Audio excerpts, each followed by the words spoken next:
Okay, cool.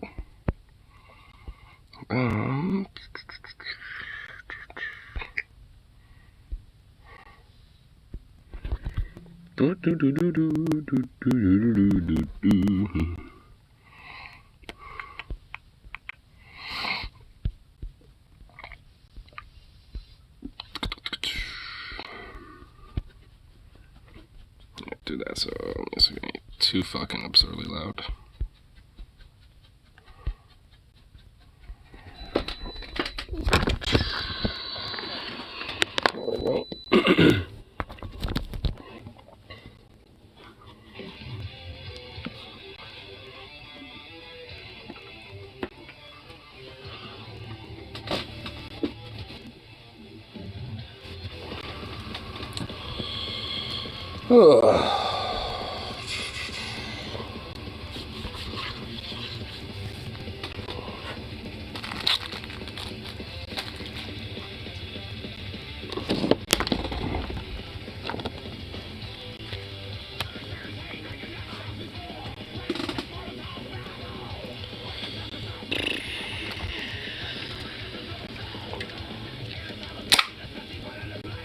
So there we go.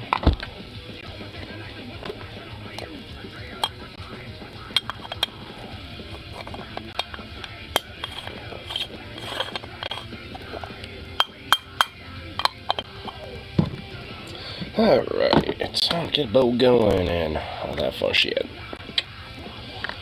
Decompress from work a little bit. So to be fair, it feels like I don't really need to decompress from work because it was just like so damn slow and today. So, I guess not really much decompression for me actually. Just a little bowl to kind of wind down at least a little bit for the night. This stuff is like super easy to crumble just in my hand. Do I even need to grind this shit? I guess not, fuck it. It's like the easiest bow to like destroy with your fingers, damn. Sweet.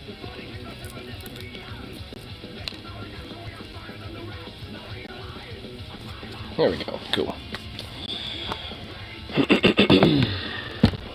Ay. Man, what a day today. Not really for me at least, but at least just because of all the absurd fucking news going on over there. Because, I mean, I was like, saying fuck it, might as well like tune into some of this, like the conflict going on, well, the ethnic cleansing really going on in Israel and stuff, and then, like, throughout the day, I was just like, seeing little bits of info and little bits here and there being like, yeah, they're gearing up for like full like invasion thing, and not even like a couple hours ago they announced like we're doing the Exodus order. And I'm just sitting here like, what the fuck does that mean? Because that literally sounds, well, it is biblical. It's a reference to the story of Exodus, so it's just like, huh. It's like, I see. Okay. That definitely doesn't sound ominous and disturbingly, like, malicious at all. Not at all, no. So, yeah, that's a thing. And apparently it's supposed to be, like, imminent. Like, I don't know if it's actually officially started or not, but it's pretty much like, I guess, like, at any point between, like, now to probably the following, like, dawn. Like, as soon as, like, light breaks, it might... they're probably just gonna go. And what's the result of that's gonna be is honestly gonna be fucking insane. Like, I mean, I don't even know, like, how I could put that into words. It's just gonna be fucking insane. And, yeah. And honestly, the only people who are fundamentally fucking suffering under all of this are just, like, the innocent civilians on every side of this. It's Palestinians, Israeli civilians. I mean, it's like even, like, because I've been listening to at least, like, other, other people talk about stuff. I've seen, like, a couple of clips from, like, Ethan even, and a few other people where it's like, yeah, like, I mean, you know, it's like we can even maybe understand why, you know, some people will be upset at like settlers specifically and stuff, but like, you know, this unabashed like attack of like civilians just across the board is fucking insane and this and that. It's like even some people might be able to like see like overt people doing evictions and trying to like move into their homes and stuff as like maybe understandable. At least it's a little bit more of the gray area, which I kind of agree with, to be frank. It's like, yeah, I think there's justification to fight back against that directly. So it's just like, I mean, if anything, there actually is justification to fight back against that directly. Like, I mean, so, like, if anything, that would be, you know, very memorable to, you know, fight back against, at least in my opinion. Because obviously, if you just had, like, you know, like, it would be like, you know, if, like, some random bloke from Idaho decided to show up out of nowhere and be like, oh, hey, I like your house, I'm taking it. And I just had to sit there and just take it. It's like, what? It's like, what? No. It's like, of course, you know, I'm not going to take that, you know what I mean? It's like, so why in the fuck should, you know, Palestinians in that case, you know what I mean? So it's like, in those specific situations, of course, but like, you know, all this other shit in between, you know, when it comes to just like, you know, people who get caught up in radicalism and full-on extremism to the point where they kind of lose the sense of humanity, that's where it becomes like a fucking genuine problem. And I was actually kind of reading a little bit about like from Matt Bender a little bit about like some other on the ground reports and stuff that haven't really been documented or talked about. And there was one thing that kind of made me kind of like, because the whole big thing is like, oh, Hamas went into these Israeli villages and settlements and like, you know, did a bunch of raping and butchering, this and that, which I'm sure there were definitely cases of that shit happening. But there's like a few accounts where it's like, yeah, we had like a few, you know, people from Hamas show up to our little neighborhood and they just kind of like made us stay inside, and in fact, if anything, talked to us occasionally and like asked if we could eat some of their food and just left.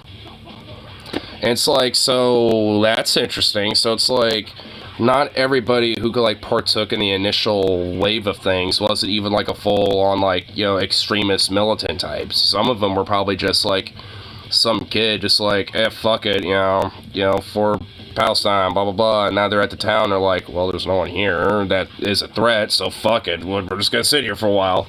I'm kind of hungry. Do you have bananas or something? I mean, it's like, it seems like there was like a lot of confusion even on like, you know, some of the, you know, logistics on the Palestinian part of things. You know, now that some shit has like come out now after like, what was it, like a week now or something? That just started like what, Saturday, Friday, something like that. So about a week ago. And it's like now that like some more stuff has come out, you know, from those days, like it's, you know, it seems like there was a lot of random shit going on like every front. Like when it comes to like extreme shit to like, you know, I guess like random odd sporadicness of like humanity in a sense, and also just like confusion. Especially the confusion part. Like, there was a lot of that going on. And, you know, and I think also, you know, just because, you know, some of those stories that sure shit ain't gonna get talked about as much, I think, you know, I find, like, you know, maybe those tend to be probably a little bit more common, and obviously the extremes are going to be highlighted.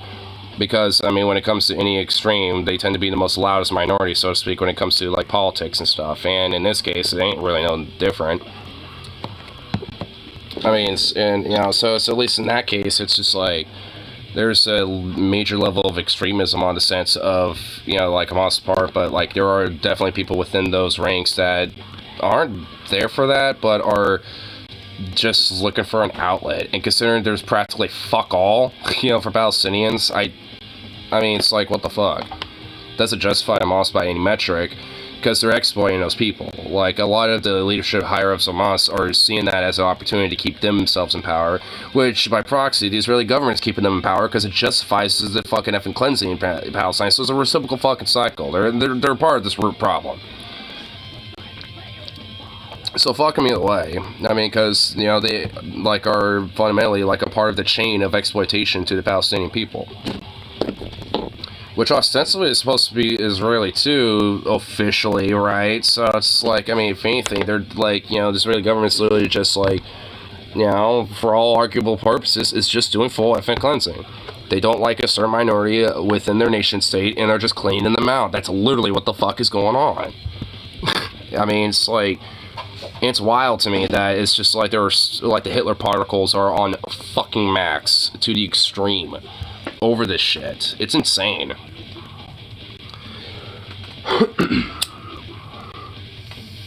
Ah, shit.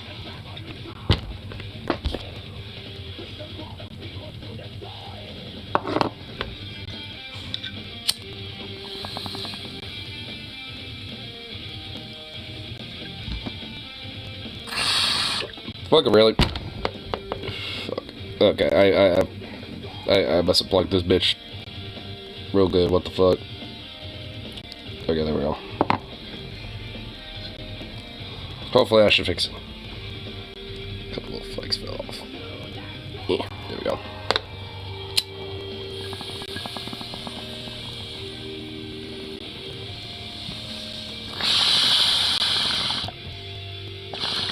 Yep, there we go. That's way better.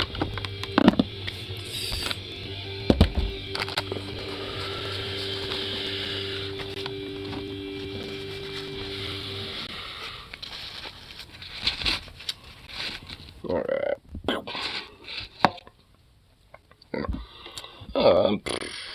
Let's see what's kind of going on with all that, other shit, you know. Wait, is Vaj just still be streaming from earlier today, or is he just, like, started a new one? What the fuck? Oh, he started this an hour ago, so he's doing a night stream. Oh, is he talking about the shebang? Yeah, I guess he is. Nearly went nuclear to win the 1973 Yom Kippur War. So you going back in, like, kind of timeline about this shit?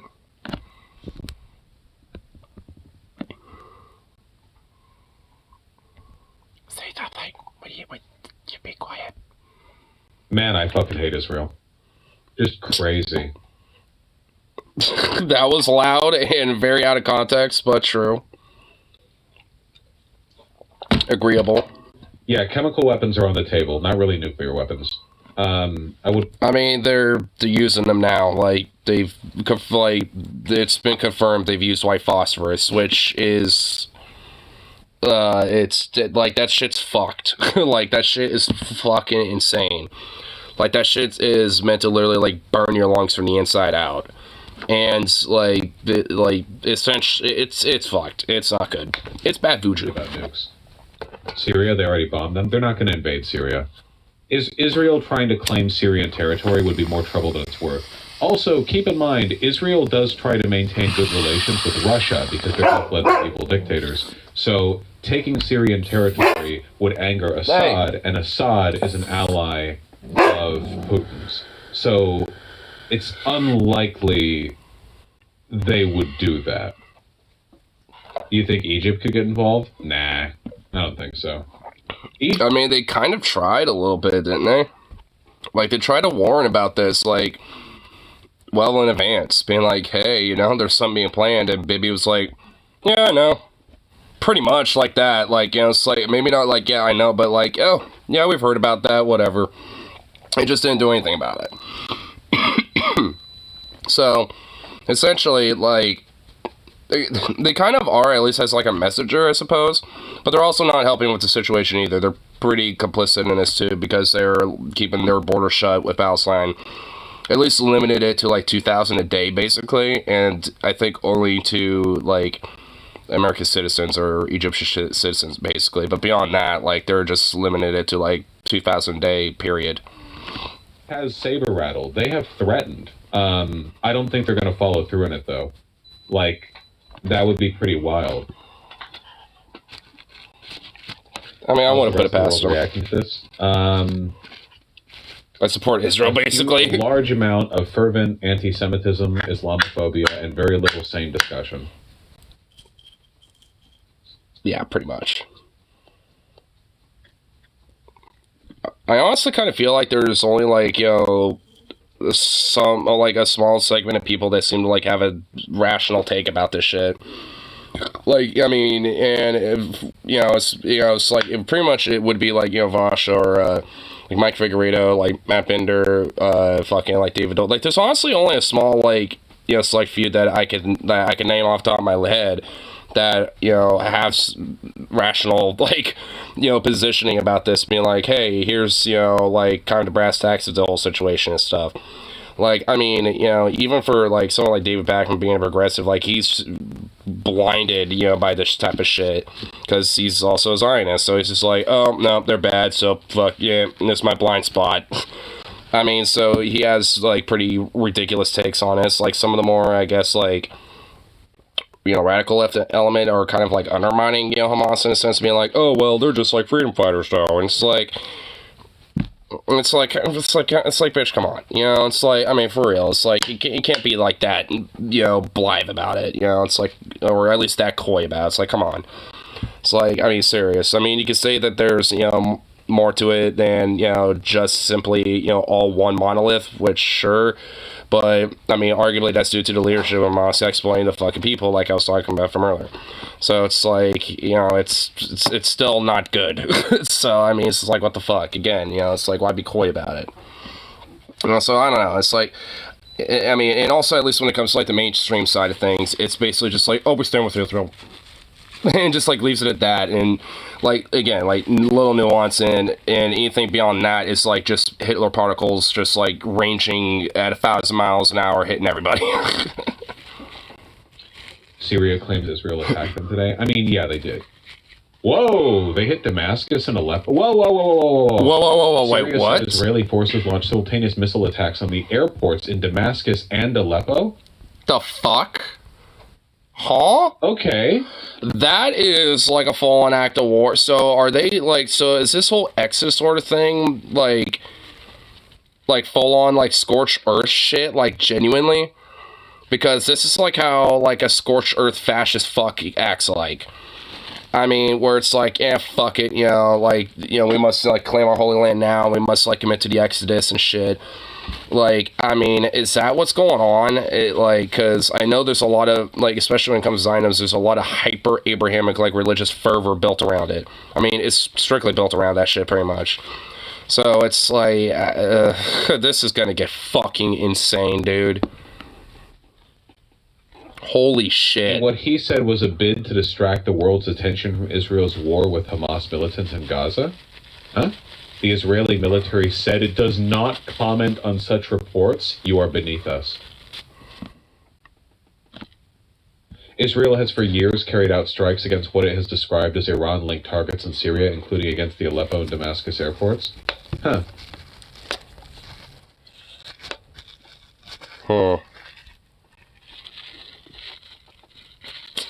Still damning. I might be wrong on this. And I guess they just don't comment on such affairs. I know Israel doesn't have a good relationship with Syria, but my impression was that they would probably try to hold off on. They bombed the airstrips to prevent a representative from Iran from landing. Huh. Over that, really? Fucking kidding me, dude. There are videos of the attack in the airport. Guys, stop, man. I'm gonna ban everyone saying World War III. Stop. You are not getting drafted. he's getting upset because everyone's like, World War III, World War III, World War III. It's like, oh my god, dude. Everyone is like so freaked out about that. I mean, sure, we're closer to that than we probably ever have, but I don't think this is going to be the catalyst for it, boys. Like, chill. Holy shit, my dude. Wait, okay? You fucking Midwestern, you Oklahoma living in motherfucker. Stop talking about World War III. The Oklahoma living motherfucker.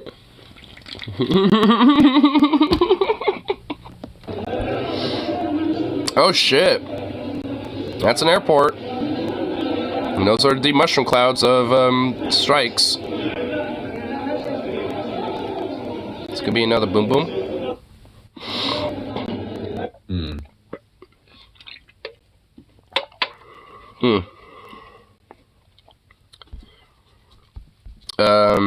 IDF spokesman Avichai Idurai, whatever, confirmed that the fact of attacks on Syrian airports of Damascus and Aleppo, and a promise that new strikes will be carried out in Syria in the coming days.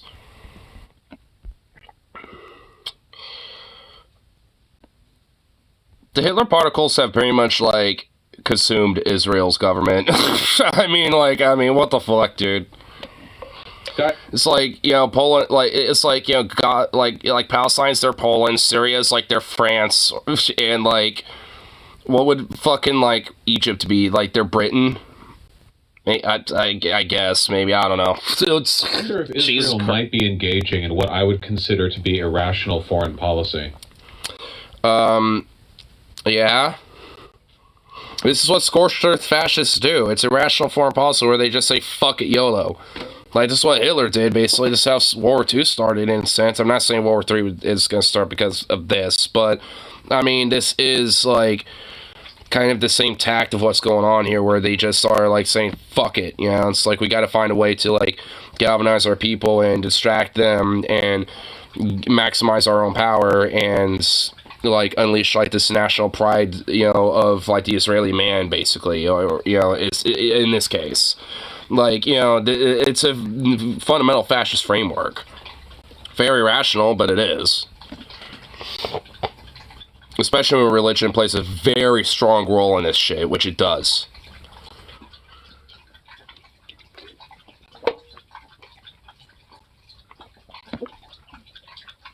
I mean, it's just like any other religious extremism. I mean, honestly. So I do find that pretty fucking whack.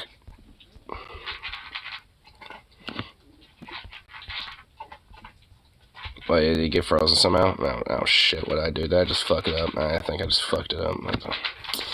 Man, I'm starting to notice I need to, like, pause, or I guess, like, pause these things before I start moving around, because for some reason YouTube's like, nah, fam. Oh, well, there we go. Now it's like, nope, never mind. It's, okay, whatever. Okay, YouTube, figure shit out. After politicians had repeated the misinformation. You know, like, Iran is, like, the big regional enemy of Israel in terms of, like, relevant aggression, the big player in the area they don't like. So, given that, they want to attribute it, they want to use it as, like, a broader excuse. Kind of like how 9/11 had nothing to do with Iraq, but somehow it got tied back to Saddam Hussein.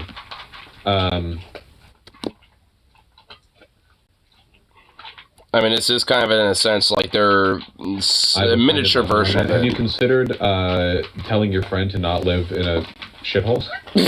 Fuck. I can't imagine living in Lebanon. I mean, honestly, I'm sorry for his friend, but yeah, dude, like, I mean, there was a explosion, like, their economy was already in shambles, so that made it worse. Now this is going on. It's like, dude, yeah, just get out of there. Like, I mean, I would just get the fuck out of Dodge at that point.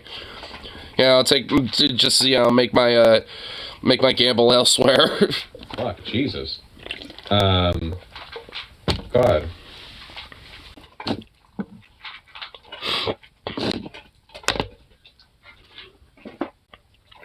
That's low-key racist. It is not racist to say Lebanon is... Are you kidding me? You know, I mean, it depends on what you're referring about in that way. I mean, like, I would say just contextual reasons for it. Like, it's as much of a shithole as, like, Alabama is, you know what I mean? You know, like, it's... Like, you could call places shitholes without necessarily saying it's just because it's, like, you know, some sort of, like, literal third world thing. It's not. Like, I mean, because I've called plenty of state, like, Idaho's a fucking shithole, and it's a border state of Oregon, for fuck's sake. It's a POW state, and it's a shithole, okay? Like, there's plenty of places that are shitholes. It's like, I mean, like, good grief. People overthinking that one. Is that where they... Okay, no. Okay, when Trump said shithole countries, the link that he drew was that these were brown countries, okay? Yeah, the way Trump did was racist. That shit's racist. The way it's like, come on. I mean, like, I think we can understand that. Like, me, for example, is not saying in such a way. It's like, what? It's like a bunch of weird, like, far-right weirdo, like, potato munchers in Idaho, like, somehow, like, what, making fun of them somehow bad? It's like, I mean, it's like, come on. Pretty objectively argue that Lebanon is not a great place to live. Nothing but prayers for the people living there. Except for Hezbollah. Unless they're doing something good. You know, maybe they plant a flower or a tree. But also, like, I just thought about it, but, dude, their government's also kind of weird. the Lebanese government's like built in a way where their like version of Congress is like by law supposed to literally be like a third of each like religious sect or some shit like that.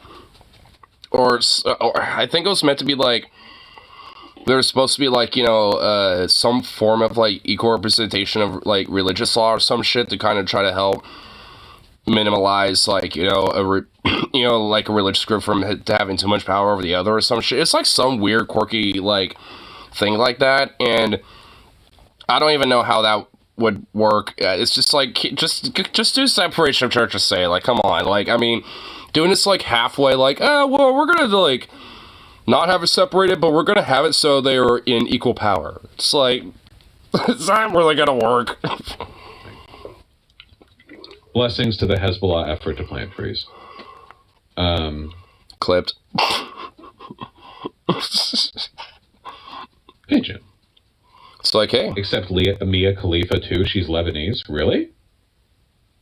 I think I devolved about like that. Yeah, I guess you can see what else random things were being delved into, considering I was looking at maps. Let's look at some maps here. What type of maps and stuff we got going on over here, y'all?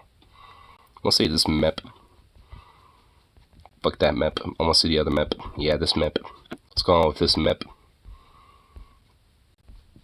This is supposed to be oh, is this supposed to be like the whole like? Yeah, I think this is supposed to be the Gaza Strip, and man, imagine just like, wasn't there a time where Gaza was actually like a pretty cool like place to check out and shit? Yeah, because there's like a place called Sharm Park, which I imagine is not really a thing anymore. I'm pretty sure it got like blown the fuck up probably a bunch of times. But I mean, it's like, you know, like, wasn't this place like a tourist destination at one point prior to everything getting all fucked? Like super fucked? Like, wasn't there a point where there was like kind of like this like exclusive, like, you know, like, oh well, people could still kind of like hang out here and it's safe here type of thing, but you know, if you literally venture anywhere beyond that, like, you could be subject to, like, whatever the fuck. I mean, like, I have no idea. I don't remember specifically. Here. 24 hours. Over here.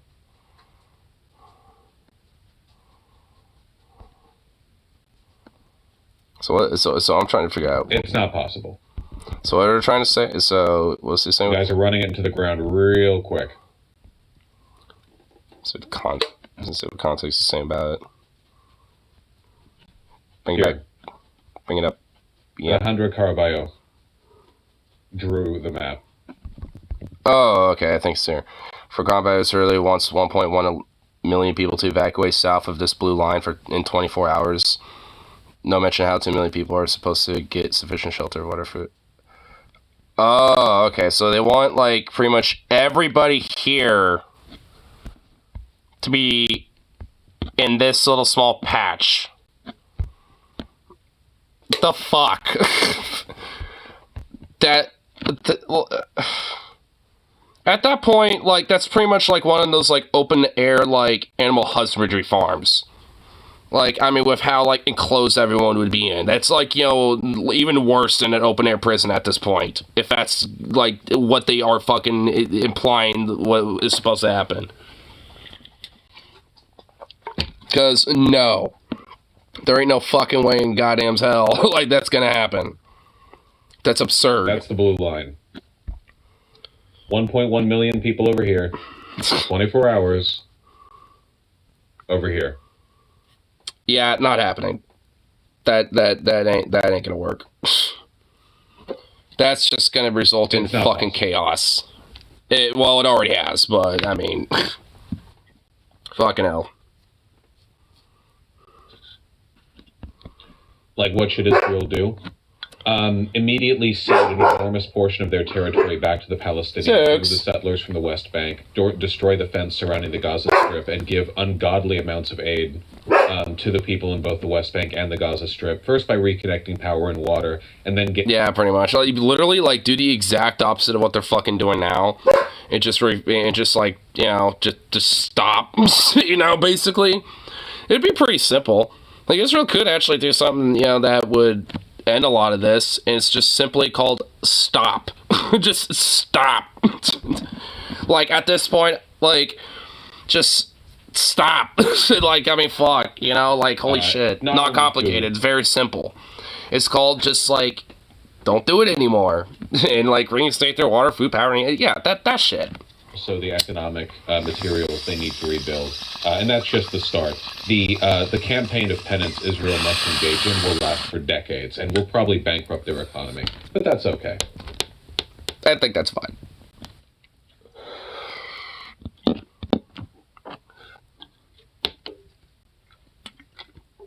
I mean, it's kind of fucking absurd about, like, how long this insane fucking project they've been committed to has been, like, going on.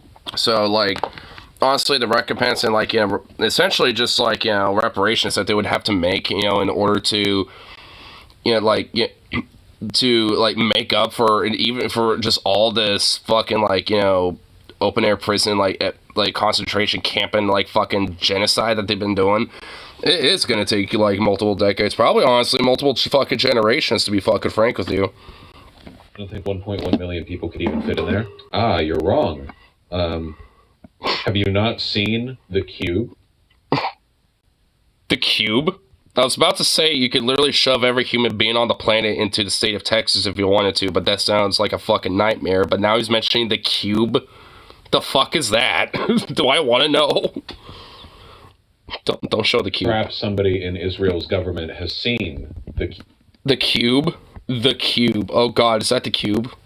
Looks so so ominous, like a Borg cube. A cubic building. So basically a little over a kilometer by a kilometer or stuff. Could hold all 7.3 billion humans on the planet. The world's tallest building, the Burj Khalifa and the Empire State Building are added there for reference. Which you can kind of see them there.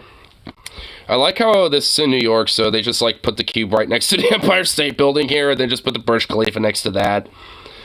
And, every human could... Yeah, that sounds pleasant, doesn't it? That sounds great. Awesome. That can contain all human bodies.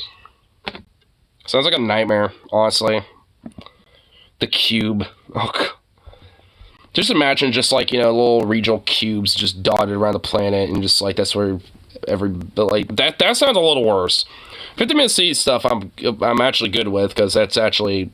nice. The weird conservative conspiracy about that shit's insane. But, like, corporate dystopian, like, cube life sounds horrible. Because, you know, like some corporal, like monopoly global corporation is gonna fucking, like, you know, just take this and be like, yes. Like, you just know this would literally be a corporate thing if it ever would be a thing. Yeah, when it comes to The Cube. Part of Netanyahu's plan to build a real-life The Cube. The Cube, dude. Southern Gaza. Gaza Strip.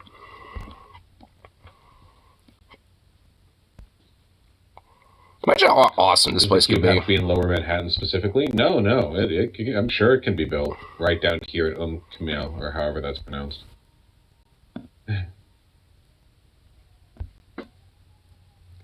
Man. No. This place could be popping and pretty cool, you know, if it wasn't for literally the Israeli government being shit. Master, like I've said, the irrationality of fascism, It knows no bounds. The Exodus command does not make sense at all. Like, it's just desperation and hatred. You know, this is bad enough that there is a possibility that other countries get involved over this. At the very least, like, this has a real chance of provoking Hezbollah.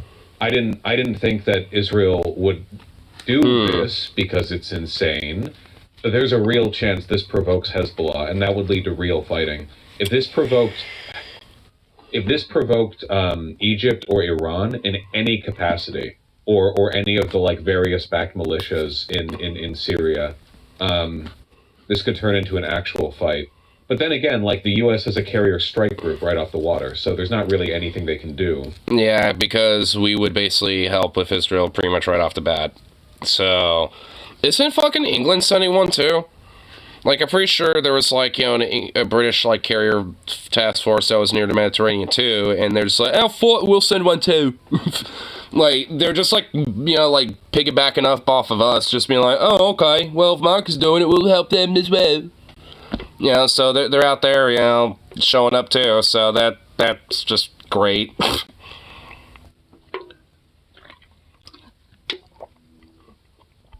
Which honestly, like, why though? Like, I mean, they're not going to be there to, like, stop, like, you know, any, like, Israeli, like, you know, war crime shit. I mean, what? Like, they're going to be worried about, like, rockets and stones and AKs that are rusted shit, you know, from, like, the fucking 70s, you know, and, you know, that Hamas might have? Like, are we fucking kidding me here? Yeah, Biden... I mean, in a way, there's a reason why this shit was taken so seriously in comparison to, like, attacks in times past, because it was basically just like stones, rockets, and like rusty AKs and shit. Like, considering, you know, the at least what organization there was and everything, and the lack of defense, you know, from all this, I mean, that's what made it so fucking severe. And honestly, a lot of Israeli people, like, are not happy about it at all.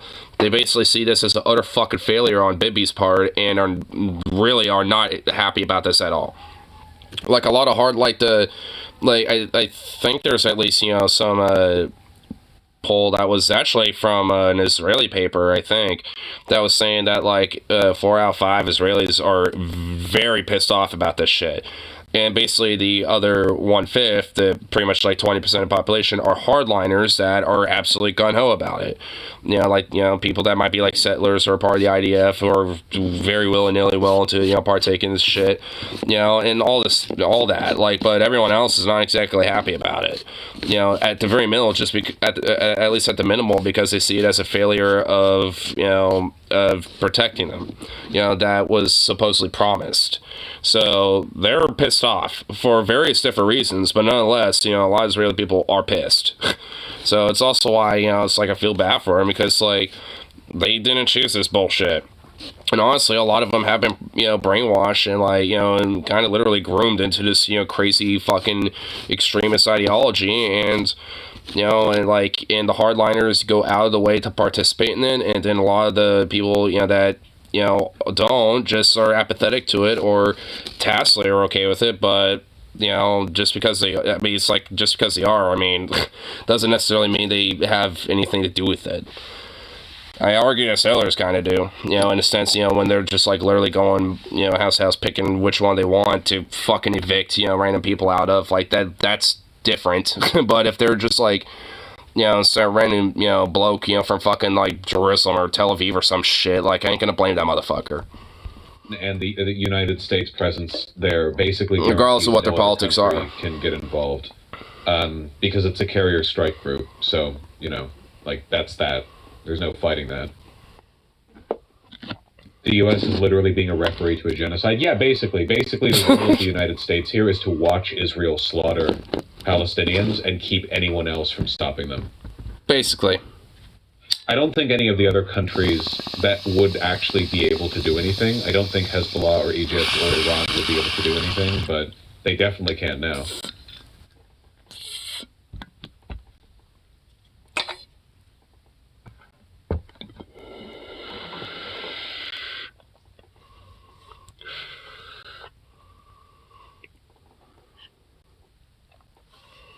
I mean, honestly, in a sense, I mean, I wouldn't really be, like... Israel has nukes. I mean, I wouldn't really be too surprised if, like, they at least, you know, try to, like, do some sort of action. I mean, I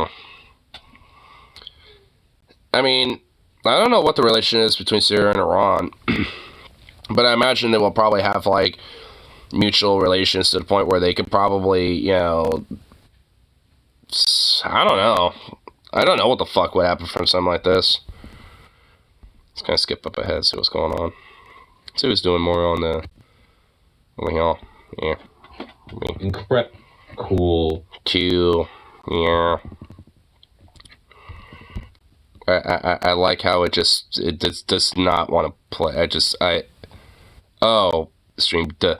Okay, so he decides to say fuck it and just call it Gucci. It's kind of... Well, he's looking at all the maps. What type of shit's going on with that map? Some straight up satellite shit? Where the fuck was that? What's going on with that shizzle? Whoa, got this dude. Oh my good grief. Whoa. You straight up on the Google Maps. Let's go back like a fuckity fuckload. I want to see the beginning of his analysis of this Google Maps. Wadi? Huh? It's an Arabic term for traditionally referring to a river valley. In some instances, it may refer to a... Okay. Valley? Say River Valley.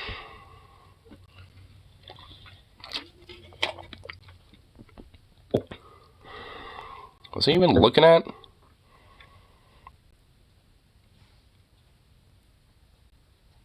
What? I kind of want to go back, actually, just kind of see what the fuck he was even looking at. Like, what were you even looking at, my dude?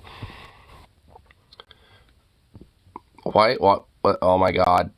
Can we get to, like, what? It was over here. What? Where was it? Where was you checking out the Google?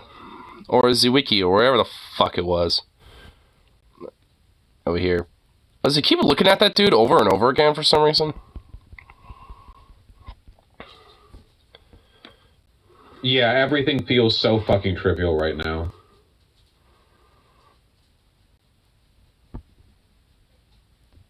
What led to that crying girl do the crying bit or whatever, I guess I can't really say. But like, holy shit, man, so many Palestinians are dying and are about to die. Vosh, the bridges across the river in Gaza are tiny rope bridges. Are you fucking kidding me? Little rope bridges? What? Wait, hold on. Rope bridges? How in the fuck do you even, like... How do you, like, I mean, if you're walking across it, sure, but what about, like, literally anything else? What is the river called? I looked up Gaza River and I'm not seeing it. What is the river called?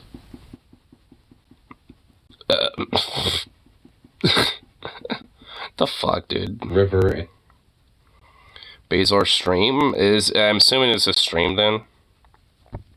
Or riverbed? Okay, that's where I guess it came from. What? How many bridge crossings are there across the valley? And they're just like little, yeah, they're just like rope and wood bridges. What the fuck?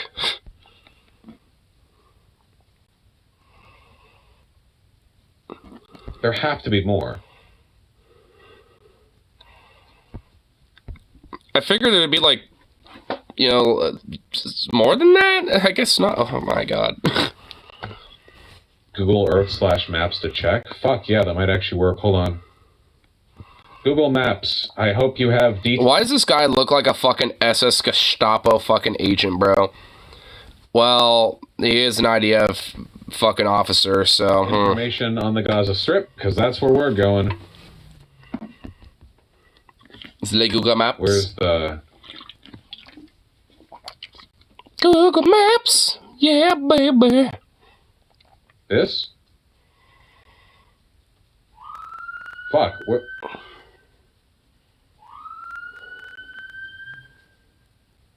Where's the river valley? I'm hearing sirens out there. Whoop whoop. Because it's making me curious. I'm kind of curious what's going on out there now. A river. It's the valley. But so.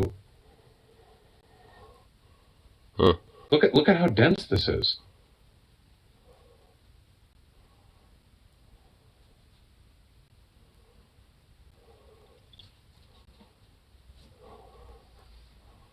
Try terrain map. Oh, hold on. We should be able to see it because there won't be any, like, cross streets. There'll just be a couple of crossings, right? That's Gaza. It's directly under Al-Zara. Would be right over here. Here. Then it has to be here. This is the only place that makes sense. Because this is where there's suddenly a lack of directional crossings. Right here, see?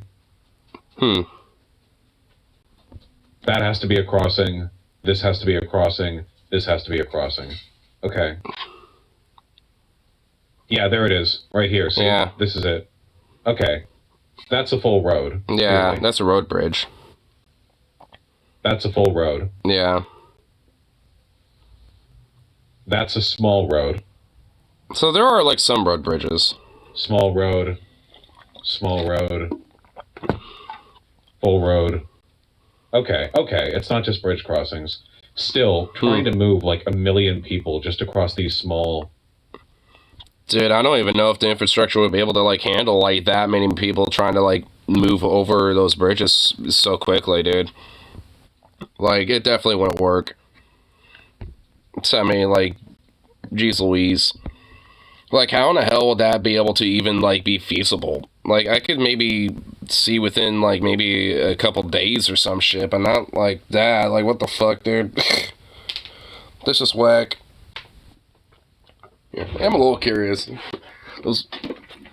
might not be anything going on out there, but I'm curious. Let's see. What's that doggo?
Oh, goofy dog.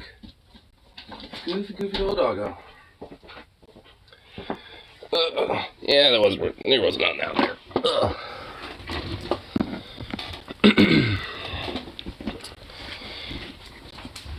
Man, I'm not gonna lie. After the last couple nights and shit, you know, with Popo being around, that little whoop whoop just made me like, kind of tensed out. That's kind of why I wanted to go out there and be like, is there anything going on, Ted?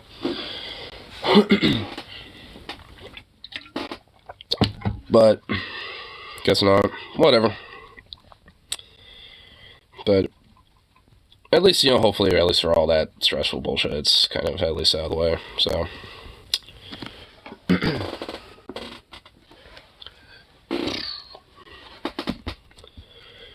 But,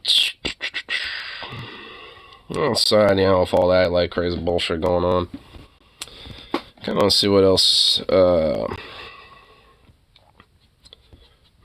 you know, like, what else is, like, going on for today. Let's see.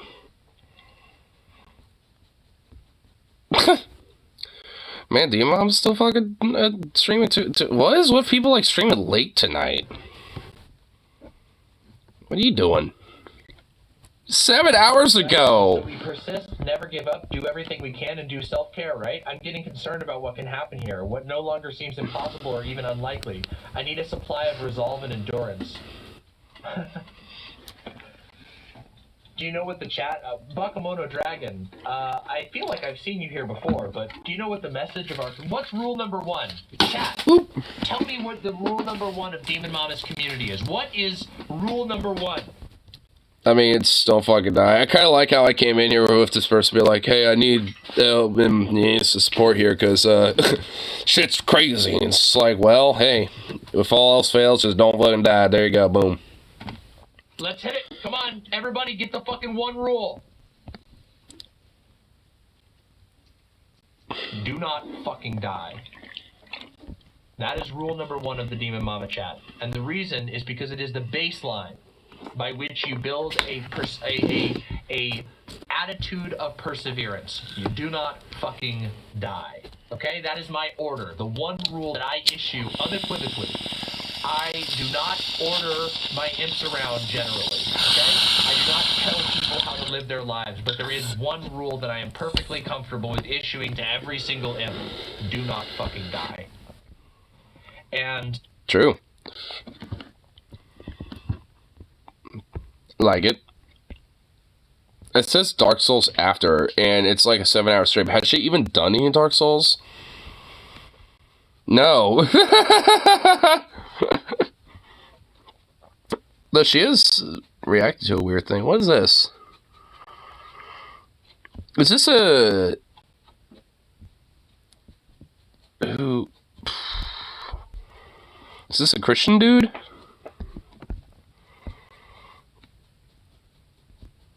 No, oh no. It's not. I thought she was reacting to that, but no, it's somebody else. But anything else that you've been doing throughout your entire fucking gigantic thing? A lot of ranting, a lot of talking. From what it looks like there. Man, there's definitely just like literally more of that whole conflict going on. It's like, Jesus Christ. It's like, man, it...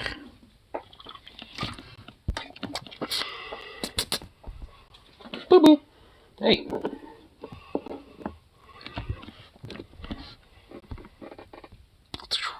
Little goofy doggo.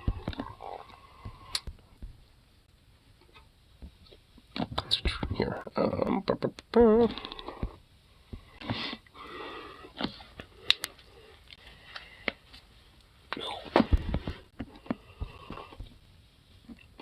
Here, let's see what's what little rainbow shades happening here.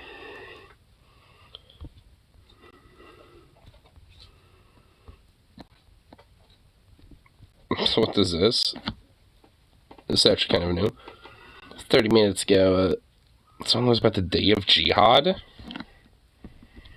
The hell is this about? Don't give me no spoilers, I just want to see what's going on with this shit. What is going on tomorrow? Hi guys, 657. Thank you for the 10 gifted subs. What is happening tomorrow? Friday the 13th? Is that what it is? Tomorrow is allegedly the World Jihad Day? What the fuck? Wait, what? Is World Jihad Day? World Jihad Day? Oh. What the fuck is that? Dude, what? Oh, God. What the fuck is gonna happen on Friday? Oh my God. Dude, it's Friday the 13th. It's called the World of Jihad Day.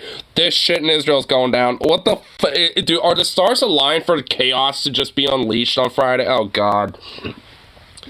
Oh, it's 30 minutes till Friday. Oh, fuck me. It's 30 minutes till Friday. Oh shit! Like, oh my God! Like, it's oh no! And it's Friday in some parts of the world. Over. Oh God! Here we go. For all of my haters saying I'm fucking pro Hamas and a terrorist, like, I guess they forgot to bring me up. Let me know what Jihad Day was happening. What is this? Sounds like some 4chan shit. Yeah, dude. I can't imagine. I cannot imagine an even worse situation for the Palestinians.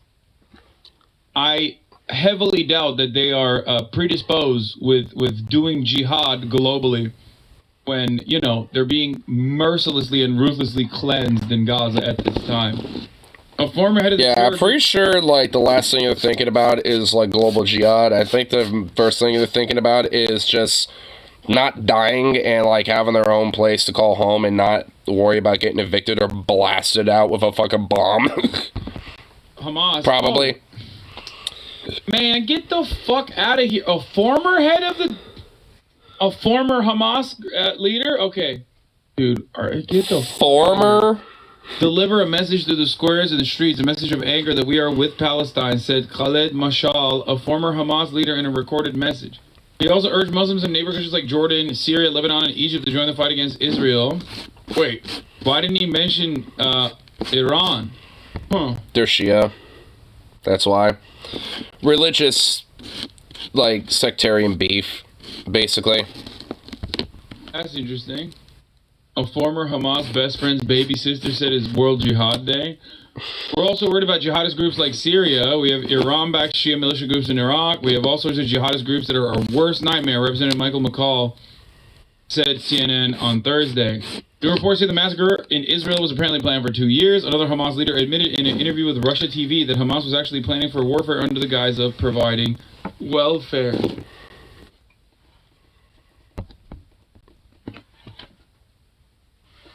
We wanted them to think Hamas was busy with governing Gaza and that it wanted to focus on the 2.5 million Palestinians and has abandoned the resistance altogether. All while under the table, Hamas was preparing for the big attack, said senior Hamas official Ali Baraka. The interview, translated by the group MEMRI, a Middle Eastern research institute founded by Israeli Americans, also includes a demand that members of Hamas detained in the United States be released. We obviously take our responsibility to get Americans are held overseas back with their families. We have in the past entered in negotiations. Emery is very good at making memes. I don't know how valid their Don't do that. Don't do that, I son. guess they're doing a World Jihad game tomorrow. World Jihad Day, sorry. Bro, you keep saying It's gonna be Iran a World this, Jihad Day. Iran that. I was counting on that 6 billion shaking my head because of you. Keep saying Iran did it. Now they went and kept my 6 billion. What the Sorry. fuck? What does Day of Jihad pose to American cities? A former Hamas leader called on Muslims to take to the streets Friday. Okay, we gotta watch this. Dude, wait, what? In the U.S.? State Homeland Security Advisor and the current director of Redland Securities. What do you make of this call for this global day of jihad? Is this something? It's not the first time we've had one of these, but given what's going on today, should we take this seriously? Wait, really? This has happened before? So you're right that How come I've never heard of it? we've had this before, and yet, but this is a different set of circumstances, and this is an incredibly emotional time. And so what you're going to see is that people Wait, we've had it before. That's Wait, what I'm did I misunderstand what Michael Balboni is saying? Look at my bone. skittish, and this is an incredibly emotional time. And so what you're going to see is that people are very, very Global day of jihad. Is this something? It's not the first time we've had one of these, but given It's not the first time we've had one of these. Did I miss out on all the other former jihad days, bro? What the fuck's going on? I know, what the fuck? Like, because I'm a crazy woke, leftist, I mean, of course we also partake in the jihad as well, so how come I never got the memo? Just keep calling me Hamasabi, and I've missed out apparently on all of the jihad days. This is apparently she's aware of it though. This is like she's like, oh, it happens all the time. I mean, Yeah, it's like every year. It's like, it's like basically like Burning Man. It's a big old festival.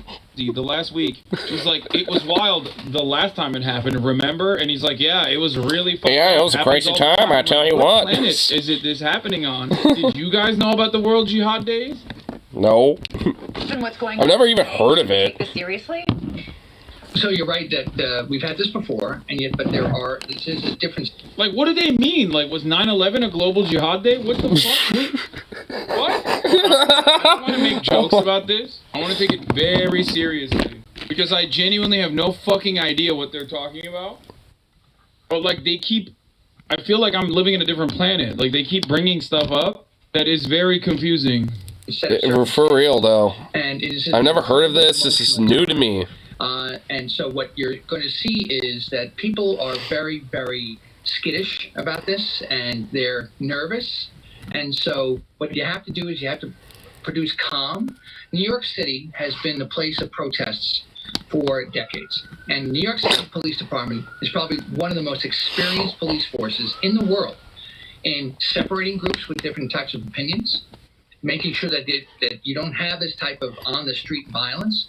But then moreover, there's infrastructure protection strategies that are in place right now. Yeah, And but as you this mentioned, it's not just New York City. It's cities across all over the world that he's calling to have these protests at a time when we're seeing great emotion on both sides around this whole thing. right. So I guess the thing that people are most concerned about is the call for bloodshed. Right. It's not just they're not calling for peaceful protests.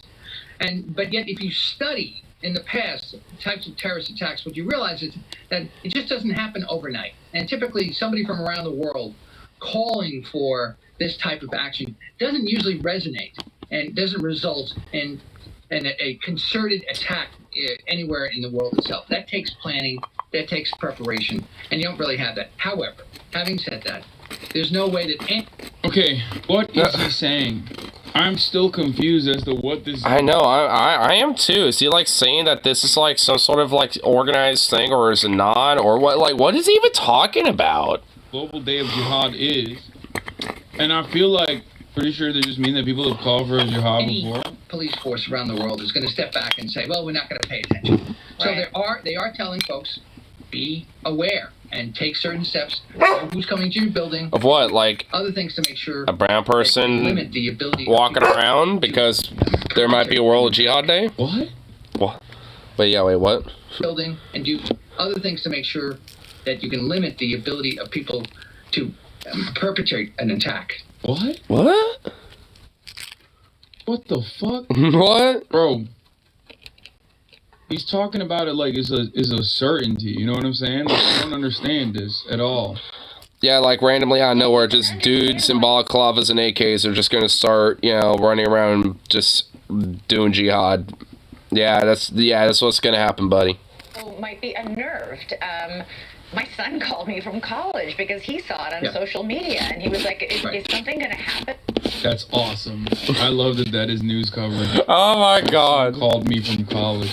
On I might have my son call me from college, and he said he was worried. because this is just on the heels. It's 6 days after this appalling, unbelievable attack committed by Hamas in Israel.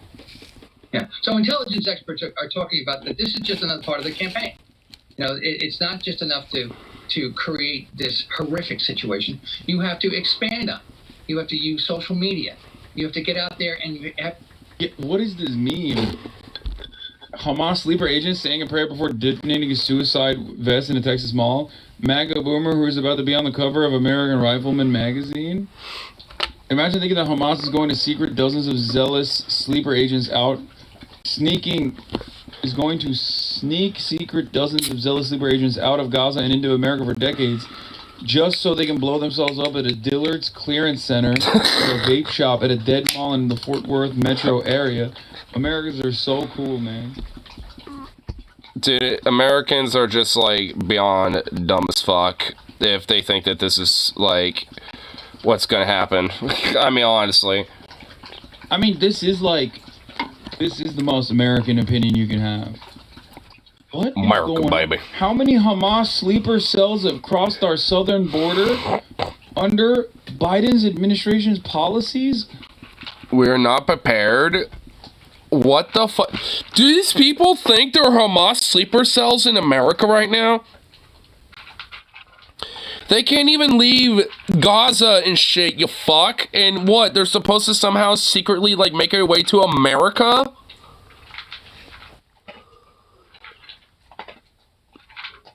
What?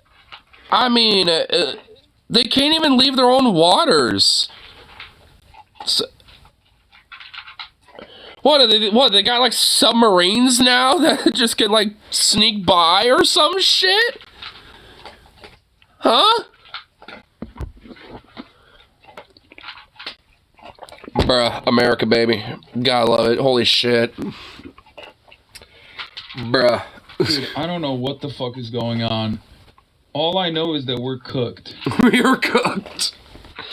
Yeah, what the fuck, dude? I'm cooked, you're cooked, we're all cooked. You know what? I just realized how Hamas could get to America.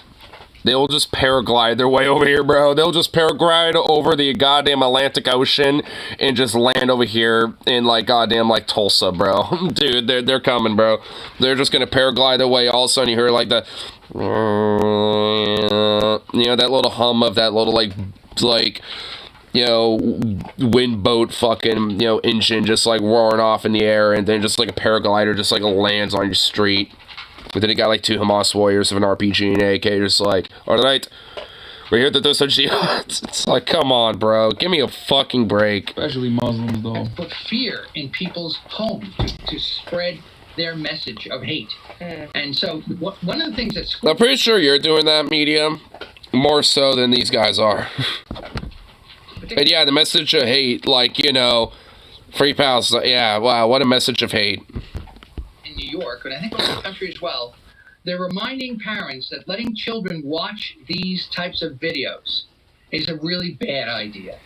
That without context, you're going to feed into their deepest fears, whether they're Christian or Jew or Muslim.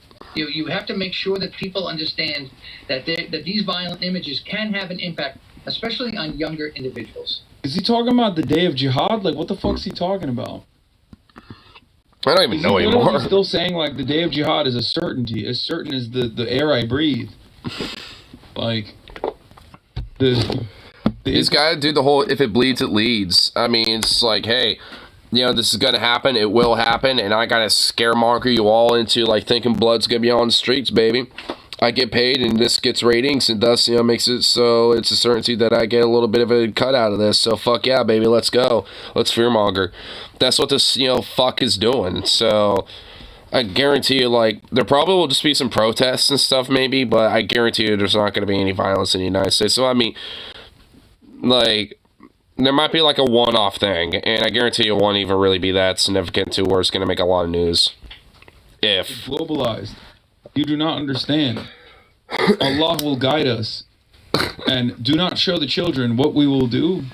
Like, it's like day of jihad is a certainty. We've already moved past it. Now I'm telling you, like, don't show the children what is going to happen. Because, like, it's going to be too ruthless.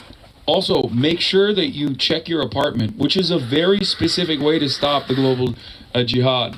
I wish I was joking. That's basically what he said so far. He said, guys, it's definitely happening. I know it. It's happened many times before. I don't know when. And also, the way to stop it is by checking your apartment. No one said definitely. Thank you for fact-checking me, the Twitch streamer guy, as opposed to this entire supposedly professional outlet of real journalism who have fantasized about a very real day of jihad for 3 minutes now. In years past, or in months past, I don't know when the last time was, that the leader of Hamas called... Wait, did a press briefing? Are we doing anything to Wait, what? fortify, I guess, the U.S. against any potential activity against Americans, domestically or abroad, given the calls for a day of jihad? And Oh my god! Oh my god, what is this? No. Oh my fucking god. Wait, that's the press secretary? Wait, when did we replace the other lady? Wait, it's another person now? Oh my god, okay, whatever. Oh my god. Wait, what? Max terror threat here and here because former Hamas leader called for mass manifestations tomorrow? What the fuck? Dude. Bro, the former Hamas leader... Okay. Dude, whoever that former Hamas leader is, he just, like, riled the fucking world up with just stating a thing, dude. Oh my god. What is going on? Like, people are, like, freaked the fuck out. What sway does a former Hamas leader have? What? Like, I feel like... None? Them putting this on Memory TV has given this story more legs than anything else. You know what I mean? What is happening? Like, what? I don't know, maybe. I don't want to say... I'm not making any predictions. I have no idea what the fuck this thing is. So, it reads like it's just hysteria, I feel like. I think this is just some goddamn hysteria that's just going off. Propaganda, but I don't fucking know anymore, man. I don't know. Oh. Yeah, fucking yeah, dude. I'm dude. eating the garbage. I'm on board. It's definitely happening. It has happened already, and it will happen again, I think. not the time to go back and look at any intelligence gaps. Is it the time being... The one who was killed today allegedly went live before Israel executed him to call for global jihad tomorrow. This is the story I got from the MAGA fam. I love when people add additional seasoning to the story, too. Because, like, what? This story does not say that at all. Like, I like that they added... I do appreciate that your Facebook boomer parents, like, added, you know... There are no specific credible threats in New York City. We are aware of the concern that postings circulated online have caused... and have increased our uniform deployments at large gatherings of cultural sites to ensure public safety out of an abundance of caution. Now I know it's happening, bro. The NYPD is working on globalizing the Intifada. I see it. I know it in my heart of hearts. The NYPD is saying this so you go out and walk around, roam the streets freely to be better victims to the global jihad. Dude, they're sickly in on it, dude. LAPD oh shit. controls after Hamas launches global day of jihad on Friday the 13th. Dude, that's... I feel like, you know, this is like unironically a little bit of trolling. I think this former Hamas leader is like, let's start up the fucking Hodetsnetz. And he fucking did. I think that's what happened. I think this motherfucker just straight up stirred a hornet's nest for the lulz and the memes. Because fuck it, YOLO, why not? Like, what the fuck, dude? Are we serious? That's what it sounds like to me, at least. You know, just getting the general gist of that. It's like, he's like, fuck it. You know, why not? You know, let's just like, you know, call for a global day of jihad and make it like our personal like holiday or whatever the hell, and just say, why not YOLO? I mean, it seems like just kind of what it is. I don't know. Like, it's just kind of silly and dumb, honestly. But oh my god, I'm just wow. Dude, people are all like amped and bricked the fuck up over this shit, and it's just ridiculous, bro. I mean, like, what the fuck? What's the actual fuck?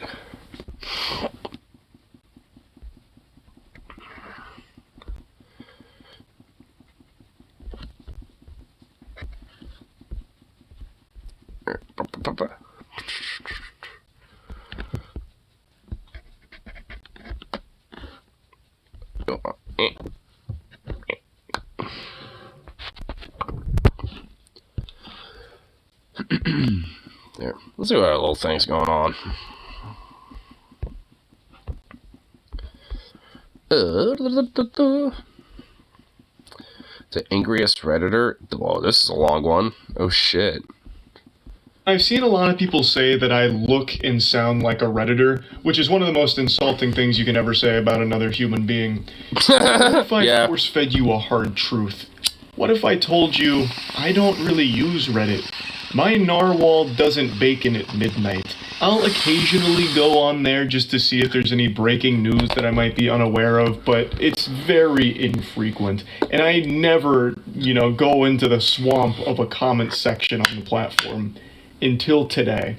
I don't know what possessed me to do this. It must have been some kind of divine moment that just grabbed me by the shoulders and possessed me, told me that I needed to read some comments today, and I am so thankful I did. I stumbled upon true beauty with an argument that could only ever happen on Reddit, that perfectly encapsulates the quintessential Reddit user.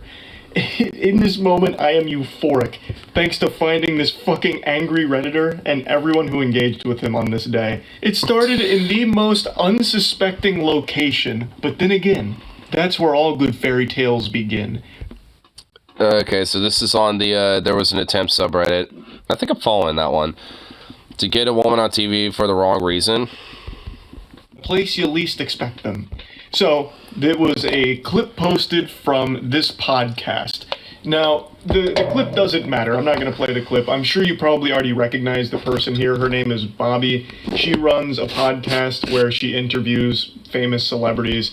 I have no idea who she is, so I do not recognize her, Charlie.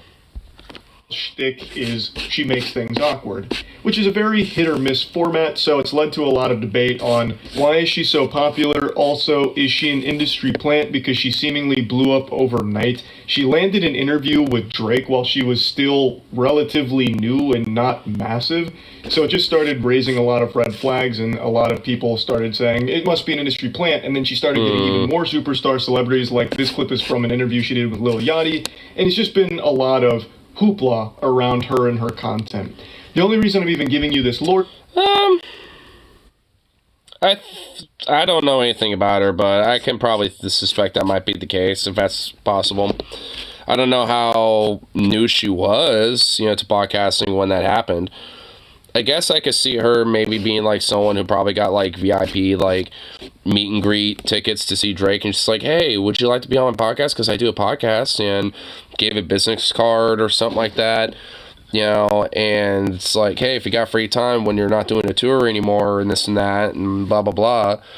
I mean, I'm willing to give a benefit of the doubt, I guess, but, you know, whatever. I mean, I guess it's not necessarily relevant to the whole situation, I don't think, so, but either way.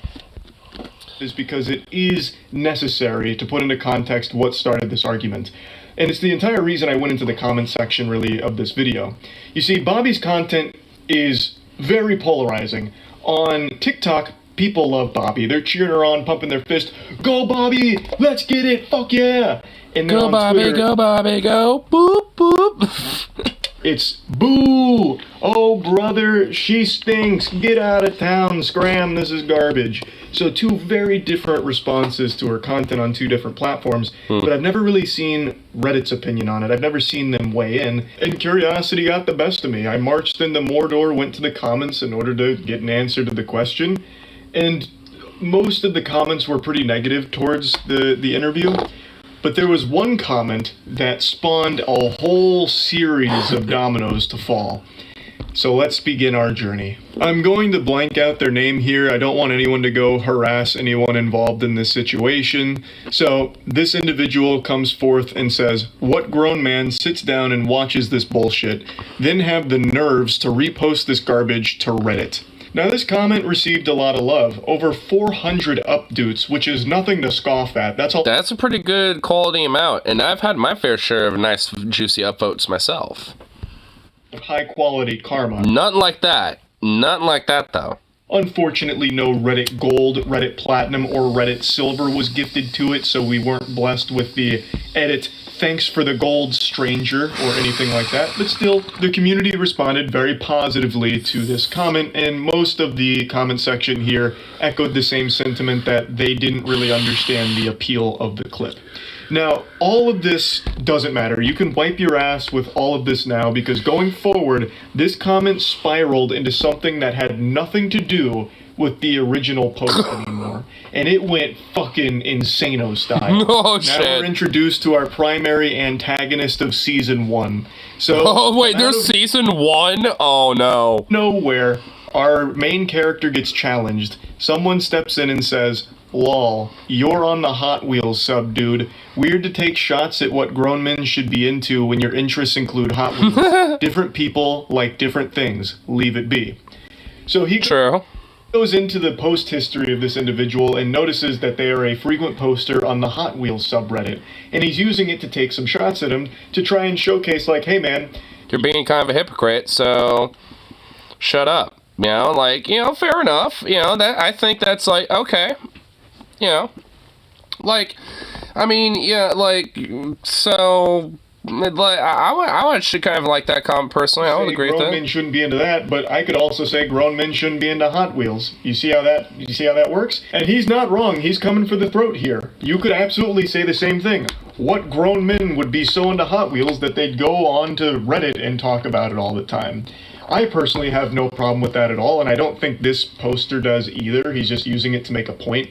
I think whatever hobby you're into, whatever you collect, I think it's great. I think that shit slaps. Having something that you're passionate about that you would collect it, I think is a cool thing. I mean, I have fucking cards framed on my wall from Yu-Gi-Oh! And Pokemon, right? Like, I get it. But this and someone like me is a fucking furry, so, you know. Struck a nerve with this guy. He responded by saying, grown man liking cars? Who would have thought? I see you ignored all the other subs. Maybe I should waste my time on rap and movie subs like all the other low IQ Redditors across the pond. Oh my god. Oh my god, that is just cringe. Rap and movie subs. Dude, it's like the rap, like, kind of like a dog whistle of, like, racist shit. Like, oh yeah, you know, that black people rap shit, bruh. You know, like, it was And if you're an astute observer, you'll notice that he's no longer enjoying the luxury of some updates. The subreddit has turned against him. Yeah, it went immediate 180 on that. Negative 117. Ooh.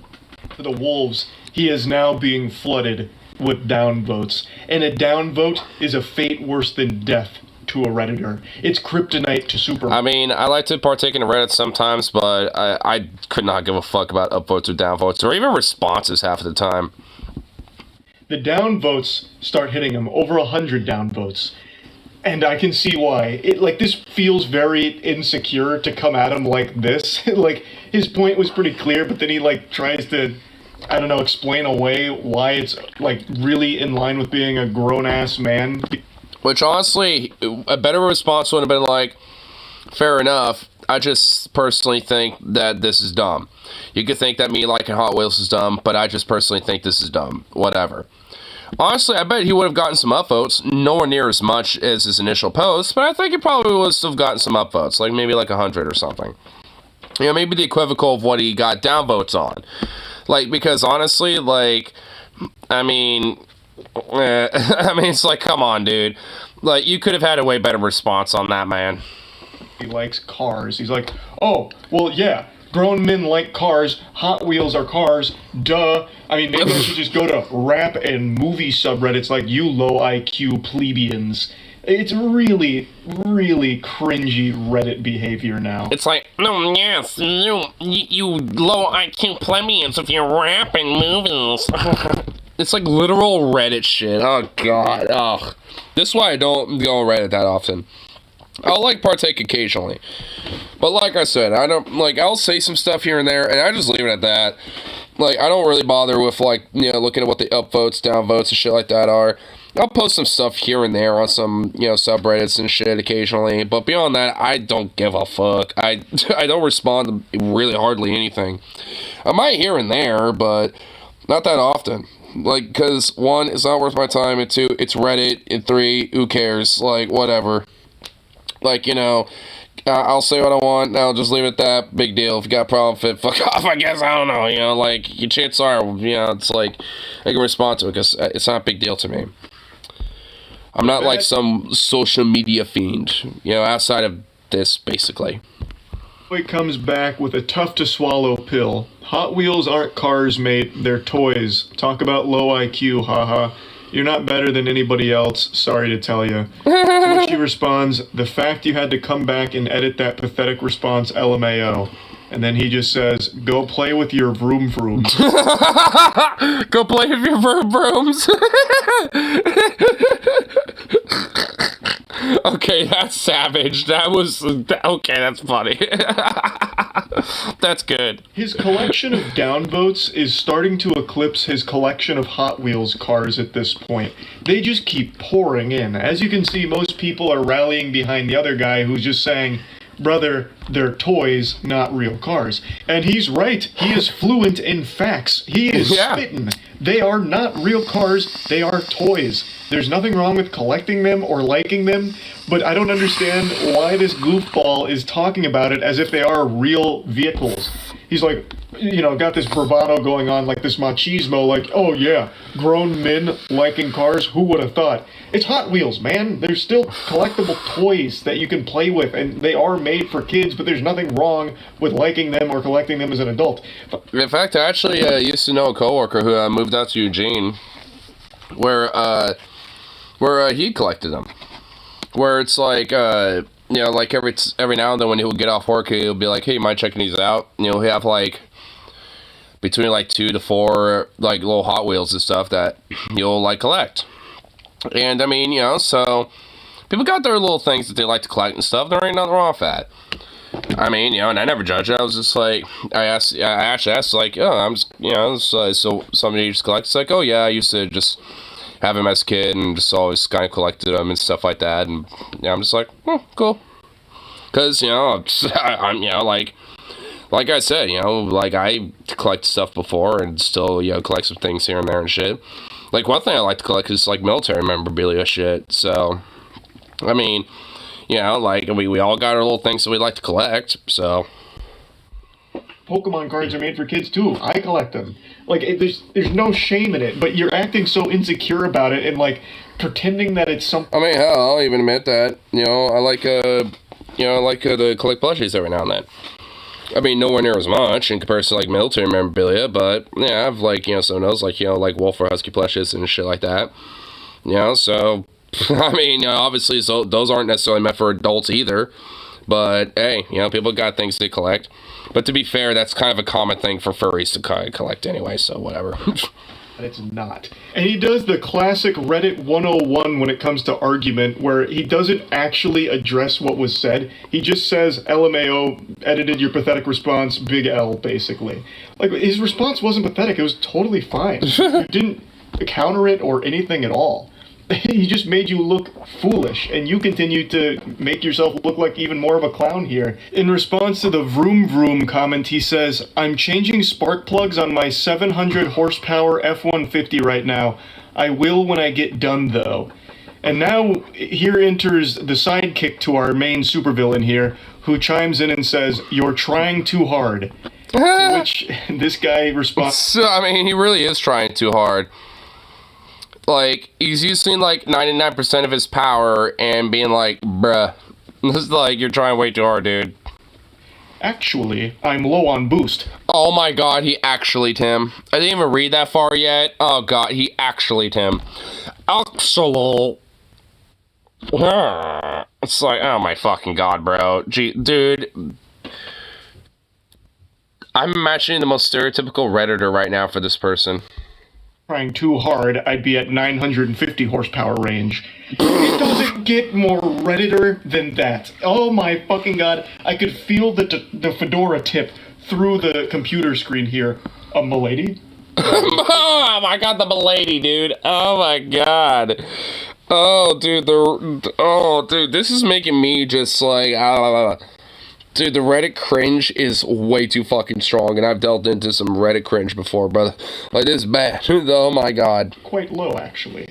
It's just, shit, it hurts to read. It really does. He's absolutely right. He is trying so hard. I have expected him to go into, like, the Navy SEALs copy pasta.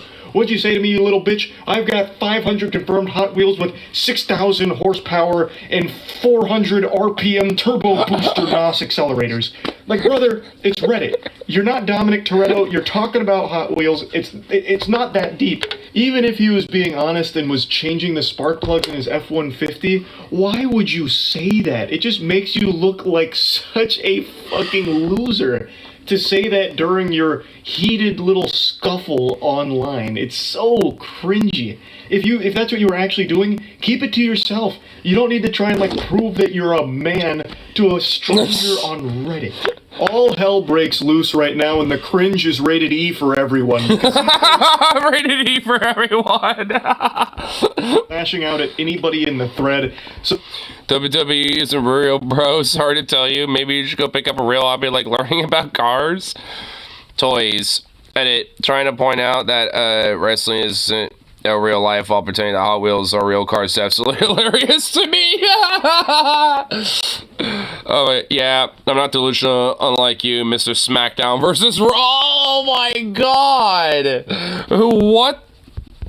Someone else made a comment, and he went through his post history, I believe, and found that he was on, like, the WWE subreddit. So he calls him out saying, WWE isn't real, bro, sorry to tell you. Maybe you should pick up a real hobby like learning about cars. To which they respond, toys. A slam dunk. He's right. It's all fucking about Hot Wheels so far. So then he comes back and says, yes, I'm not delusional like you, Mr. SmackDown vs. Raw. That's not even an insult. The WWE is extraordinarily popular. Hot Wheels Henry is just really scrapping for any morsel, any crumb of an insult that he can, slap together, and it's not working. It's not. He's fighting like 16 different battles from all fronts here on this comment thread, and he's losing every single one of them. Our boy then goes full armchair psychologist. You actually are ashamed deep down. That's the whole reason you chimed in on my comment. You felt attacked when I said, what grown man watches this? It brought back traumatic memories of you being bullied for liking WWE in this day and age. What weird fucking, like, hyper-analysis obsession shit is this? Oh my god, what the fuck, bro? Like, smoke a goddamn J, my dude. Like, holy fuck. Smoke a blunt or something. He's like, no, I commented just because of the toxicity. To which he says, Here, I'll read it. No, I commented because I hate seeing stupid toxicity. The thing is, I know wrestling is fake, and you don't understand that playing with Hot Wheels doesn't equate to learning about real cars, Lamau. I'd rather have a Hot Wheels collection in my garage next to my turbo truck than have Rey Mysterio and Triple H posters all over my wall. Okay, I don't even believe this guy has a fucking turbo truck. I don't even believe it. I have a Hot Wheels collection in my garage next to my turbo truck and have Rey Mysterio and Triple H posters all over my wall. I don't know who's getting bullied for liking the WWE in this day and age. It's extraordinarily popular. Maybe like 10 years. Yeah, honestly, I don't even think... honestly, it'd be kind of weird if you weren't into it. I mean, I'm not really into it, but I mean... like, when it comes to, like, mainstream, you know, like, culture and shit, then, like, I mean, at least in America, like, a lot of people like wrestling. And to those type of people, you'd be unusual to not like it or whatever. So, I mean, I don't know. Oh, my God, this is kind of a funny fucking little freeze frame of Charlie. Oh, but today, no shot. I think he's fighting ghosts with that one. You're much more likely to get bullied for collecting Hot Wheels cars as a grown-ass man. Case in point. Though, he's not actually getting bullied for that because no one really has a problem with what you collect as a hobby. The reason people are making fun of him here in the subreddit is because of his attitude, where he views his hobby as just superior to whatever else everyone's interested in. My hobby is the best out of everything. This shit is just trash, so fuck all of you. My hobby is just obviously the best. So, you know, I actually collect Hot Wheels cars, like a real, grown, grizzled, strong, big-muscled man, not this lame garbage. Like, it just sounds like pinky up, high off your own fumes, sniffing your own farts kind of garbage, where you view yourself as superior than others just because you think your interests are better. So you're just shitting on everyone else who called it out. Like, no one cares. Which is just so, like, pathetic and just really, like, reeks of the insecurity of that person more so than anything. And the fact that this person did it on a goddamn subreddit that isn't even related to any of the bullshit that it devolved into, it's like, oh my god. Like, it's like, holy shit. Like, the amount of projection that guy has. I mean, like, the fact that, like, people point out that, oh, you like Hot Wheels, bro, like, why you getting at, you know, people for liking this? And this simple little, like, comment, which is, like, could have been simply just been wrapped up with simple, oh, well, fair enough, it's just my opinion, you know, that I think this is stupid, you could think that my hobby's stupid, whatever. You know, just leave it at that. Like, he probably would have gotten upvotes for that, if anything, and then the person was like, well, fair enough, I guess. Or not even respond. But no, it has to be, like, some sort of, like, personal attack, and now, like, pretty much, like, all of Reddit has rallied against you when you probably, like, you probably would have been fine if you just didn't do this. Like, oh my god, what a schmuck, bro. I'm assuming there has to be a little more since, like, 7 more minutes to this. Does this continue? Is there a second season? Cars in your garage, and it's right next to your fucking Optimus Prime truck. Yeehaw, that's great. You're just being an asshole about it, which is why people are just making fun of you. And the fact, honestly, that he supposedly has a turbo truck, I think really screams about how much of an insecure little bitch he is. Because we know how much about, like, especially the, like, these macho conservative types that tend to be pretty insecure, like, when it comes to the F-150s and their 250s and shit. Are they, like, up to 350 at this point? I don't even know. But, like, I mean, it's like they're all jacked up on their, like, you know, F5050, whatever the fuck at this point. And, you know, and just, like, all, like, it cannot help but, like, bring it up at some point, especially if they feel like it's, like, some sort of a personal attack to them. It's just, like, it's inconceivable to them, essentially. Subreddit. And I never make a decision that could not have conceivably had a positive outcome. Yeah, maybe, I don't know. I'll have to think about it for a second. Maybe. But no, we're gonna, oh my god, there is more. Season 2, oh shit, baby, let's go. You drive a stock car and play RuneScape. I know you're drowning in pussy.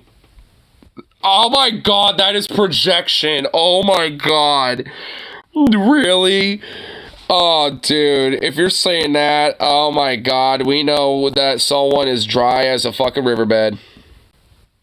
I have just today, actually. Oh shit, you did? Oh, damn, dude. And this time he's pissing on sacred, hallowed ground. He insults RuneScape. He says, "You drive a stock car and play RuneScape, I know you're drowning in pussy." He's saying it sarcastically. So he checked the comment history of this guy, saw that he played RuneScape, and he's using it to attack him. Which is a wild one. Like, yeah, RuneScape's got some, less than stellar things about it, but there's nothing wrong with RuneScape at all. It's still an extreme... You mix vanilla protein powder with V8? Ew. Popular MMO. Gross. Well loved to this day. And the guy's like, I don't understand how a dude who plays with toy cars thinks he's above people on movie and rap subreddits and people who play RuneScape. We're all on the same site getting in our respective nerdy communities. What makes toy cars better than talking about media or playing a game? Which is fair. I mean, that makes a lot of sense. True. And then he just goes, "You don't understand because you can't even turn a wrench on your own car. Of course, a mechanic is going to be into Hot Wheels considering he works around cars all day. Do you need me to further break it down for you to understand?" Oh my god, dude, what a cringe lord, dude. Oh, just that aura of... The fucking euphoric aura of just like... And the oofra of just like, yes, I am so holier than thou, fuck all of you, is just so strong of this one, it's, ugh. Insecure loser is very potent. It's like in... And the whole drowning and pussy sarcastic comment just made me think that this motherfucker is, like dry as a lake bed, dude. Dry as the fucking Sahara. Drink no thing because they don't want to waste the powder. I have taste PTSD now. I'm truly feel sorry for you. Why? You should, that weird, you mentioned this, Muslim person, last time you mentioned, I don't think I commented on it, but he, hugged you randomly, unconditionally, you should have given it to him, saved it in the fridge, and on your walk, just, put it in, some drink, and be like, hey, have this drink, I mean, I don't, they kind of got my order wrong, do you kind of want it? You should have just, you've been like, here you go, and that probably would have made him fuck off. I haven't seen him in a while.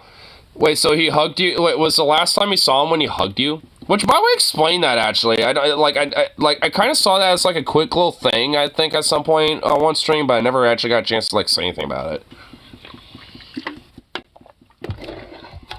I was like, what the fuck? As I remember reading it at some point, but I just, kind of forgot about it until just now, because it's like, oh yeah, I remember reading that, but it just never responded. At least I don't think so. Maybe I did, but I don't know.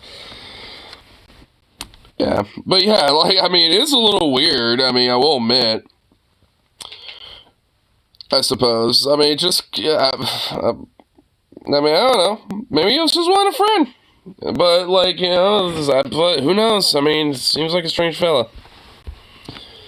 When they first meet Kimpachi and his spiritual pressure is so strong that it just glues people to the ground, they can't even stand up. That's what his loser aura is doing to me right now.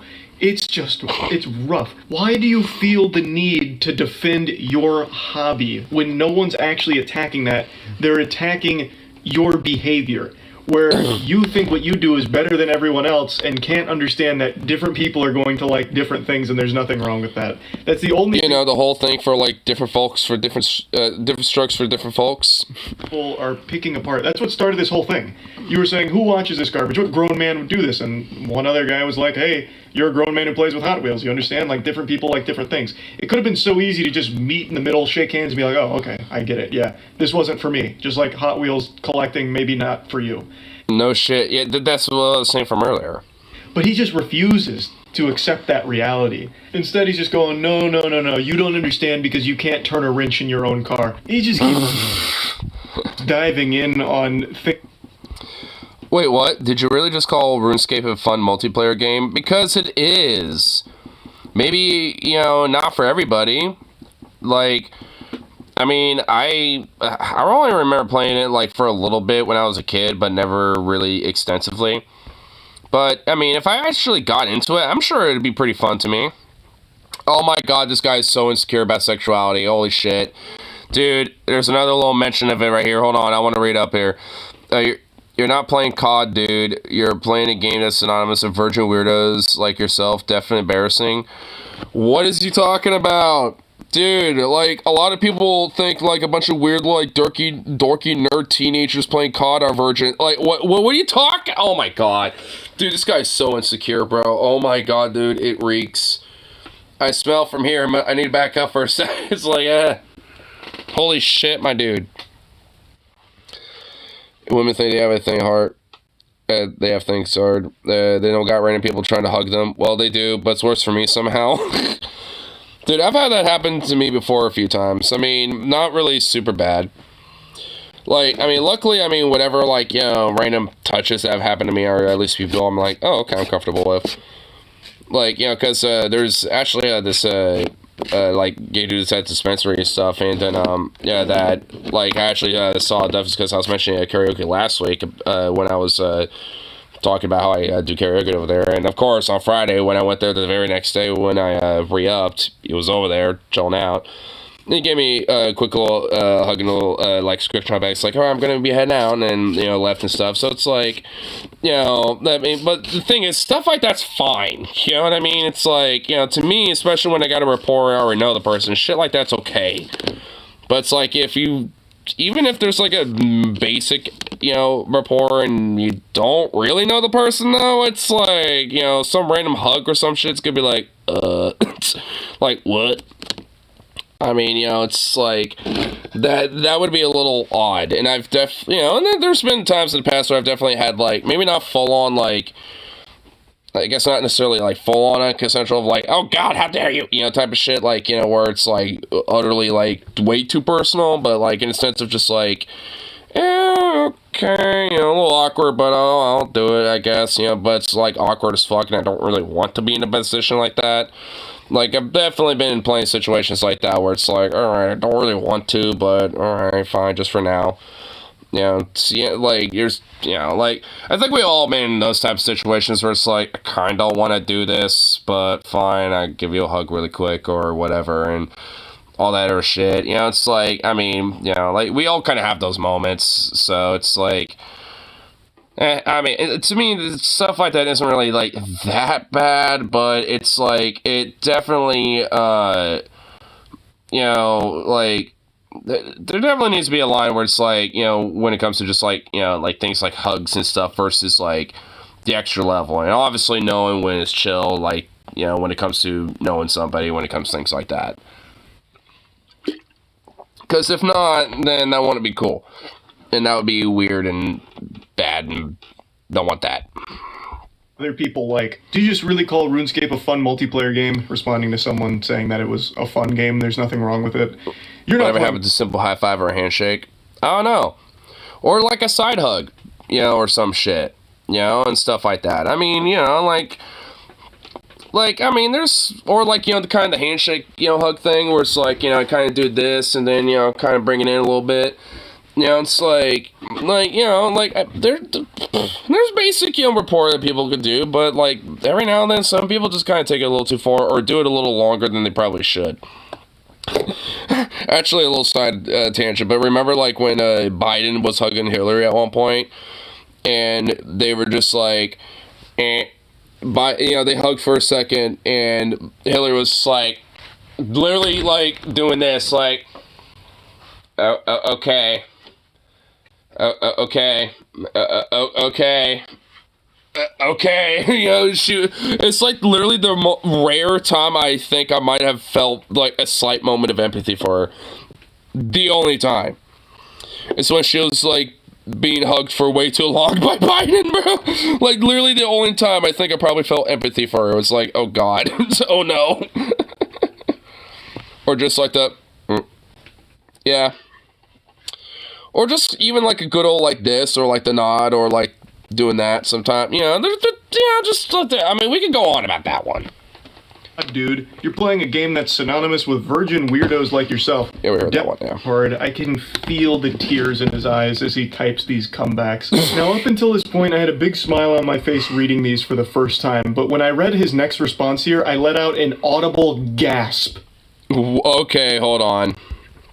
We're reading this first part. I'm sure if you ever played it, then you played it by yourself for sure.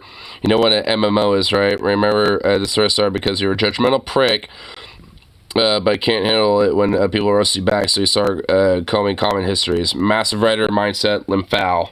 Yep.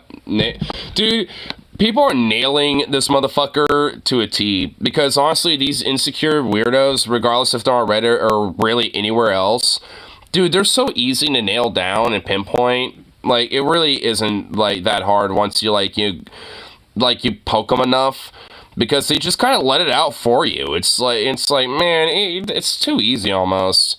Like, this motherfucker was obviously way too easy to poke.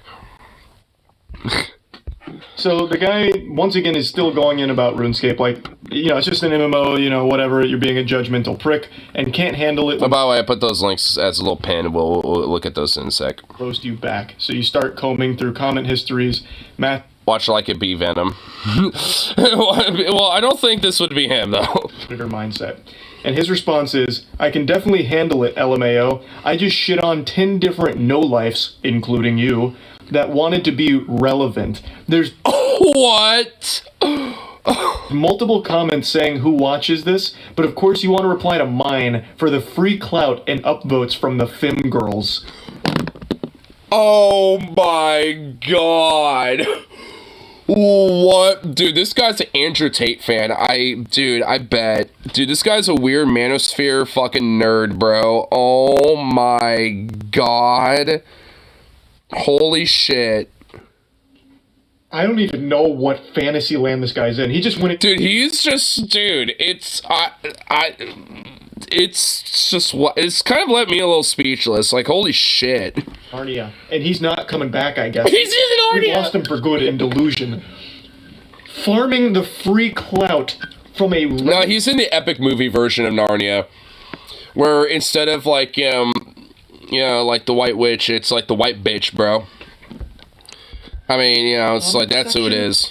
What clout? And where did the Fim girls come from? And I don't understand. There's so many layers to this onion, I don't even know where to begin with. I mean, no shit. There's like a weird garnish of like manosphere shit, like sexual insecurity, like hobby insecurity. Dude, it's like, dude, it's like Shrek, bro, and onions. They have layers. Like, there's so many layers to this shit. It's like, I mean, there's more layers to this than Shrek, bro. Like, holy shit.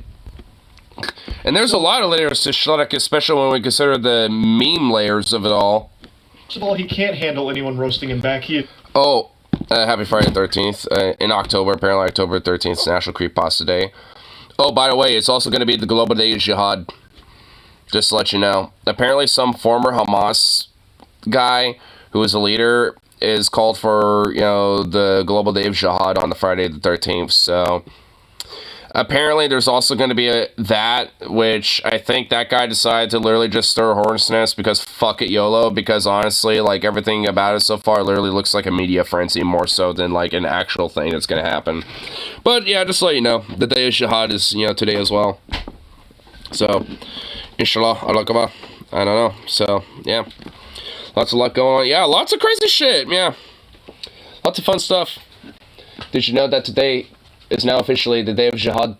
The Global Day of Jihad is today now officially. And it's also Creepypasta Day and Friday the 13th. Every day is Jihad Day. And, I mean, I guess, you know, depending who you talk to, that is fair enough. Yeah. And what other day were you talking about? Creepypasta Day. National Creepypasta Day. Like, creepypastas, like scary stories and stuff like that. Not creepy. And obviously Friday the 13th, you know, in October. So, the stars have aligned, you know, to still chaos upon Earth. It's not the 13th yet. Don't we have, like, another couple hours to it?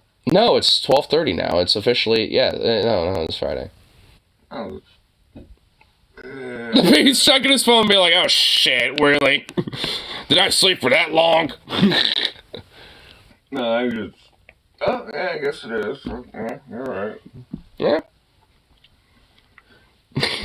After being awake for like 2 days almost, it's a couple hours here and there, and just like, well, let's go to sleep then. What the fuck? Oh, well, Jesus. Like, I mean, if you haven't been sleeping much, you're gonna take a goddamn fat fucking nap or something. What are you doing? I mean, you look like you haven't been sleeping in a while, so go fucking sleep. What you doing? You haven't been sleeping much. Well, that's... Okay, whatever. Yeah, well, I sleep an hour or two at a time. It's just... Oh my god. Old man sleep. I will sleep every few hours and have the old man nap occasionally. Ignore. Cha-cha-cha-cha-cha. Wait. Cha-cha-cha-ah-ah. Wait. Cha-cha-cha-ah-ah. Wait, what? Wait, is there a reference to something there? Did I just, like, unleash, like, Cthulhu or something with that? Like, what did I do with that? He's had a... Did I do a racism unintentionally? ...on conniption over this. He did not shit on 10 different people. He just made a fool of himself in response to 10 different people. And he says that they just wanted to be relevant. So I'm guessing this guy has a huge ego, and he thinks that he's some kind of Reddit power user, perhaps? Like, his karma speaks... I've seen Friday the 13th. It's been a long while. Oh, it's really... Oh, I think I know what you're talking about. Ah, fuck. It's been a long time since I've seen it. Self, right? Like, this is the big guy. And you guys are only responding to him because they're... You know what? I should watch that movie. Trying to... Oh, you know what? Here, I don't want to keep pausing this, but... Here, I got a question I want to put in before I... Well, some clout from his teats. His big, ample bosom of relevancy. The bosom of relevancy. It's wild. It's so wild to me. So I went to his account because I did a double take. Is this like a big Reddit user? No, he's not. Like, I don't know what like the highest upper echelon of Reddit karma farming is, like the biggest karma accounts, but his is not very high. Like, I don't know where this is coming from, but even if it was, if he's the #1 Reddit poster, there is no such thing as Reddit clout for commenters. That doesn't exist. Like, Reddit is the only social media platform where if you're extremely active, the #1 account on Reddit, it doesn't do dick for you. It does less than nothing for you. If you get Twitter famous, you can at least turn that into some kind of like sponsorship revenue or lead people to other platforms to maybe follow you. Now you can even make... Or just spreading crazy misinformation because Elon Musk basically will just approve that and say fuck it YOLO, so you can be that guy. Revenue from engagement, I guess. TikTok, obviously, you can make a whole career out of. Even Facebook, obviously, YouTube, Twitch, every other social media platform. If you are a power user of it and get like a big audience on there, you can make a whole career out of it. Reddit, if you dedicate your life to being a Reddit power user, all you do is get laughed at. That's your big reward. You Pretty get much. insulted for wasting your time. It is the only social media platform where you cannot make a career out of being a power user of it. So even if he was the #1 user on here, I mean, honestly, like, I mean, it's one of those things where it's just like, I mean, like, why? I mean, it's like, it's why I take, the principle that I do of Reddit. Like, I just don't really give a shit. Like, I'll put, like, I'm like kind of a semi-active user of Reddit. Like, I'll go on Reddit, like, I mean, we'll check out things like our Public Freakout, for example, on here and shit. Right? Like, so, I use Reddit, but like, I'm not such an active user where I'm, like, doing this shit, for example. Like, I might post a comment here and there, but I don't really give a fuck about responses. And, outside of maybe, like, if I'm asking a question and I see a response to the question, I'm like, oh, okay. And I might respond, like, oh, thanks for the answer. I'll look into it, or whatever the fuck. And, but beyond that, like, I might post stuff here and there, because I've posted even some of my, live footage, from, like, some of the shows I've been to, on, like, the Portland subreddit, for example. Like, I'll post stuff here and there as well. And, so, like, I consider myself, like, somewhat of a user, but it's, like, you kind of have to, like, take that principle with it, though. Like, just, like, like, respond occasionally, post some stuff here and there, but just, like, fuck it. Like, who gives a fuck if you got, like, a bunch of upvotes or downvotes? Like, I literally could give a fuck about, like, Reddit karma or any of that shit. I don't care. I don't even know what it is. Like, in a sense of what my Reddit karma is. Like, I don't know what it is or give a fuck. Like, I just don't care. Like, I mean, I'm just there to check shit out, post some stuff here and there, and just whatever. Like, I mean, just look at shit. Some of it's news, some of it's just stuff that I, might want to, like, react to, and that's about it. It's about as far as it goes. Oh, but the question I had, though, I want pinned, was, what type of, like, karaoke, Friday the 13th related song should I do for, Duffy's Tomorrow? Yeah, no, that was my question I had. That happened because I was thinking like I want to do like some kind of Halloween themed stuff, especially like Friday the 13th style songs. So I'm just kind of wondering like what's out there. Hang on, yeah, Roasted the Hookup. I might not do them tonight, like, you know, on stream, but I'm definitely going to be doing it at Duffy's. And I might record them at least, you know, because, honestly, you know, I've been thinking I might stream over there, actually. Because one of my old high school friends that I've been kind of reconnecting with at, you know, because he goes to that bar a lot. Last time I was there, he was doing a TikTok live stream, and you know, and everyone at the bar was pretty chill with it, and people at the, you know, like at, you know, like that on the bar, they were fine with it. So, like, honestly, like that kind of gave me a thought, like, what if I just fucking streamed over there? You know, because I was kind of thinking, like, you know, because I go over there for karaoke, it's like I've been thinking, like, well, you know, I might as well maybe, like, you know, not stream those days unless, you know, it's like before I go to work, you know, with my coffee or whatever the fuck, you know, but, you know, like, just because, you know, when I come back, it's late as fuck, right? Like, usually I come back around, like, this time, or maybe even, like, at 1 or 1:30, depending on how late it goes. You know, so it's like, you know, like, I'm thinking at least, you know, for, like, schedule-wise, I'll probably, you know, be better, but now I'm thinking, like, why not just stream over there? Because, like, in between karaoke's, I could just be at one booths and just, like, chat with y'all for a little bit and stuff like that, and just, you know, just hang out. So, I mean, you know, it wouldn't be any different. It would just be in a bar setting, basically. You know, they got, like, outlets so I can have my phone plugged in and shit, so it's wouldn't be a big deal. So, I mean, and obviously they're cool with it over there. So I don't really necessarily think it'd be a bad idea. And plus, you could probably just, like, you know, meet random people at the bar that might pop over and be like, hey, what's up? You know, whatever, what you doing? You know, because, hey, why not? You know, that'd be, you know, be kind of fun to, you know, have that little experience. So I don't know, I might do that once at least, you know, just kind of see how it plays. You know what I mean? I might try that. There, you got some right here. They have to be like, well, I have to be able to, like, find these for karaoke's. Which I'm sure a lot of them will be. Actually, there's a song by Ministry called Every Day is Halloween that's a karaoke, so I might do that. So, what do we got? Is it gonna Superstition by Stevie Wonder? Alright.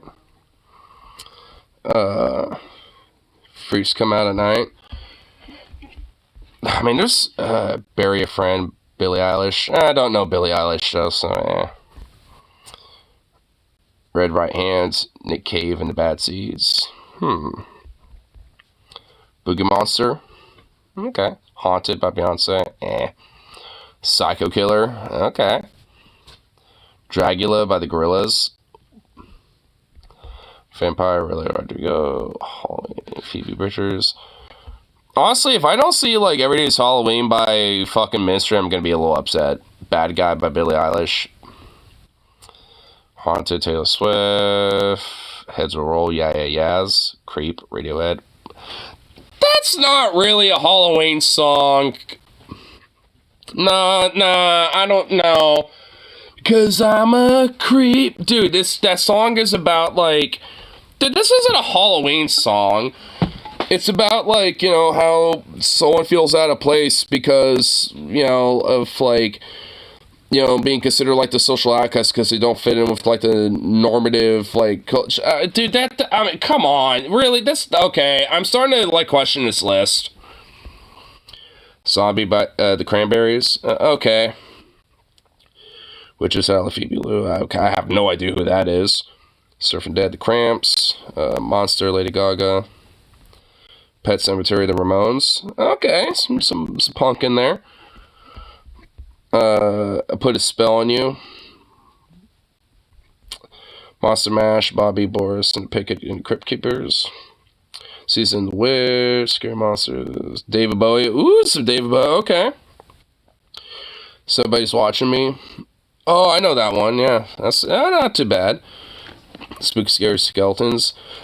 Don't Fear the Reaper. Oh, that's a good one. But I mean, that's not really a Halloween song necessarily. Oh, well, yeah. Well, all right. I'll grant it somewhat of a pass. Werewolves of London.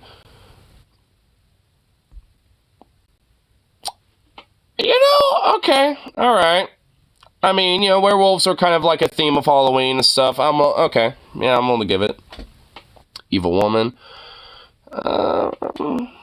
Skeleton in the Closet. Black Cat. Okay. Yeah. Voodoo Child.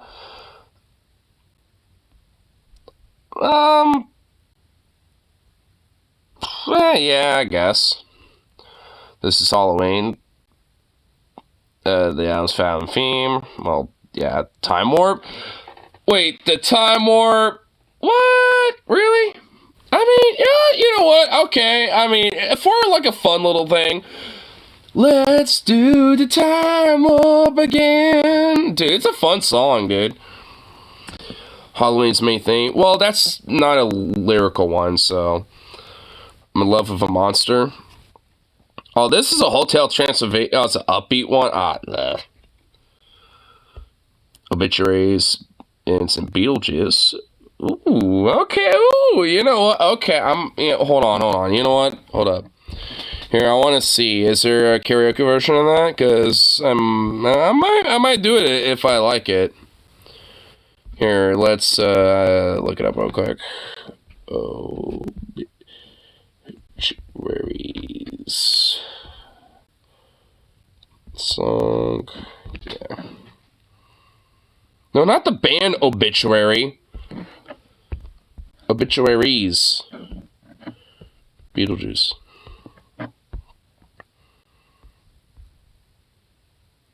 Oh, it's called the book / Obituaries. It's a short one, though. It's literally a short-ass song. Okay, so Danny Elfman.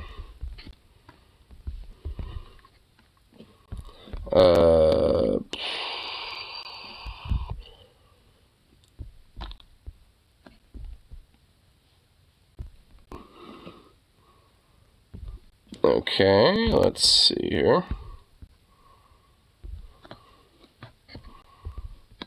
Is there one of that? Oops. And no, there isn't. There is a Nightmare Before Christmas. Jack Slomet by All American Rejects. It's recommended me that. Try this. And let's see. 100 Greatest Halloween Party Song. Oh my fucking god. Thriller. Well, okay, that's pretty obvious. Time Warp. Okay, yeah, alright. Ghostbusters. Oh, you know what that means? Oh, I should do Bustin'. That I'm thinking of. This Halloween. Someone's watching me. But Devil Woman. Sympathy for the Devil. That's not a Halloween song. That's a political song. That's like a social, politics song and shit. Like, I mean, okay, whatever. Bad to the Bone. Okay. Welcome to My Nightmare. Yeah. Grave Robber Night. Evil Ways, Witchcraft. Demon.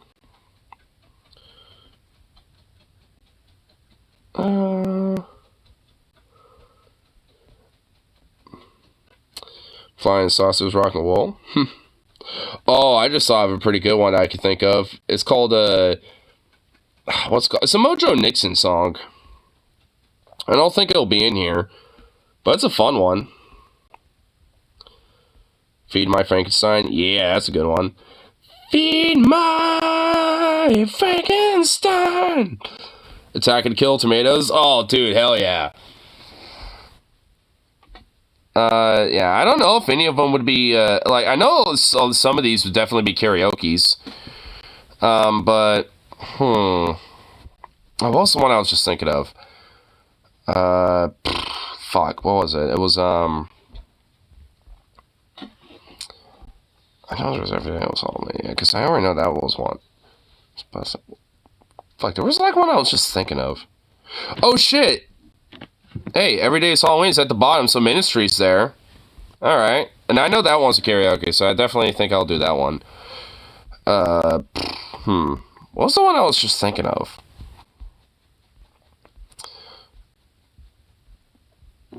Yeah, whatever. But, trying to think what other little songs I could do. I should do Fear of the Dark by Iron Man. That's a good one. Doc, if your arch nemesis has returned, MC. Hey, what's up, Rip City? I'm trying to figure out, like, what, Friday the 13th, like, Halloween-style songs I should do. Trying to see if there's, like, anything Friday 13th specific, but there really isn't in here. At least more compact sing-oriented. That is true.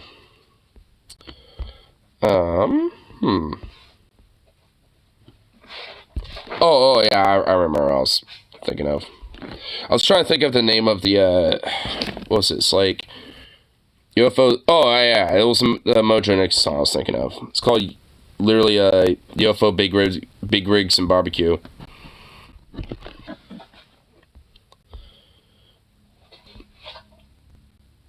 It's actually kind of a funny, like, little song. Yeah, I'll play it. I can get with playing it. Yeah, actually, I need to listen to some, some of these at least, if I want to do some karaoke zone.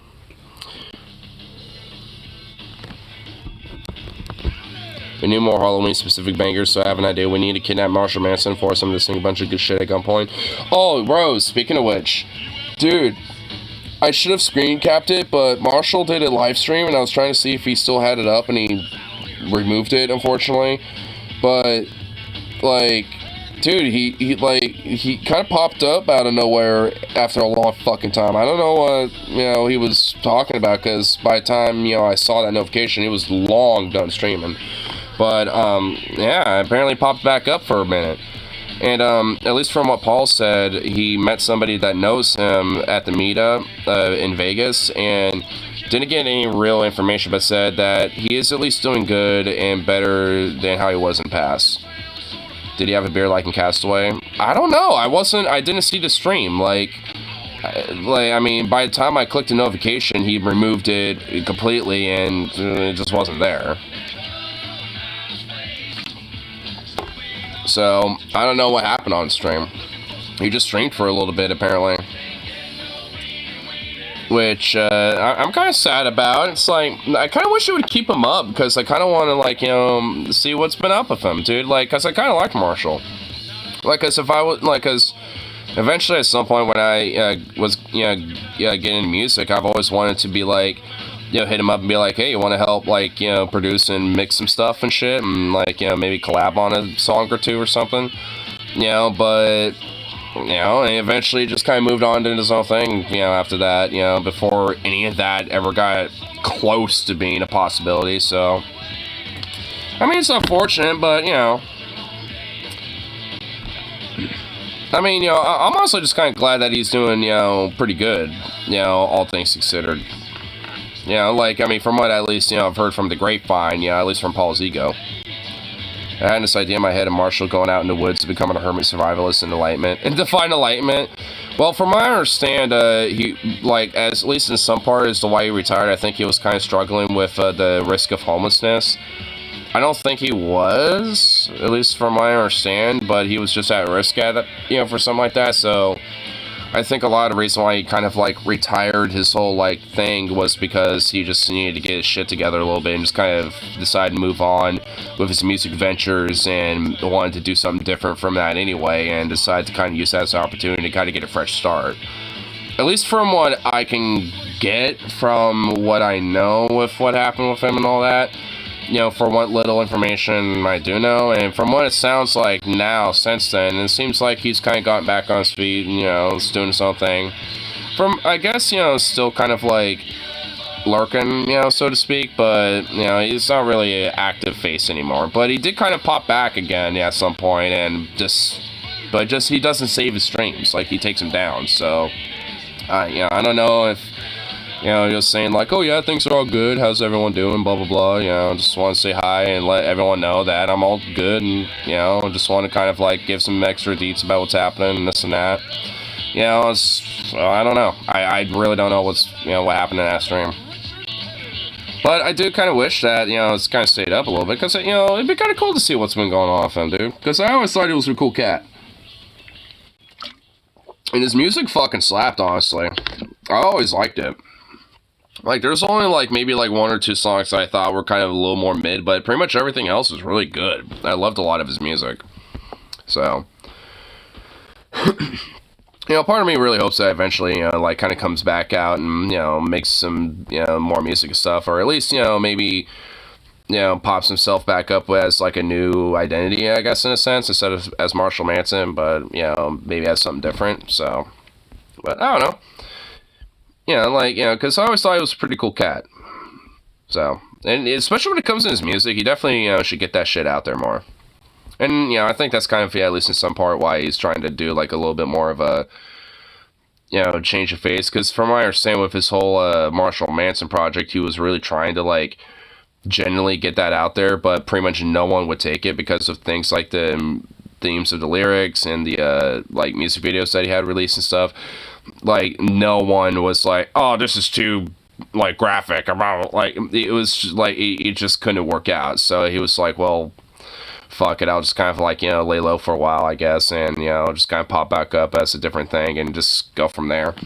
Which is fair enough, especially if you want to try to make success out of your music and actually trying to get yourself out there, and you got some edgy stuff that, unfortunately, even, maybe indie/regional, records won't even accept, and it's you gotta, try to redirect the path a little bit, which I guess is unfortunate, but it seems like, at the end of the day, he's doing pretty good for himself. So that's always really good. Yeah. I want to hear the Everyday's Halloween song by Ministry, because I haven't heard it yet. I've heard a lot of their other music, and I'm already liking it. With that little beat. Already digging it. Now, I know there is karaoke of this, so you know what? I think I'm definitely nailing this one, especially for the Friday the 13th. Yeah.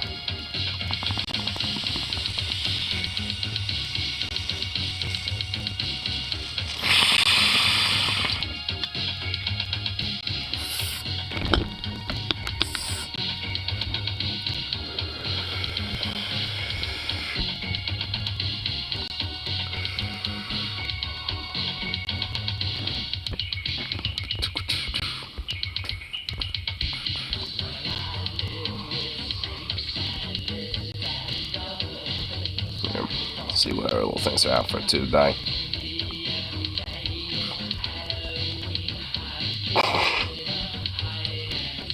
There's a few other people that are kind of starting to react to JF's wife going missing. Because Sharka 300 has mentioned it a little bit. There's a video on that he made a couple hours ago on it. Oh my god, dude. I bet that motherfucker is seriously definitely going to be caught. It just seems like everything's pointing to the fact that that guy is definitely going to be, he's going to at least, be caught with, some sort of complicity, with her disappearance. If not her fucking death.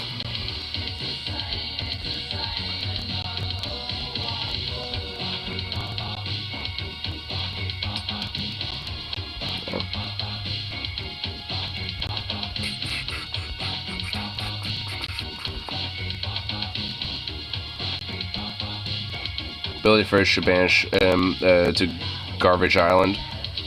Oh, definitely. He most certainly should. Oh shit! Hey, I think I found something that might be a little interesting. It was just recommended to me randomly. The Incel or Metal Lyrics game show. Incel Rant or Metal Lyrics. Oh my god, dude, yo, this is up my alley. I'm the metalhead here. I don't even know this channel. Crustbag? Huh. I never heard of this channel, but you know what? I'm curious. After the song, I'll play it. But yeah, you got those first links. That's right. I said I put a pin on it, and honestly, I kind of spaced it. Your cat is mean and aggressive. Why do you think I keep him outside? Do you own a stocky gray cat with a blue tag and a shit attitude? Please consider keeping your monster inside. The cat has attacked my cat, at least it does the times on my property. It stalked her in my backyard, attacked her on both porches, and last summer chased her inside my house. It was extremely difficult to get her out because of how aggressive it is. The last 2 weeks, it's attacked her 3 times and tried to attack me twice, literally lunging at my face when I was trying to separate it from my cat. Oh my god, what a demon. Is it responsible for letting your cat outside when it's just predatory and violent? Maybe your cat was born an asshole, or maybe it's a side effect of a medical condition, aggression, and cat's sign conditions of, like, toxic bisomosis, okay, whatever. So please take your animal to the vet and keep it inside. An unwelcome and unfortunate sighting of Catus Eratus Satanas. Eratus Satanas. Look at that little demon, dude. Oh my god. Cat's just misunderstood, bro. Do you think a beast could be contained? Maybe. If the right amount of treats. Or a MILF with thoughts. Read it, the whole fucking thing, or else you're a pussy. Okay, let's do it. Oh god, this guy? Oh, fuck me. Okay, well, I'm not a pussy, so let's do it. Let's go. I had a date at Steakhouse the other night. The conversation was fine at first, but mine was preoccupied with the sway decision at hand since we're seated. Which steak would it be tonight? I gave serious consideration to my 38-ounce tomahawk ribeye go-to steak. Wait, so what's this? What's going on here? Oh my god, fuck off. Wait, so can I not read the whole thing?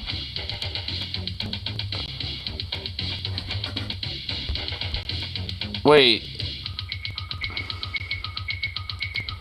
Is this the whole thing, or am I missing something here? Is there supposed to be a thread, or is this the end of the... What's going on here?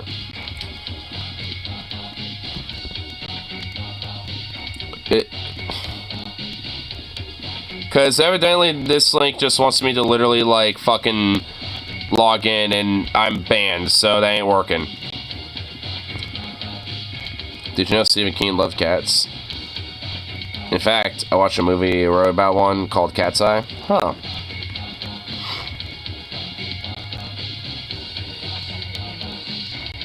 Also photos of Stephen King posting with his kitties. Oh my god, it's a little kitten on his shoulder. Oh my god, that honestly... Like, I mean... I didn't realize... Oh my god, the ads are everywhere! I didn't realize that's what he's looked like. And oh my lord, I'm not gonna lie, he looks a little freaky. The colored picture does not help. But oh my god, that is a fat cat. That is a chonk. Chonk kitty. Oh, look at that old kitty. Look at those kitties. Oh, look at that little fluffy. Tabby's the one that played the Cat's Eye. Aww. Oh, look at those cute little kitties. Sweet little kitties. Was that all of them? I guess it was all of them. Here, let's check out the game show, though. Kind of curious on this one. I have no idea who you are, good sir. But you do indeed look like a metalhead. Oh my god, what is going on there? The Incel or Metal Lyrics game show. Quiz works, meet the contestants, and blah, blah, blah. Okay, cool. Sweet. So get a good old explanation, the whole shebang, and everything. Sweet, we get the nice rundown, and it's about 12 minutes. This person who's familiar. Well, I don't recognize this person. I mean, I'm a metalhead. I'm actually kind of surprised. Like, I kind of follow, you know, a couple of, like, metalhead-related YouTube channels. And sadly, I don't really get a lot of their videos recommended to me and shit like that often, unless it's, like, Nuclear Blast or Napalm Records or some shit like that. So, I mean, despite that, I don't really see their shit that often. What I say to everyone at Thanksgiving gathering. whole, but you could find a lot of it concentrated within the lyrics of Slam and No early shit, deathcore though. songs. But do you want to know who else is misogynistic and avoids therapy by writing a whole bunch of violent and hateful Dude, stuff? I'm your brother. Oh, yeah, that guy. Oh, you want to know what's funny? Dude, I actually, this happened about, like, a couple months back. I was actually, going to, like, a punk show for, me and my buddy, and me and my friend Tyler, and, or no, we were going to, the Metalhead bike ride, actually. It was that day. And we decided to say, fuck it, you know, I decided to say, to my buddy, hey, want to just grab some burritos on our way over there? And he's like, yeah, sure, why not? And, you know, and on our way in there, like, as my friend was locking his stuff up, because I already did, I walked in, and I heard a, hey, bro. And I looked around, I was like, and I looked down, I saw, well, it was my brother, but dude, there was, like, literally, like, a good 10 seconds, I'm like, oh, hey, what's up? It's like, hey, bro. I'm like, you know, like, I was staring at him for a while, and I went, oh, what's up, bro? Because honestly, last time I saw him, he was, he was, like, a little bit more heavier set. But, you know, he'd, like, lost a shitload of fucking weight. So I was, like, for honestly half a second, I, like, literally didn't recognize him. I was like, wait, what? Outlet? I was like, oh, yeah, oh, shit, hey. These guys. So I figured since there's a lot of overlap between the two, it'd be fun to challenge a whole bunch of fellow creators and really put them to the test to see if they could differentiate between the two on the spot. I like how Sukov, hey, Sukov, Sukes, Sukov, Sukes, hey. Oh my good lord. Chill out, man.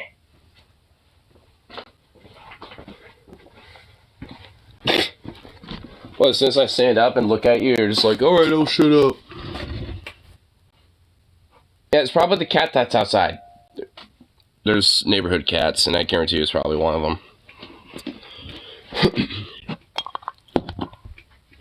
There are 10 statements. Each statement is either from an incel taken from Reddit or various comment sections, or it is from the lyrics to a song. Some statements and some lyrics are either rearranged or reworded very slightly just to make it a little less obvious and a little bit more difficult. For each statement they guess correctly, they get 1 point out of a possible 10 points. But there's also an extra bonus femcel round at the end for extra points. And feel free to play at home if you want, and let me know how many you get right in the comments if you feel like it, or you could share with friends and play with them just because that sounds like fun. So let's introduce our contestants, and then let's get into the quiz. I'm Maddie Danger. I make... Dude, I love her aesthetic. I love everything that's going on right there. This is literally, like, the most stereotypical, like, Portland, like, metalhead goth chick you would ever fucking meet. You know, that decides to get the hair poofed out and shit. I'm already loving this chick.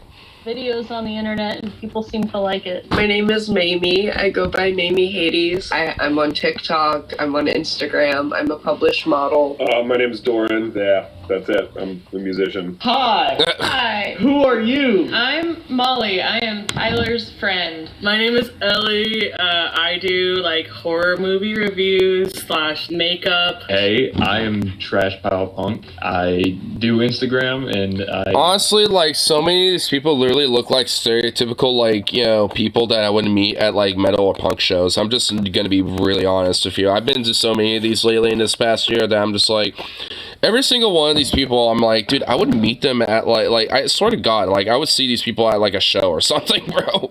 Like, every single one of these people seem like just some, like, generic person I would find at, like, some concert, whether it's, like, a punk show, or, like, a metal show, or even a rock show, even. Twitch streams. Since you do, like, modeling stuff and some sex work type stuff, I imagine you deal with incels quite frequently, so that might help you with this quiz. Yeah. Oh, I'm shit. a seasoned Reddit user and a seasoned former deathcore listener, so Cool.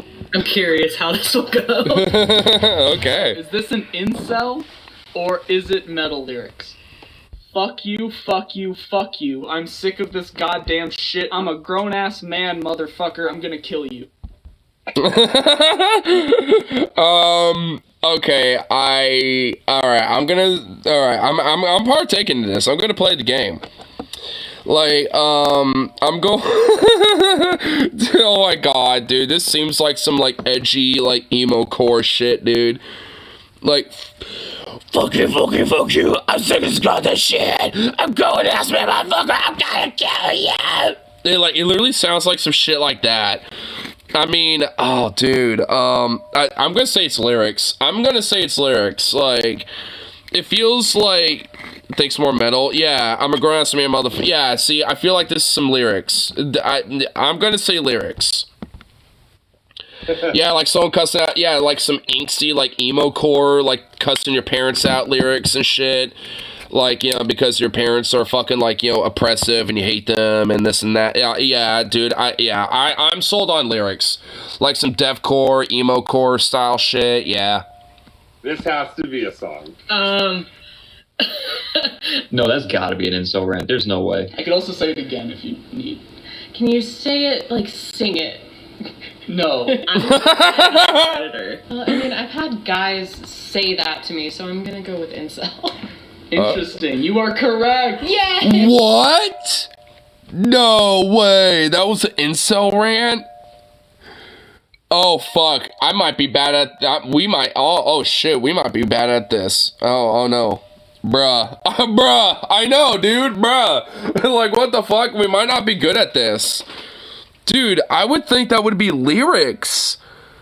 It could be made into lyrics. But, I mean, for sure. I mean, I guess. But that was an incel rant. Oh, my God. That one. I'm gonna go with incel on this one. Correct. I'm gonna have to say lyrics. Where does it come from? Do incels think women are their moms? I'm sure a lot of it comes from that. I'm sure there's a lot of incel insecurity that comes from their moms. Explains way too much. Dude, honestly, I mean, well, their parents do play a role in this. I mean, when it comes to inceldom, I think. You know, like, whether it's through the father or the mother, or honestly both. I mean, you know, like, I think, you know, to a lot of these incels, there's a certain level of their parents that they probably have some animosity, or at least, you know, have some sort of crutch or something, you know, towards, you know, that kind of helps, like, enable their behavior in a sense. I mean, I don't know. I mean, I'm just taking a guess. As an incel. Oh, you tricked me. You fucking... Oh, I see what you did there. All right. Okay, so far, you know, so far we're incorrect, so we're really gonna have to really think about this one. Dude, this game show might be hard, dude. Like, I thought that was an easy slam dunk. Like, so this is gonna be difficult. This actually, we both downed one. Yeah. Dude, this is gonna be more harder than I thought. Okay. You know what? Alright, we're gonna have to really work on this. We're gonna have to use the brains on this one, dude. Is this a text from an angry ex-boyfriend? Oh no, we lose, we turn into incels. Okay, so I guess, is this like an angry ex-boyfriend incel rant? Or deathcore lyrics? You have a new boyfriend. You're a greasy slut and you're dead to me. I don't miss you. That's a tough one. Oh shit.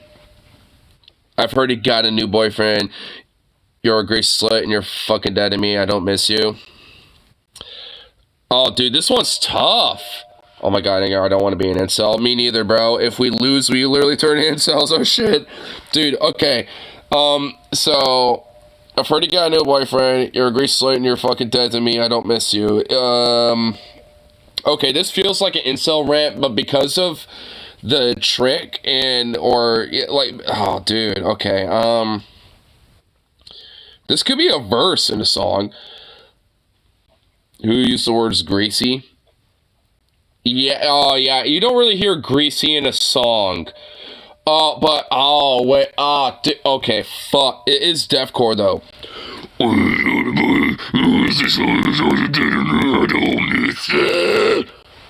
Okay, I mean, when you got that going on, I mean, makes me feel like a lyric. Yeah, you're making me, yeah, okay, no, I see what you mean. But that's nothing right. Oh, fuck. Okay, this one's actually kind of hard. I think this one's... Okay, fuck. This one's tricky. Like, I've never heard someone just call someone greasy. Yeah, well, I don't know. I would think, dude, this one's tough. Here, let's give it a second. Well, that's hard. incel. That is a band. Wait. So it is a lyric. Oh shit! I wasn't expecting him to drop it there, but so it is a lyric. I was leaning to lyrics, for sure, but honestly, this one was a little tough. You're right. Yeah, I was a little I was wanting to see if maybe it would be played out a little more, because I was leaning on lyric, but I wasn't confident. I didn't want to say it was yet. Because I wasn't sure, but yeah, so it was. It did kind of feel like a lyric.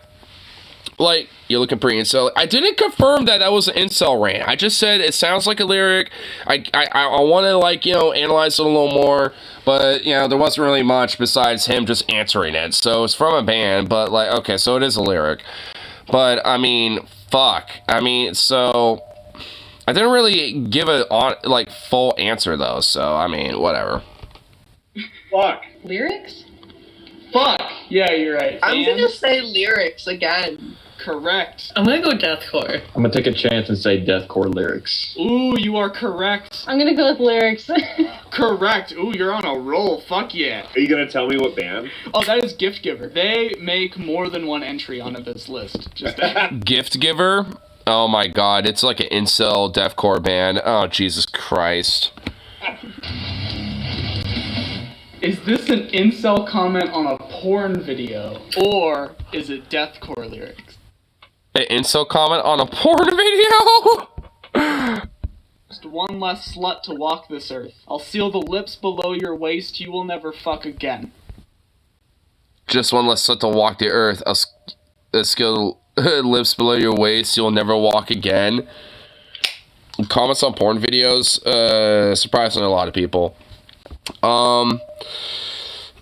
Fuck. I think this, okay.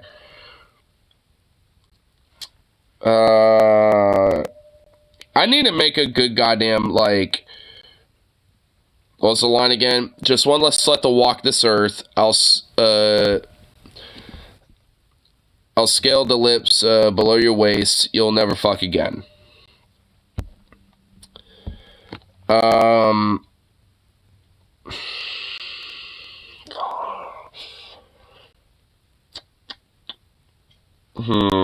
Okay.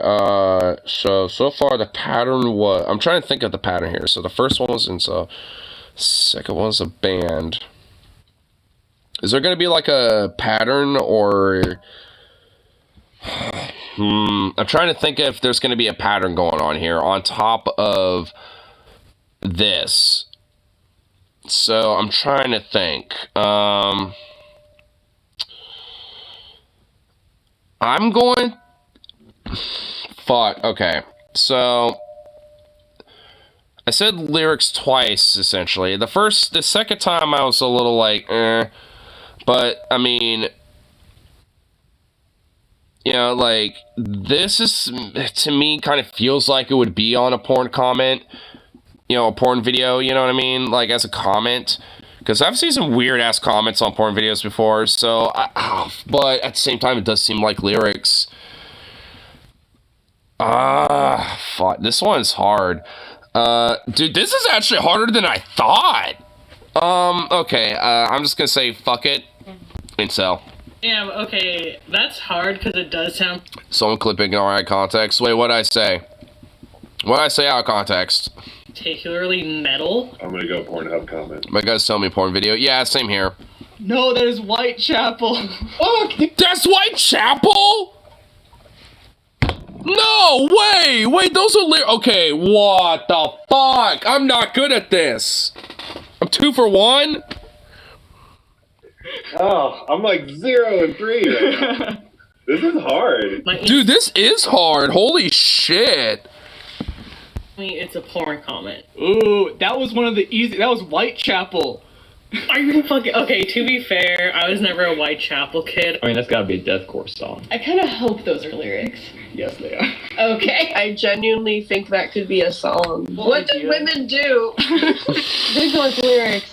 Correct. Hell yeah. I'm doing better than I thought I would. Die, you fucking whores. Stop breeding, you waste of space. Okay, that's an incel comment. That's an incel comment. Okay, this is like harder than I expected. I'm just Okay, it is, but this one I feel like my gut immediately says incel rant. say. Incel rant. I think. Dude, everyone's like, Dude, everyone's realizing this is actually kind of harder than it looks, and I honestly did not realize how hard this was. Like, I didn't think it would, I thought it would be easy, actually. This is way harder than I thought. Like, so, it's like, holy shit. I mean, but this one, I feel like is easy. This one has to be an incel rant. An incel comment. Incel on this. Elito Rager. Oh, yeah, the Elliot Roger. That's gotta be an incel. No, that is Diehard is murder. That's Diehard is murder? That's lyrics? Oh my god, dude, I suck at this. Oh my fucking god. Testing is YouTube being gay. No, it's not. Oh fuck, okay. Gotta be deathcore. Yes. You gotta go lyrics. Yes, that is Diehard is murder. Finally. This shit's rigged, man. It is rigged. Oh my god, most people got this one incorrect. Okay, so that one was tough. Holy shit, dude. Oh my god, this is hard. Okay, so the pattern is incel, lyric. So, is it gonna be incel? Dude, okay, I think there's gonna be a pattern. Let's see. Is this a TikTok comment from a man with a truck as his profile picture? Or deathcore lyrics? World War III. World War III, it's happening. I don't give a fuck. I'd vote for Trump. Dude, oh my god, that is definitely... Okay, you know what? I think there's a pattern here.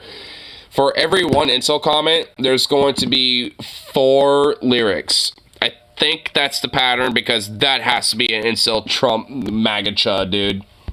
It's happening. I don't give a fuck. I'd vote for Trump. Feels like it's like trick questioning. I'm gonna go comment. That is also the band Gift Giver. Gift Giver?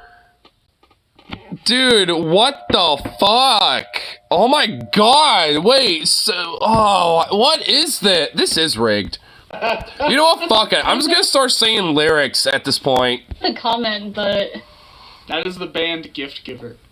Oh god. Oh my god, dude, hey, Shinedown gotta run for its money now. Yo, Venom, there's a band that's got Shinedown run for its money. Gift Giver. I want to say comment. This feels like a trick, but I'm going with truck. TikTok comment. Nope, that is the band Gift Giver. No. Yeah, they're fucking awful. Ew. I feel like I've heard the name before because I feel like I've heard people make fun of them online. Yeah, that's like I don't probably listen why. to them. I say it's the TikTok comment. That is also Gift Giver. Her face! Dude, everyone was incorrect. Nobody was right. Dude, you know what? I kind of feel better about myself being incorrect on this one because literally nobody was right on this. Everyone thought this was like some weird MAGA chud on like some comment on TikTok. Is this an incel poem from Reddit? That's I'm sorry. The term incel poem. Incel Oh my god, this is awesome. Dude, does he do this often? He did this a year ago. Please tell me he's done this more. Okay, he's earned a subscribe. He's earned a subscribe. Like, I mean, like, but honestly though, like, does he do this, like, more than once? Because, holy shit, this is awesome. This is a fucking banger, bro.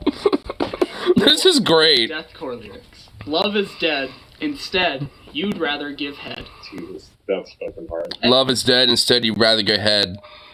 Okay, I'm gonna have to say that, dude, this is lyrics. I don't trust this shit. This has to be, you know, fuck. Oh, dude, a poem could also be made into a song, though. Oh my god, this is the hardest one, I think. Fuck! Is it lyric? Oh, lyrics are incel shit. Ah. Dude, this is really pissing me off almost. Like, holy shit. Because every time I think I'm like, got that shit, it's like, nope. So it's like, fuck. I am not on a good roll on this. Holy fuck. I'm like, what am I? Like 2 for 6? Like, for like out of the 6 questions, I got like 2 right so far. Like, fuck me, dude.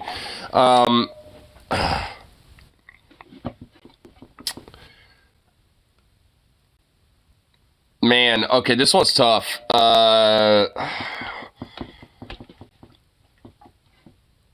Love is dead. Instead, you'd rather give head. You know what? Oh, I'm gonna take a piss really quick. I'm gonna think about this one for a second. This one's really making me think, like, legitimately. Because holy shit, dude. Who's that doggo?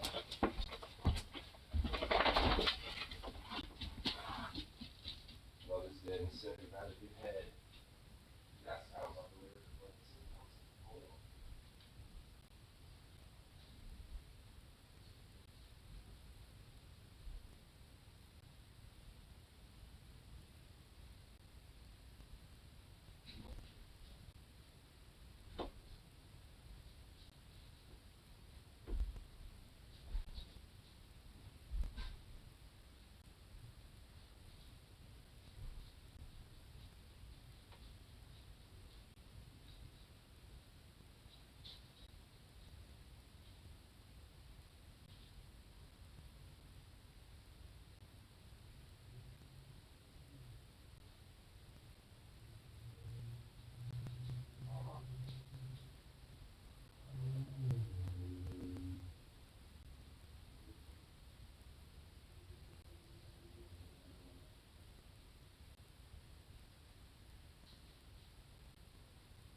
Man, I've been thinking that for a minute and I still don't know, dude. What the fuck?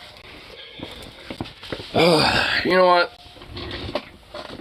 I'm gonna say that it is a fucking poem. I've been leaning on that a little bit, so I'm gonna go on that. Fuck it. It's not lyrics, but it's an incel poem. Like, incels wouldn't be good at writing poetry. Well, so. also it reads like shit. Yeah. Deathcore. I have to say incel on Reddit. Reddit poem. Poem. Say, I'll go with the first option. Poem. Incel poem. No, that is Chelsea Grin. Are you fucking kidding me? It's lyrics? What the? Dude, I suck at. Okay, again. All right. You know what? I'm going with my initial principle. Lyrics all the way. Fuck it. Oh my god. This is actually like what the hell? No. That is Chelsea Grin.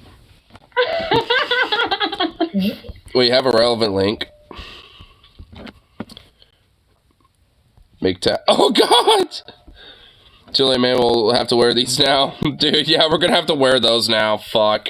What era of Chelsea Grin is that? That was their first EP. That is Chelsea Grin. God damn it. Dude, only one person got that right. Incel comment during an argument or lyrics. I'm sad I'm not with the woman that gave birth to my beautiful daughter. You pissed me off, so yeah, fuck you. Wait, what? I'm sad I'm not with the woman that gave birth to my beautiful daughter. You pissed me off, so yeah, fuck you. Oh my god, dude, that reads like a fucking Reddit argument comment. Dude, god damn it. I want to say lyrics, because I guarantee you it is lyrics. But, oh my god, dude, my gut says it's not. Oh no, what do I do? Oh my god, this is a dilemma. I go with that being like a post or a comment. I think it's a comment. I'm gonna go I'm gonna say it's a comment. Fuck it. with an argument. Comment during an argument. Correct. Oh, finally! Jesus. Hey. Is this a argument? Is this a comment that's an argument on Reddit, or is this death metal lyrics? I'm sad I'm not with the woman that gave birth to my beautiful daughter. You pissed me off, so yeah, fuck you. Is that lyrics, or is that a post on Reddit that, you know, in the middle of an argument? Something on it. Okay, what was the comment? Number one. Well, this is either an argument on a Reddit post or it is lyrics. But it says, I'm sad I'm not with the woman that gave birth to my beautiful daughter. You pissed me off, so yeah, fuck you.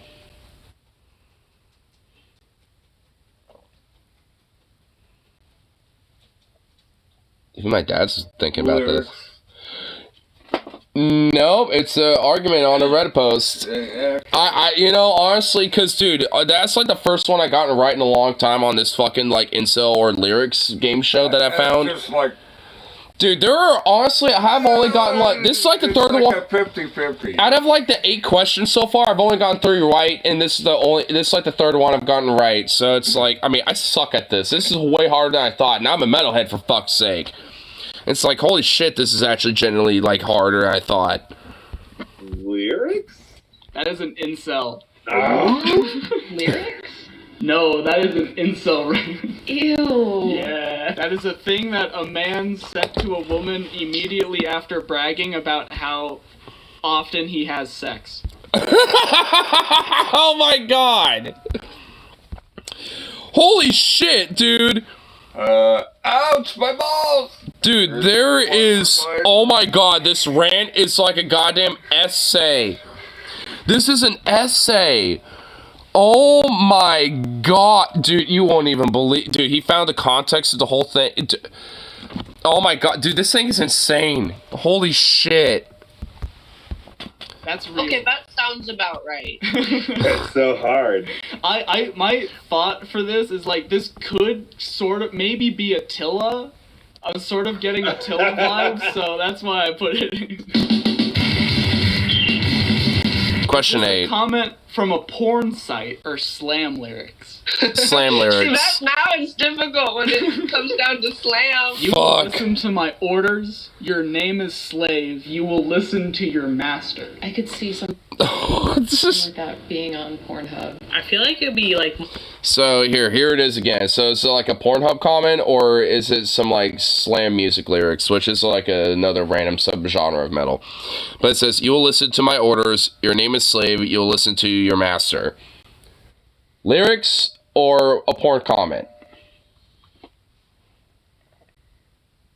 That's probably kind of both, but I mean, to be fair, you know what? That does sound like a little bit of both. I will grant you that. You know what? I mean, I will grant that.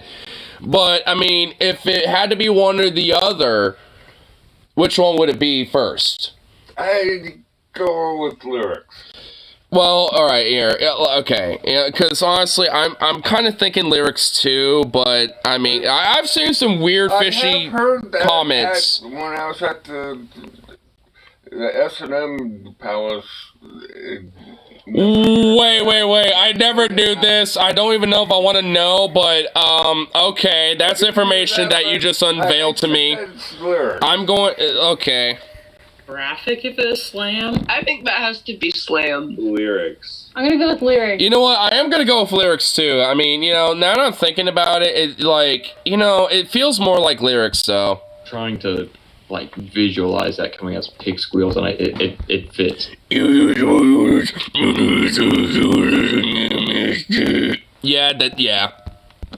I'm going with slam. But I think it's slam, yeah. Yes. Comment. You are wrong. It is! Yeah!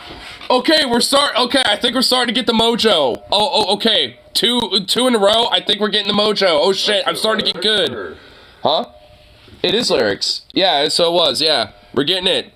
Hey. It could be either one. I mean, to be fair, yes.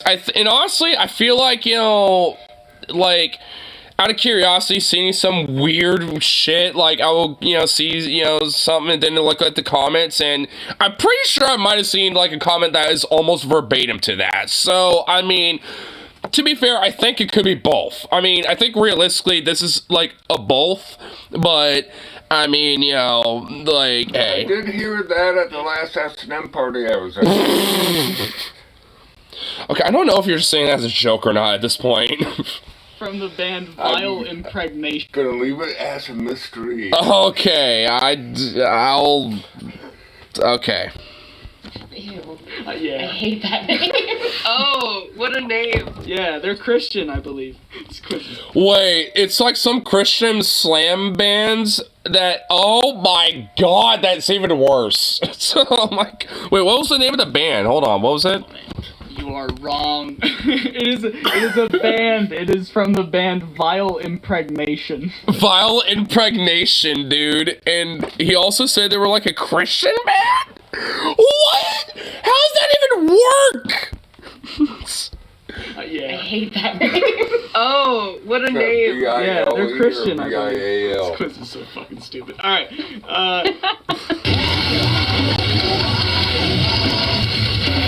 Is this an incel trying to flirt or slam lyrics?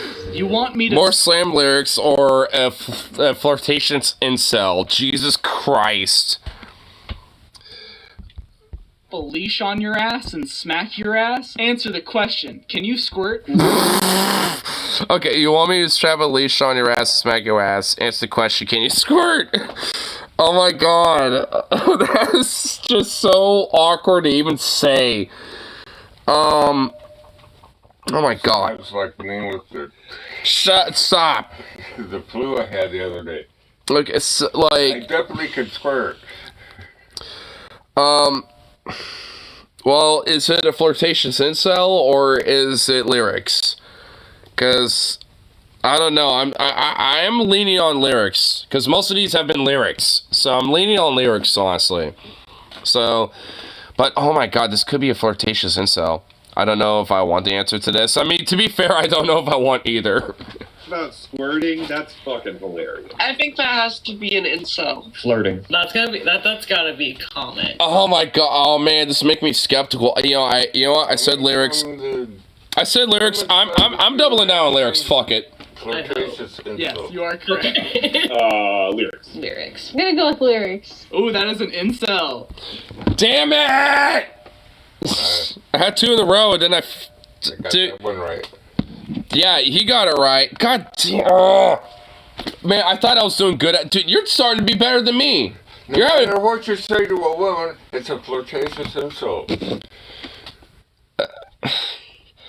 I don't think that's always the fucking case. I mean, it's depends on what type of like flirtation you're doing. I think on that one, because if that's the case, then that might not necessarily be flirtation. Type of woman you're talking to. Well, I don't know. I mean, people are okay. Whatever. And women like that type of thing, but you just have to know the type of woman to what type of level of insult you're going to. Well, we'll notice that like half of the contestants on that particular question was a 50-50 split on incorrect and correct, and I think me and Dad being like him being right, me being wrong on this question kind of shows that too. God, I'm still not good at this though, So motherfucker. together we're 100%. True. Is this an incel dating profile or satirical slam lyrics? Satirical slam. Pussies, and I'm here to grab yours. No. Wait, what? I feel like that's a dating. Soy is for pussies, and I'm here to grab yours. Okay, that sounds like some lyrics, dude. That sounds like some slam parody lyrics. Soy is for pussies, and I'm here to grab yours. Like, you do that, dude. Oh my god, that yeah. I'm leaning on lyrics on this one. Profile, but I also feel like this is a misdirection. I'm going with slam lyrics. Yeah. Slam? We'll go with lyrics. I think Lyrics, yeah. Lyrics. Question mark. Should have trusted your gut. That was a dating profile. What? No way! No! What? God damn it, this is so fucking hard. Holy shit. Incel dating profile. That's got to be a dating profile. Yes. That is real. Who makes these things? Like, what weirdo is saying shit like that on a dating profile? Soy is for pussies, I'm here to grab yours, and that's on some weird fuck's dating app on their profile. Like, I mean, what the fuck, dude? Like, I don't even know how to even respond. Like, it's down to earth, you know. It's just like that's what I want to do. It's well, the whole idea is like soy is for pussy because like soy makes you like feminine or something. It's some weird, stupid manosphere chud bullshit logic, and like the idea is that like, oh, it's for pussies and I'm here to grab yours because you're a pussy and I'm grabbing you by the pussy. It's like that type of fucking bullshit. It's just. I honestly was hoping those are fucking parody lyrics. You know what? The fact that he specified that they were parody lyrics honestly should have been the clue for me to be like, hold on a minute. Because he never really specifies lyrics unless, in those things. So far. He did there, though. So that should have been a fucking little red flag, honestly. God damn it. Okay, I feel like there are not many questions left, and this is making me mad. I'm not good at this. You are not even gonna know, so I die. Dude, you're taking public transit to go to a goddamn Walmart and coming back. Like, you're going to be fine, dude. Holy shit. It's the final round. Ready for the final one? I am. Alright, this is the final femcell round. So this is the last one. You have to get it in order to get half correct. So the pressure's on. Is this a femcell? Or is this slam lyrics? Men are... A femcell or... So, like a female celibate or slam lyrics. The male race is complete scum.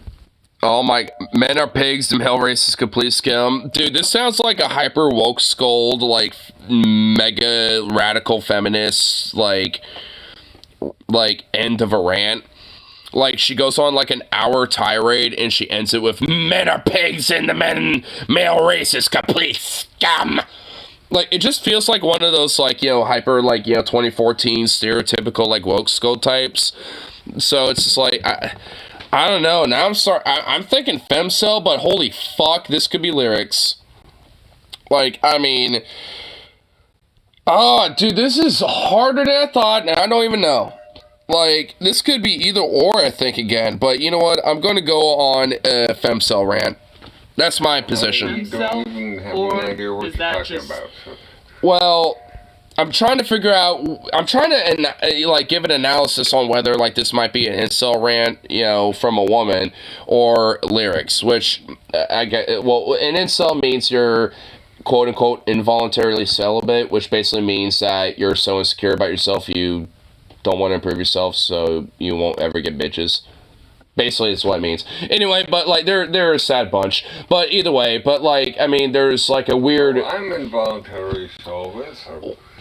Not really. I mean, okay, alright, there's a whole fucking, like, you know, extra layer of this shit. I'm just trying to do the TLDR version. I'm just letting you know. There's a whole I'm trying to do a whole too long didn't read version synopsis of it, and you're not in the criteria.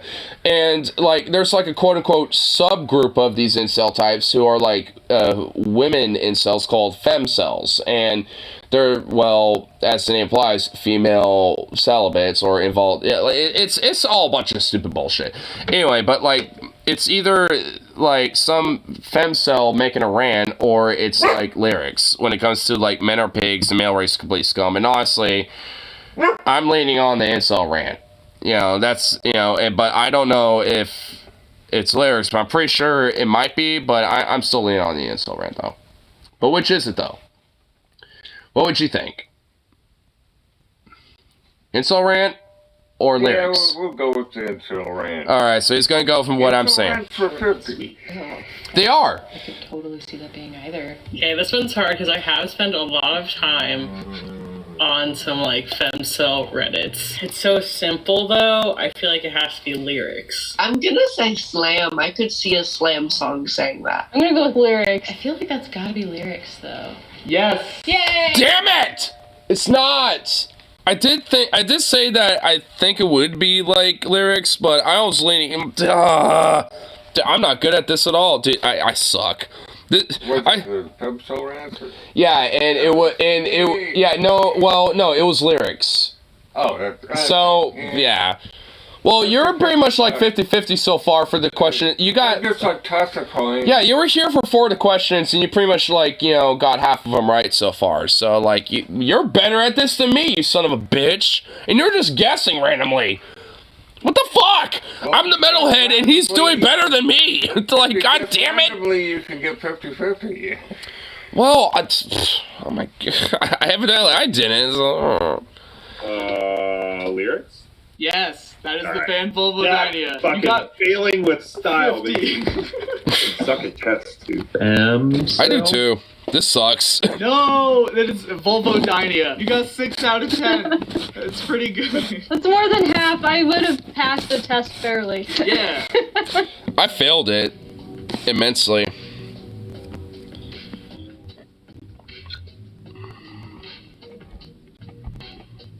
Oh, here we go. Dude, pretty much everyone got half of it right, besides, I forgot his name, but one of them.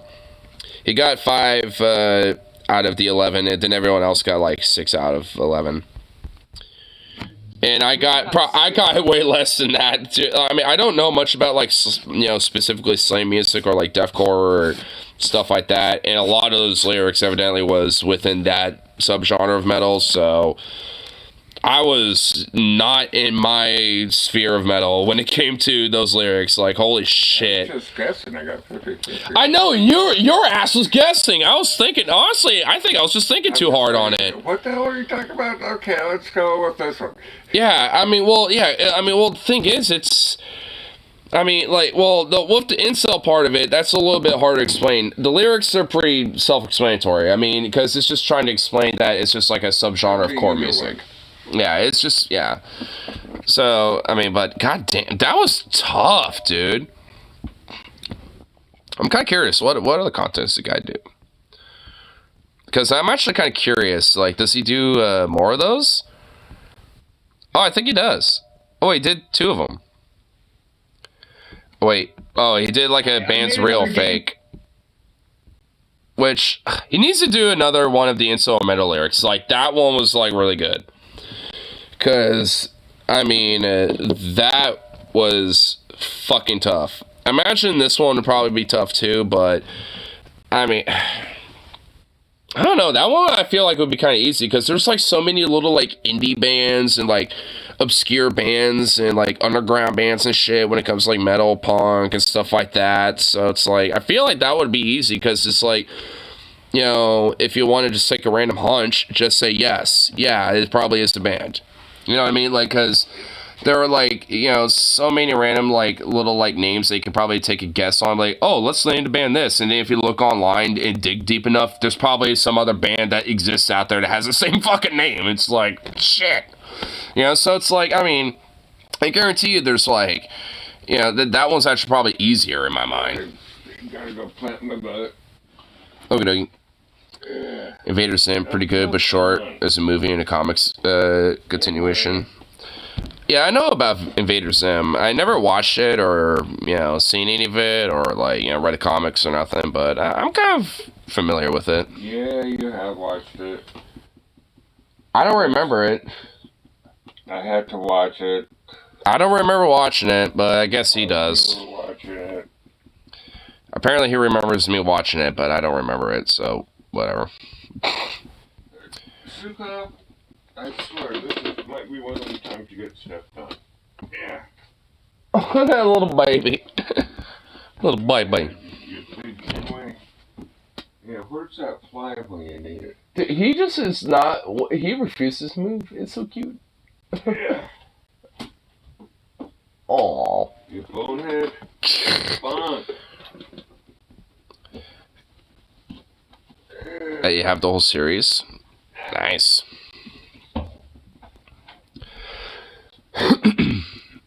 Here.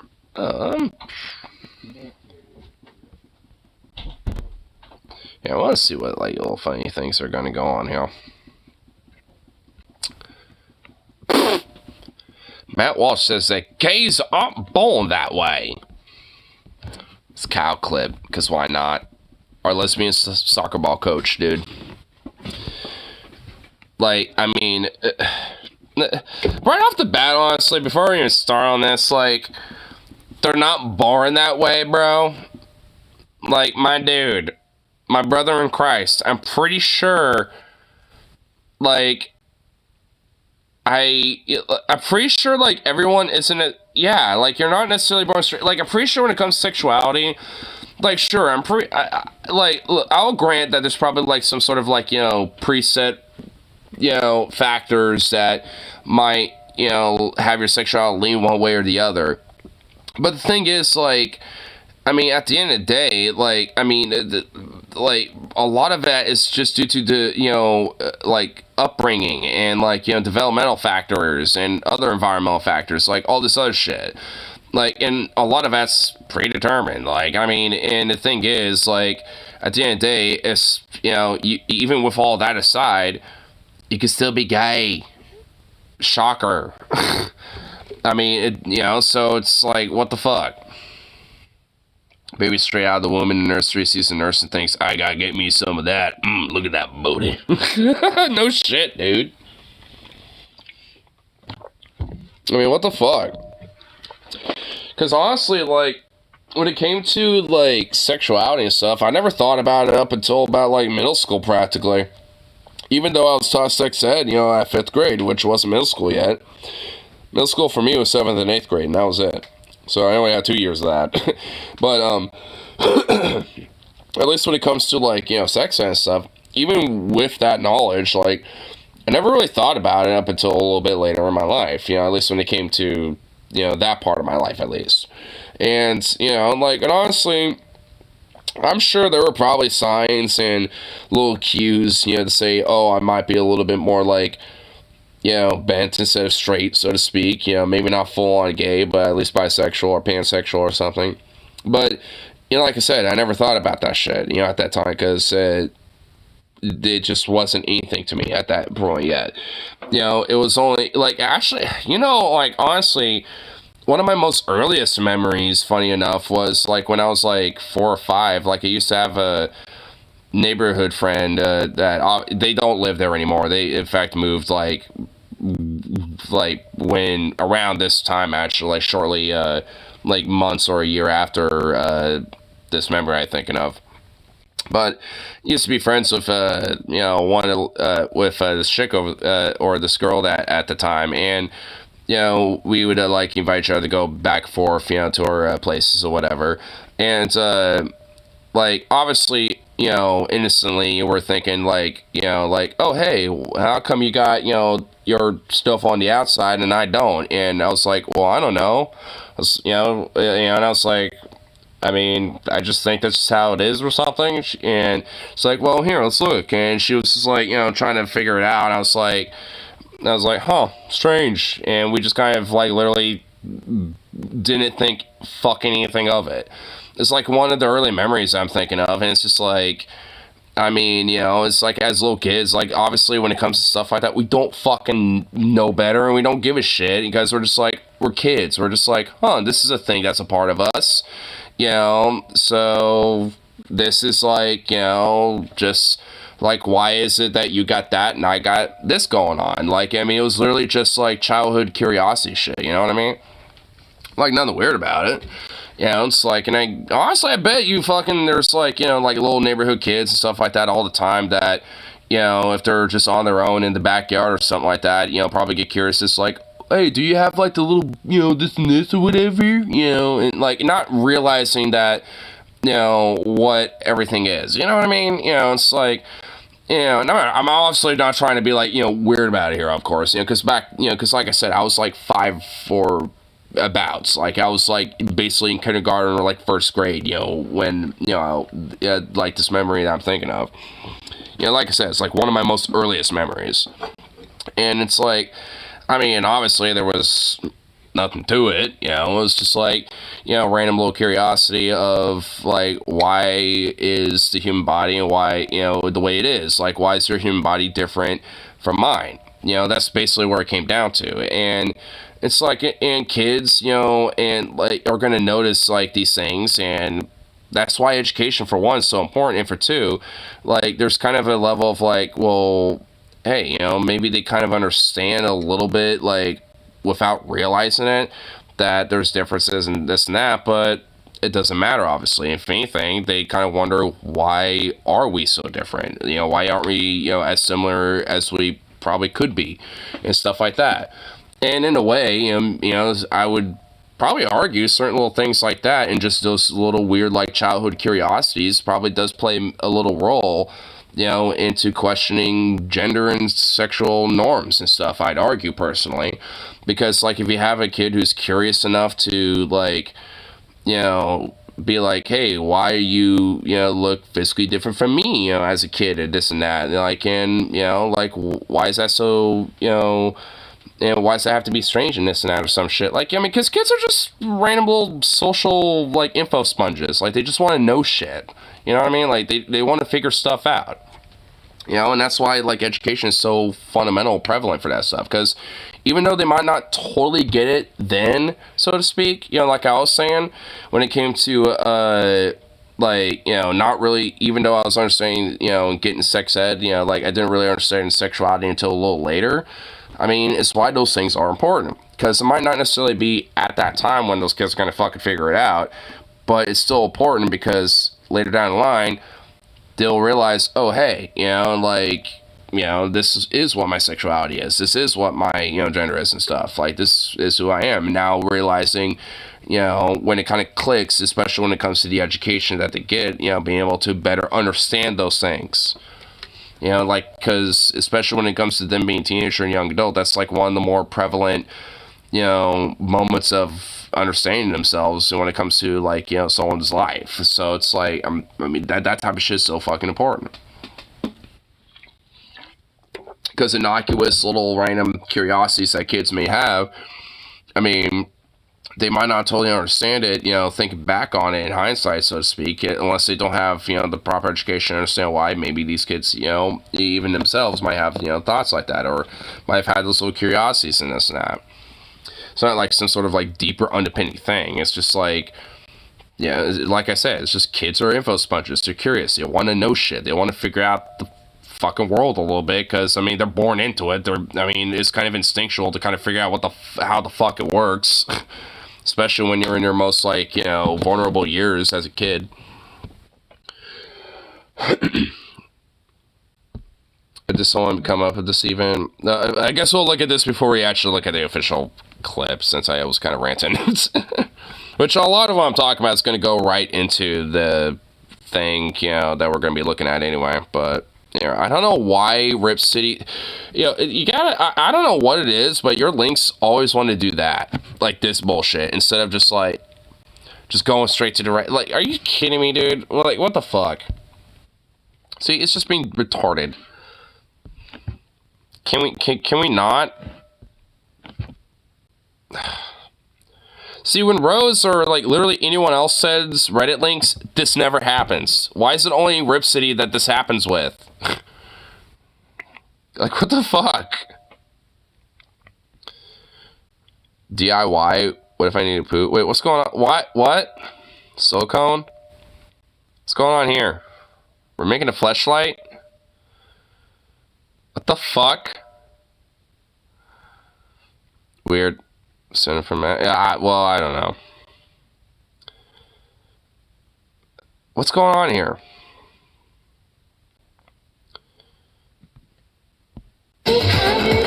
Fuck! Alright, I'm muting that. Alright, I'm skipping. What do we got? What's going on here?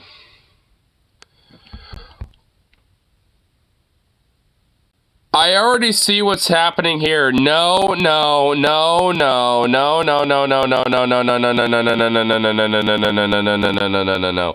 don't even want to finish this. I refuse to finish this. That is going to be a fucking nightmare. I refuse. I already could tell what's going on there. I refuse to even finish that. No. So Matt Walsh, I guess what we're delving into is not going to be any better, but you know, fuck it. Like, any day that ends in Y, he is incapable of not talking about either gay people or trans people or both. Nobody is more obsessed with this issue than Matt Walsh and Michael Knowles as well. You know what? Matt Walsh and Michael Knowles need to literally just go on Pornhub, make an account, and just, like, suck each other's cocks, okay? Unironically. They need to get over their weird anti-gay obsession and anti-trans obsession. One of them needs to dress up in drag. Michael Knowles, probably. And then Matt Walsh will suck that, like fucking Michael Knowles, cross-dressing dick. And fucking, just like have his pussy slain endlessly by Michael Knowles and then switch off. And then he'll like utterly slay, that goddamn fucking Michael Knowles pussy. Okay? Like, I mean, that just needs to happen, and maybe they can finally get the fuck over the fact that queer people exist and they can come to terms with the fact they're gay as well. Now, Ben Shapiro will give it a rest for a couple days every now and then. I mean, he's still bad on the issue, but he'll give it a... Not possible. Michael Knowles, not possible. They think about trans stuff and gay stuff more than trans people and gay people. It is on their minds 24/7. Well, hey, some of us like to get fucked are pretty sexually, promiscuous, so hey, I mean, I'm all to challenge them. I will be a challenge, I do say. This is the most like genius big brain take I've ever seen in my life. Matt Gaetz is going to give us his thoughts on the whole idea of can you be quote unquote born this way? Like that Lady Gaga song talking about gay people. It's like, yeah, I was born this way. What do you want me to do? Like, this is just who I am, right? That's the idea. Well, Matt Gaetz, excuse me. Yeah, you said that twice. I thought Matt Gaetz had something to do with it. Until you said this twice and now you just, like, correct yourself. Like, he's getting his conservative fascists mixed up. Has a reaction to that, and you're going to love it. Now, the argument from the other side, well, there is no argument, really. I mean, these people are just shameless, soulless, hypocritical con artists who will say whatever they want. There's no argument, just hypocritical, soulless con artists. Are you projecting there much? Like, honestly, is that projection there, buddy? You weird, like, alter ego, like, fascist Mike Figueredo looking fuck. I mean, like, really? Because that's what you are. Like, that's exactly who the fuck you are there, buddy. In any given situation. What the fuck is this new logo that he has? Wait, is he, like... Is this, like, some new logo? Like, what is this new backdrop he's got going on? What the fuck is this? What is this? Really use their own arguments against them, as I've just done, because their arguments are not real arguments. Yeah, and what do you talk about? Yeah, they are. Like, you could dismiss them as non-arguments, but they literally are. Man, like, what? What? Is he? That's how we're starting. It's like, oh, they just don't have arguments. Well, okay, you know what? I mean, I guess to be fair, in a sense, I mean, we don't really have arguments. We just have, like, a rational understanding of basic empathy that is like, hey, don't be a fucking dickbag. don't be a bigoted piece of shit. Like, it's not really an argument. That's just, like, trying to enforce basic, like, civility, like, and respect to people. Like, regardless of what their background is. Like, I mean, I guess you could, I suppose, obviously, technically, you're making an argument to, force that, but, like, I mean, you shouldn't have to, like, I mean, but unfortunately we do because of fucks like this. I mean, so I guess in a sense, it shouldn't have to be a fucking argument. They say... I mean, because honestly, it really isn't. It's like, hey, let's be respectful of other people.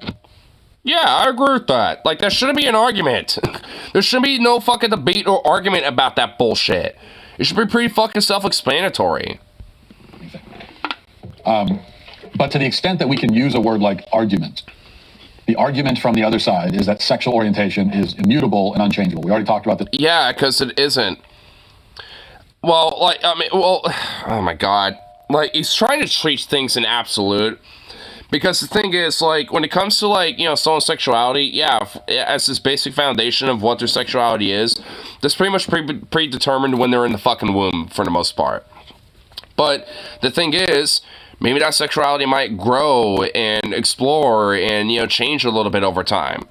Because that happens a lot. You know, even with people that are comfortable with their sexuality, sometimes, you know, they're also comfortable enough to where it can be fluid to where it changes a little. Like, I mean, like, it's like, is that somehow, like, you know, some sort of, like, oh, no, uh-oh, like, no, it ain't, buddy.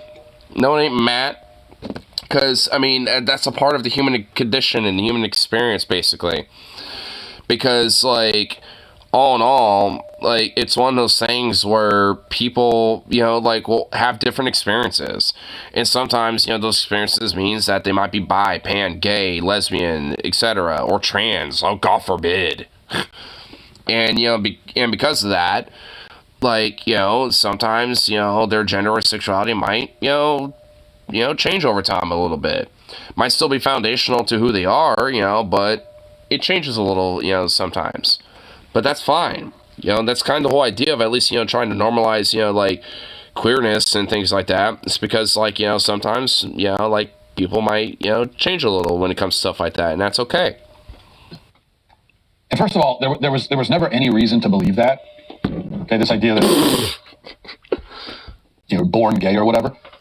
We know that a person's sexual preferences and tastes can absolutely be affected by all manner of things. Trauma. Okay. Your point? Yeah, these play a role sometimes. These are things that might play a factor, which I know you're about to list off. Trauma is one of them.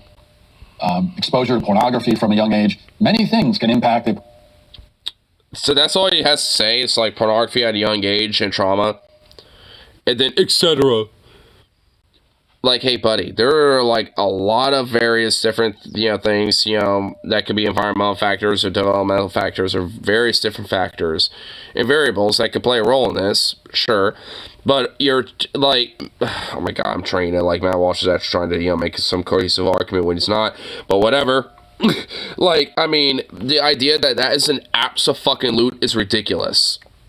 Like, just because someone like me, for example, might have, you know, figured out that, hey, porn exists at an earlier age, you know, as a teenager, I mean, I'm pretty sure, like, my sexuality broadly would probably still be foundationally the fucking same. I'll probably still be, like, you know, pansexual or bisexual broadly. Like, I mean, unless I kind of interchange both of them, you know, because, I mean, either way, whatever. But, like, I mean, you know, it's like, either way, it's still foundational in that shit. Like, regardless of what other slight little variables are there, like, I'm pretty sure, confidently, bisexuality is probably still going to be the fucking same. You know, it's like, you know, maybe certain things, like, you know, when it comes to, like, kinks and fetishes, stuff like that, that might be a little different, sure. But, I mean, at the end of the day, like, my interest in stuff like that, you know, might still be there without realizing it.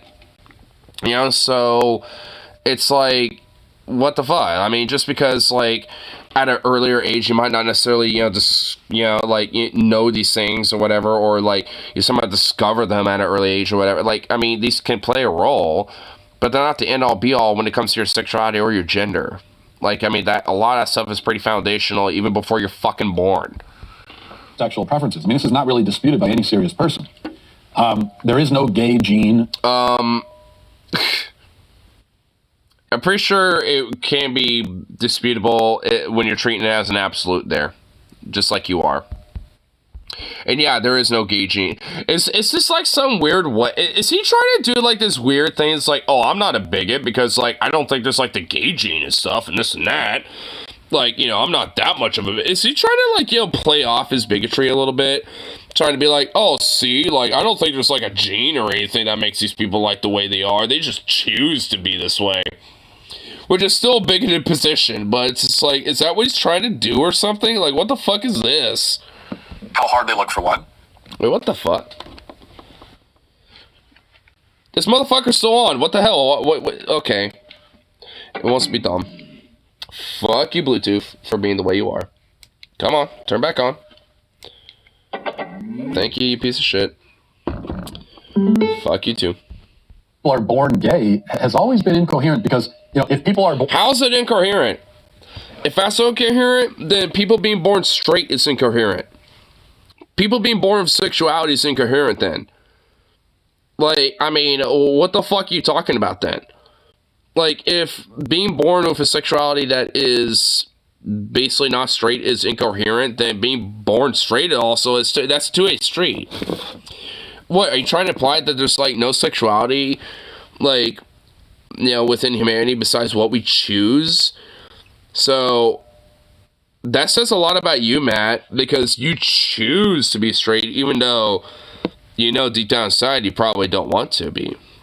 You just believe that you have to be that way because you're a fascist fucking weirdo and you're hyper insecure about your own self and your own identity and want to protrude that onto everyone else. And also you're a pedophile fucking weird piece of garbage, so you got a lot of sexual insecurities that you gotta fucking work with anyway, but whatever.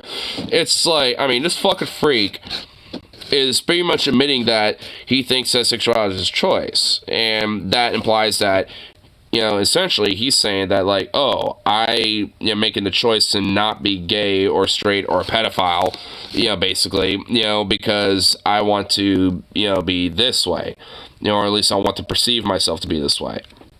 He's trying to deny, like, his true nature, so to speak, like, when it comes to, like, what his sexuality actually is. And in some way, that actually is a little good, considering that he is a pedo fucking freak. But, I mean, beyond that, though, it's like this motherfucker is hyper insecure of the fact that he wants to suck dick. He wants to gobble the fattest, biggest, voluptuous, blackest dick in the world. That's what he wants. Like, born gay. You're gay from birth.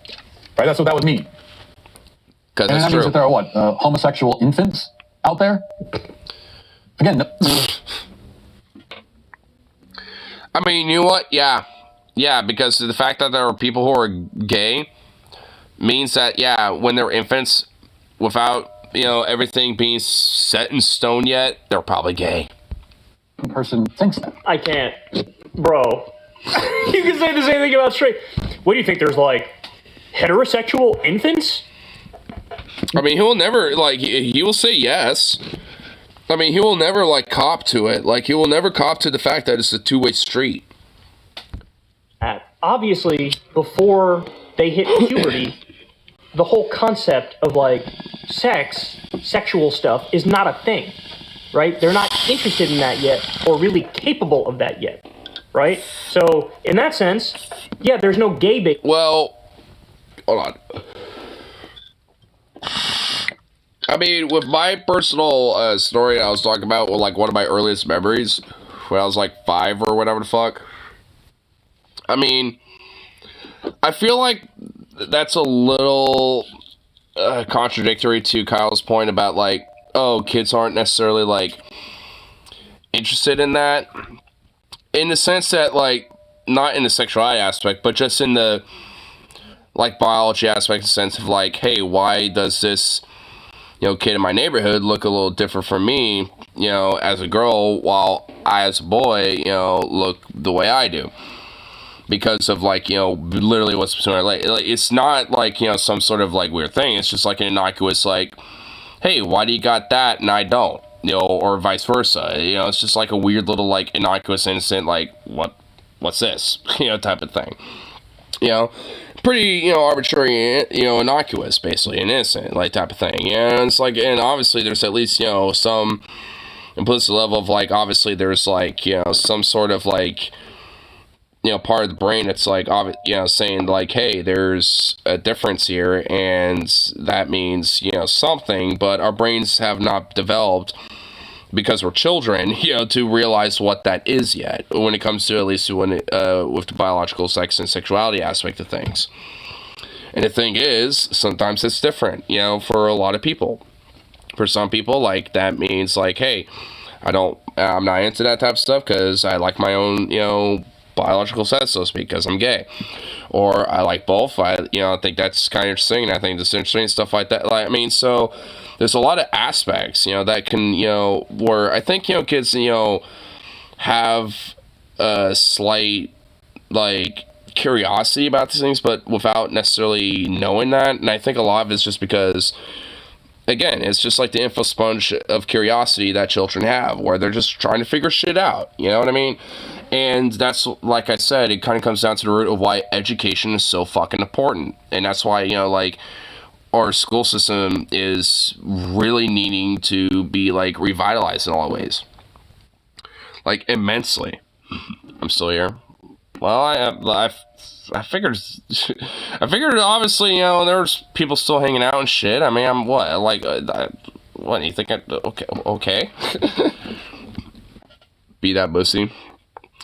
Well, either come up here or let's fucking have a 3-hour call with your mama or some shit, or I don't know. Like, I mean, what the fuck? I mean, it's like we can work some shit out. Come on. Don't be fucking little shy bitch. There's also no straight babies. Because they haven't developed to the point of anything sexual related being possible, right? Exactly. Which is also the reason why, like, this type of education is so important. Because I think, also when it comes to my anecdotal, like, personal account that I'm talking about, I think that also shows that how exploitative, kids, can be used when it comes to, like, this, when it comes to, like, diddling and shit like that, right? And it shows that, like, how much of, like, the exploitation of curiosity of children, is used in stuff like this, and I think that validates and it forces the point again as why education is so fucking important with shit like this. I mean, obviously there's a right time and place when it comes to type of education. Like if you're like 5 or 6 years old, when it comes to like, being, like, because you have like, a little friend down the street that, and you tell them about, some shit like that or whatever. Like, you don't have to be like, go down the whole entire route of like the whole birds and the bees conversation, but at least, get some basic education. Be like, hey, well, that's because, some people are born boys and some people are born girls, and this is why, and this is what that looks like, and this and that, blah, blah. Like, I mean, there's plenty of, like, I remember, like, my mom, like, had a book that I would read that was basically about, like, the anatomy of, like, the human body and stuff. And it was, for kids, around, the age that I was talking about. And it's like, and it was, like, it talked about, like, the basic body anatomy, including, the male, female, biological bits and stuff like that. And, just saying that, like, yeah, this is what, here's the differences and why, and here's, at least when it comes to the biological aspect of things, when it comes to human anatomy and stuff like that, and blah, blah, blah, shit like that, and, and it's like, and stuff like that is important. I mean, I think, now it's, could be definitely more expanded, especially, from, some of the stuff that I, grew up with and stuff. And honestly, I bet I still have some of those books, like, stored away somewhere. Like, like, I bet if I found the book I'm talking about, I probably could show a little bit of it. And God forbid something like that was in a school. Oh, no. It's because, like, Jesus Christ, God forbid, like, because Lord forbid that a child, gets educated on, their body and, like, stuff like that. Because, again, they're curious little info sponges. They're trying to figure out how the world works. It's the best interest to make sure that they get the best education to figure out how shit works, so to speak, when it comes to their own body, when it comes to the world around them, and all this other shit. Like, it's just fundamentally a good thing, including when it comes to sexuality and gender. So, wow, shocker. So, what a dumb argument. There's no reason why a person can't seek and receive successful counseling to overcome. Oh, you mean gay conversion torture? Same-sex attraction. Oh, there we go. Look, that whole setup. Yep, gay conversion therapy, baby. Oh my god. Therapy for same-sex attraction? Are you kidding me? Oh my.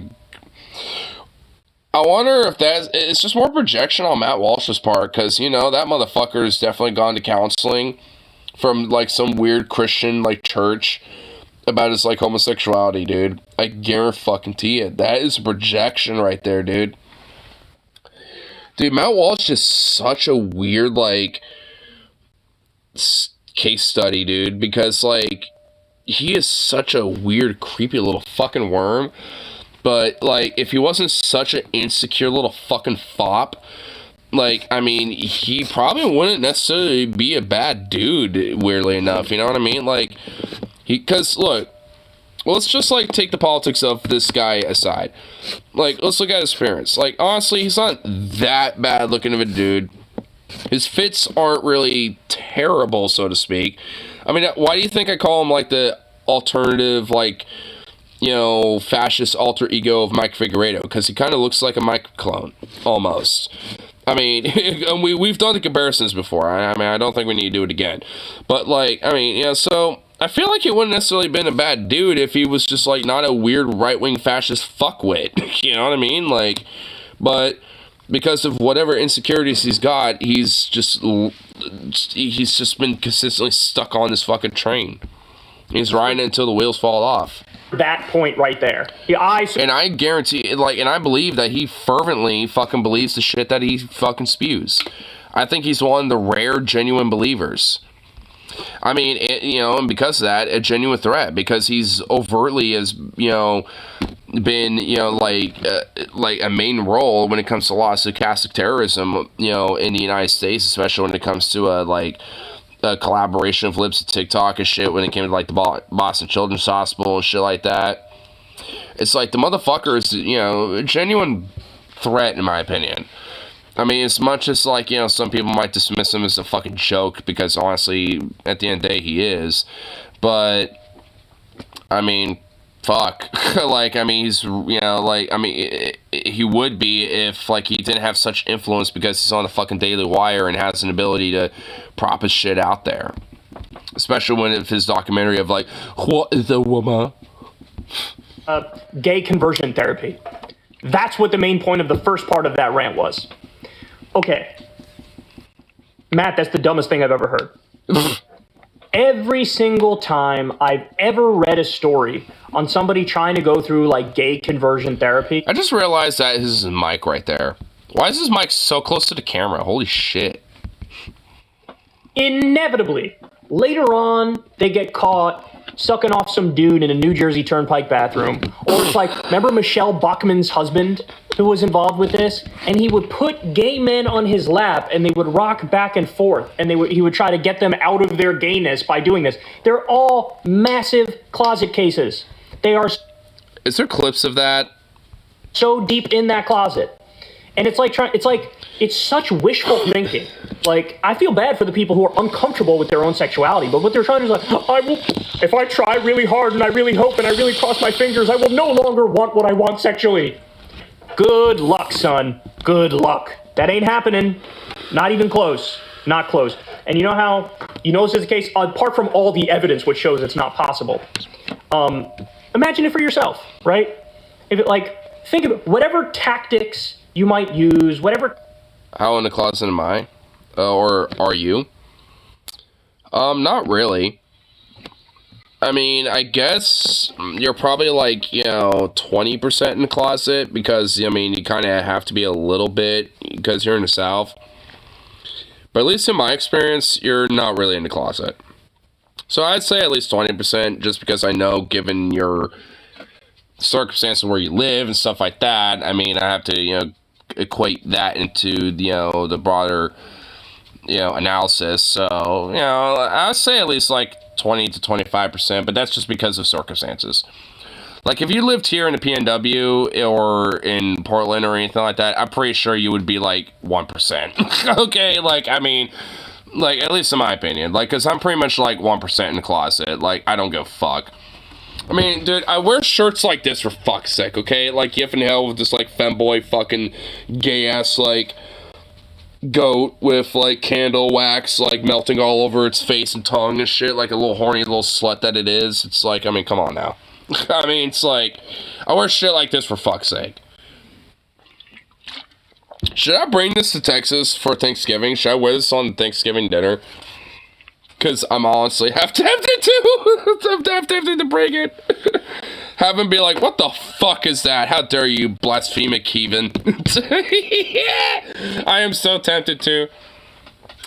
Dude, I always like to bring some fun, controversial stuff every now and then, you know, when I go to Texas, to have them all have a conversation about it. Should I be that guy that makes things political at the Thanksgiving dinner? You know, should I be the one who starts it all? You know, fuck it. Fuck it, I might just do it. Whatever strategy, whatever theory you might implement to try to change your mind on liking the things you know you like sexually, how's that going to work out for you? It's the equivalent of going, I will not like that anymore, I will not like that anymore, I will not like that anymore, I will not like that anymore. The federal booby inspector shirt, the FBI shirt, dude, fuck yeah. Minutes later, God damn it, I still like it. Of course you do, because it's who you are. It is part of who you are. Now look, let's get to the core of it though. So he says, well, born this way is absurd and incoherent. It absolutely is not absurd or incoherent. But let's be clear. One of two things is true with sexuality. Either, yeah, you are born that way, and then when you come into your own and when you develop, when you go through puberty, it blossoms, but it was already set from when you were born that it's going to be X, Y, or Z way. Which I think is more accurate, at least, you know, so far. It's one way that's very likely that's the case, right?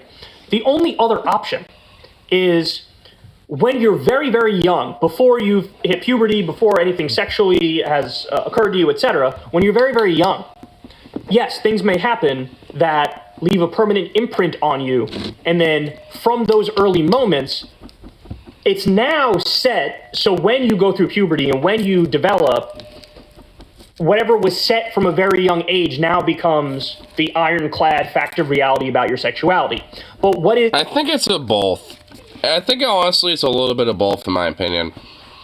I think, you know, a lot of it can be set at birth, but then there could be, you know, things at an early age and stuff like that, you know, that can, you know, play a role over time that might, you know, like, shift it a little bit before puberty and stuff like that, where it might, like, shift the set, so to speak, I guess, you know, from, you know, what Kyle's like. I think it's a little bit of both, personally. I mean, I think, you know, that varies depending on person to person. You know, so, like, you know, for me, I think it's kind of like, I guess, like, a little bit of, like, nature-nurture stuff, you know, I guess. A little mixture of both, and I think, you know, depending on the person, it kind of varies, you know, between nature versus nurture type of stuff, you know what I mean? So, I think that's kind of where I kind of feel with this one. I think it's both.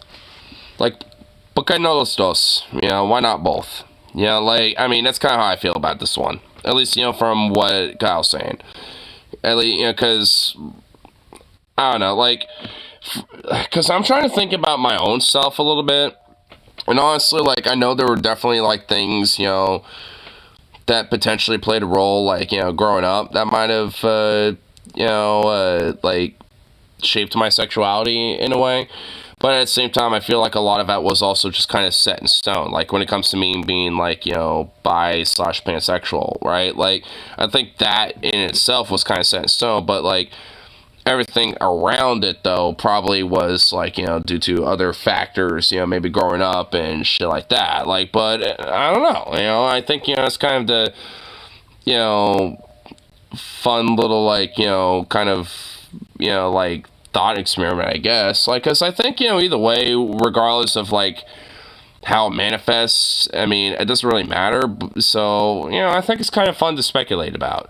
You know, and at least to me, you know, it's just like some, you know, just kind of a mere fun speculation. Because at the end of the day, I don't know if, like, we're going to truly know. I mean, I'm sure we will be able to at least kind of figure it out a little bit when it comes to, like, better understanding human psychology. But, I mean, I do think, you know, at the end of the day, you know, because of, like, how complex, you know, the human condition can be, I think on something like this, I mean, I don't know if we'll ever get a true comprehensive answer of, like, you know, why people will have, like, the sexuality or, like, gender identity that they have, you know, so to speak, you know what I mean? Like, you know, because like I said, I think it's a little bit of both.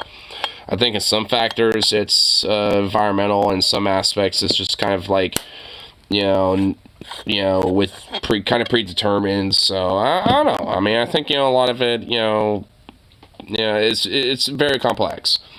And also, I mean, there's a lot of factors of like, what your mom does when you're in the womb, so to speak, like the things that she eats, the stress factors, stuff like that. Those factors play a role, as well while you're in the womb before you're even fucking born. Like what your mom's going through while when you're being pregnant. So it's like those factors play a role. There's so many factors that play a role that I think it's just kind of hard to really like comprehensively have like a root answer to something like this. Which I think is okay. I mean, we're not going to be able to understand every tiny little fucking atomic fiber of like who we are and shit. When it comes to like, these type of things, and honestly, I think that's kind of the fun element of speculation is that, it's okay to not totally know and just kind of, speculate about, what it might be a little bit. Because like, because in a way, that's kind of how we, it's kind of how we kind of, put the pieces of the puzzle together. Sometimes it might not be, on the ball, but hey, I mean, that's kind of the fun of it, isn't it? At least to me. My mom used to eat raw potatoes when I was in the womb. That was probably one of her cravings. Because I know when women are pregnant, they have these things called like pregnancy cravings and stuff like that. When they're pregnant, they will like have a fat craving for something random. For my mom, it was like pickles and like something else. I forgot what. But my mom had a fat craving for like 2 or 3 different things when she was pregnant with me. And, and honestly, like for a lot of mothers, like they'll always talk about pregnancy cravings and just crave like a very specific type of thing. And it would be for like most of the pregnancy, basically. So I think honestly, that's just, what sounds like a pregnancy craving. Just eating nothing but raw potatoes. Definitely the case with both of those potential scenarios is what? It is not changeable. It is not changeable. Doesn't matter how hard me... Raw lemons too. Sounds like another craving. Any other straight person, if I were to try to sit there and... Kyle, like dick. For the love of God, like... I'm doing straight conversion therapy. I will like dick, I swear. No, I won't. It's just not... Yeah, you will. Deep down inside, you like it, Kyle. Don't deny it. I'm not capable of liking it. It's just not my thing. It's just not my thing. Now, by the same token, some gay dude who's trying to change his mind and like pussy, you're not gonna like it, dog. You are not gonna like pussy. It's not gonna happen. It's not gonna happen. So look, I don't know what the answer is. I lean a little more towards born that way. Like people are just born how they are when it ignore with Slade Coliseum. Yeah, I would. Comes to that, and then they develop, and it was already set in stone from the second you were on this planet what you're going to be like in terms of what you're into sexually, right? I lean more towards that area, but even if it's the latter idea, even if it's the idea of it's imprinted from a very young age, either way, it is unchangeable. It is unchangeable.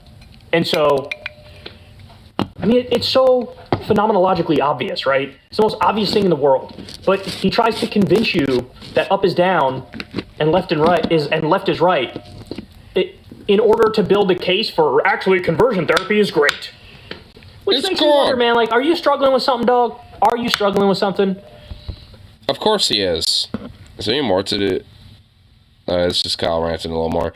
But, like, I was going to say, if there's any more to the Matt clip.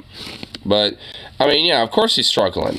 I mean, because he's a very insecure, person sexually and can't fucking fathom the idea of, like, that being okay. I mean, because he's a fucking Catholic-fascist fucking psychopath. Because I'm pretty sure he's a Catholic. And, again, a pedophile and a fucking freak. I mean, he's just a cretinous scumbag piece of shit and a freakazoid. It's like, ugh. Ugh. What a scumbag.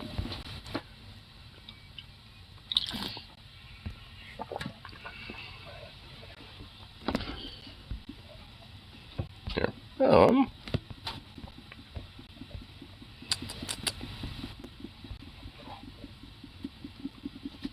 Let's see what type of little things we can look at. Let's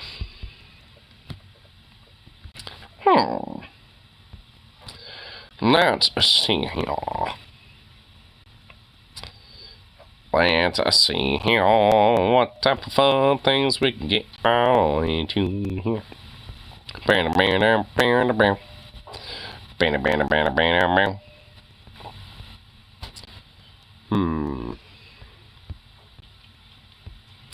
Let's see here.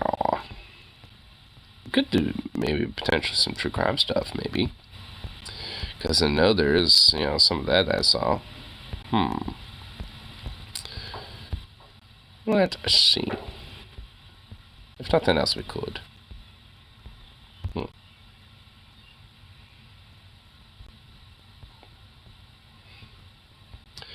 think YouTube is just now recommending me memories. Endless memes. Like, why? Why just endless memes? It's like, holy shit. I suppose it ain't like, you know, the whole like Israel Hamas shit anymore. It's like fucking hell. Like, that was getting really ridiculous, and I honestly know there's gonna be way fucking more of that tomorrow. And it's like, man, what the fuck? It's like, why?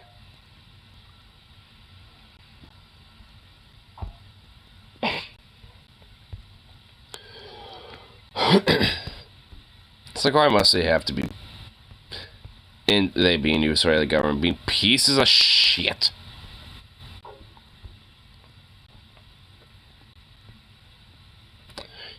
You know what, here, let's see this little, like, interesting little 40-minute true crime thing that we could probably look at. So fuck it. But here, before I do, go to the bathroom real quick. But it says, a 16-year-old killer's video diary. So this seems a little interesting. Well, you know, we could kind of continue our little true crime arc a little bit, because we kind of been delving into that with JF, and we did that with like one other case. So I want to delve into it a little more. Let's continue this true crime arc, because because I've been on that shtick myself a little bit, and it's fun. It's kind of interesting to kind of like analyze this type of stuff a little bit. Oh my God, you yawning little boy! Oh my, look at you! Oh my God, you big fucking butt! What are you doing? Oh, you stretchy little thing! Oh my God, you big butt! Oh, you stretchy little fucking... Oh my God, you big stretch ball! You ball of stretch, what are you doing? Oh my God, what are you doing, goof? Whoa. Oh my fucking God. You're so goofy.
He's such a goof.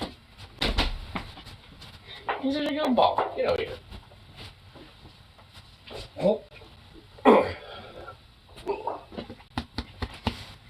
Oh. Oh, big goofball. Oh. Big little chunk. Big little chunk. Look at you, little sweet boy.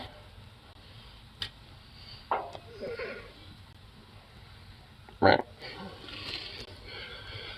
What a little sweet boy. Yes, he is. You sweet little thing. Oh my gosh, look at that.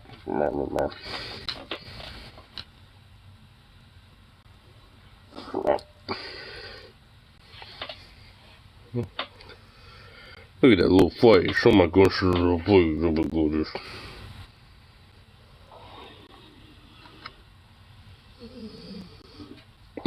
Little smushy face. Little smoosh. Yes. You're just a little smushy boy.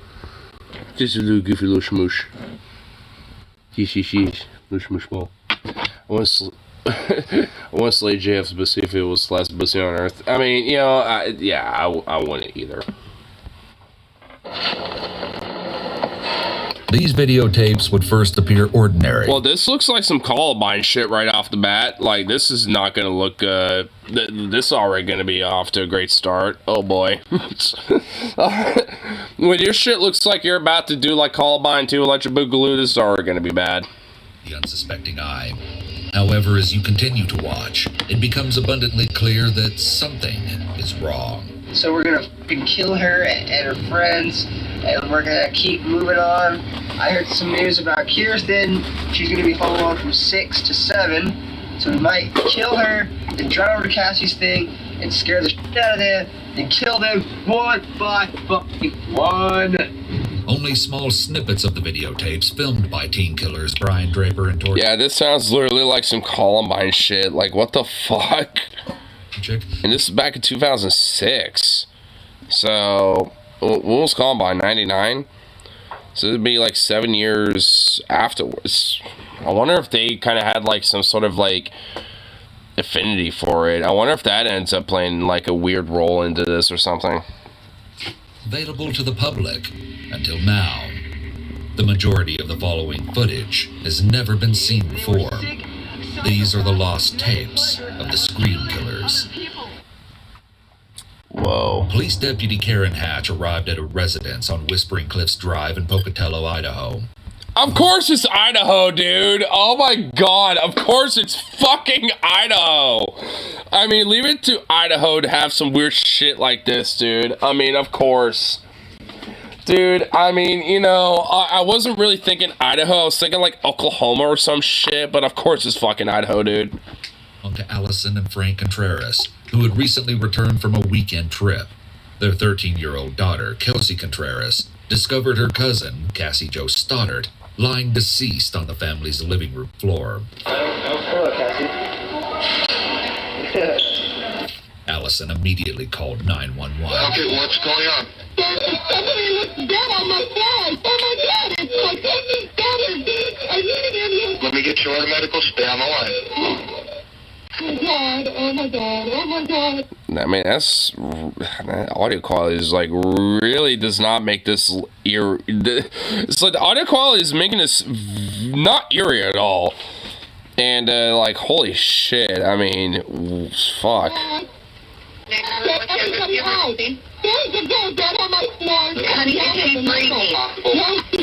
Oh my, dude, you know, okay, look, I mean, this is one thing I have noticed a lot, and I get it, it's kind of part of the dispatcher's job, but dude, sometimes dispatchers ask the most dumbest fucking questions, when it's like, when you got someone being like, I got a dead person on my floor, it's like, oh, well, is she breathing? Honey, I don't think she's alive. It's like, I don't think she's alive to breathe. Like, I mean, what question is that when you just heard that? Like, what?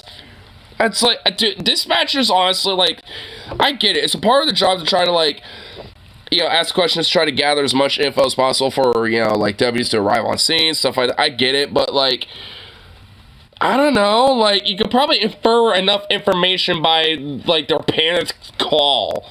It's like, it's shit like that kind of, like, when I watch these, sometimes I get a little, like, what the fuck, with the dispatch sometimes, because, like, I get it, but it's like, really? It's like, come on. Like, I mean, you don't have to be asking weird ass questions like that. Like, come on. Like, you should know the answer just by, like, figuring it out.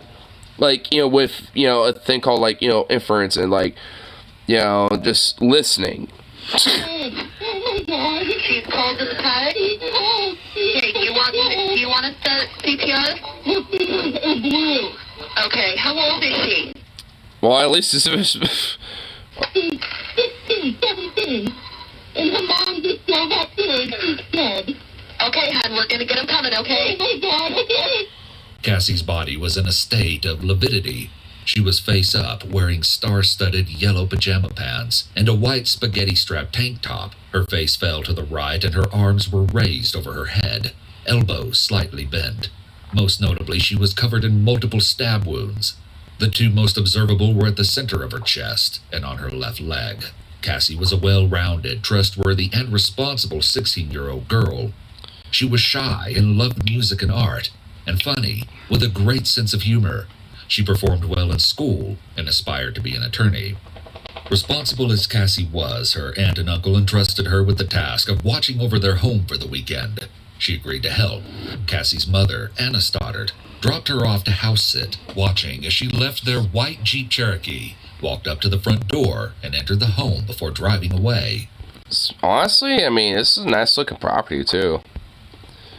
I mean, this is kind of like another little thing. It's just kind of like getting an idea about, like, kind of the background, of some of the shit, a little bit, like, when it comes to stuff like this, because, like, it kind of paints a picture about, like, how, like, people's lives might be like and shit. And it's like, I mean, evidently, the kid who did the killing, evidently his parents were wealthy enough to have a really nice piece of land and shit, honestly. When it comes to the idea of, like, having, like, a dream ranch idea, like, honestly, I'm not even gonna lie, like, the idea of, like, the front yard to what that dream ranch idea would look like almost kind of looks like this. Like, a few pine trees and, evergreen trees and, in the front, little area for, like, maybe some, horses to graze and goats to graze and stuff like that. I mean, I wouldn't have this Bermuda grass. I mean, fuck that. I would have, like, native grass and shit, but, that's just me. This would be the last time she saw her daughter alive. Brian Lee Draper was a 16-year-old junior at Pocatello High School. He loved horror movies and played the drums. I've always wanted to make a mark on the world, and this is a good way to do it. Tori Michael Adamczyk, also a 16-year-old junior at Pocatello High School, lined his locker with horror movie posters and aspired to be a filmmaker. For all you FBI agents watching this, you weren't quick enough. The two developed a close friendship, one that would ultimately foster their dark, violent tendencies. Dr. Aaron is supposed to have you tonight, so hopefully you will go wrong. Most others were unaware. Evidently a lot did go wrong there. Okay, that kid has some really freaky look on him, dude. Whoa. I mean, dude, that kid got a freaky look on him. The boy's nature.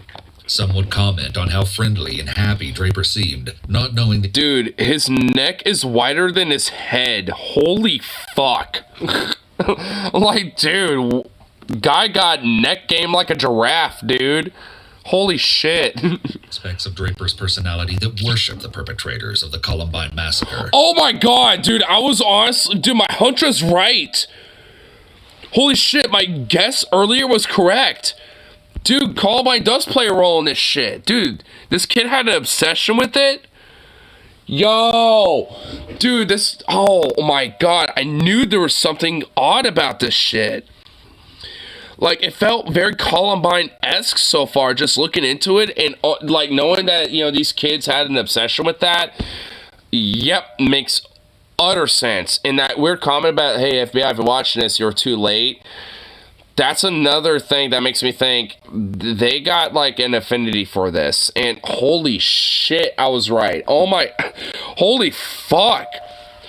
Dude, I mean, you know, okay, maybe I have butchered the quiz about like incel versus like metal lyrics, but I mean, when it comes to like this shit, I'm a psycho at this apparently.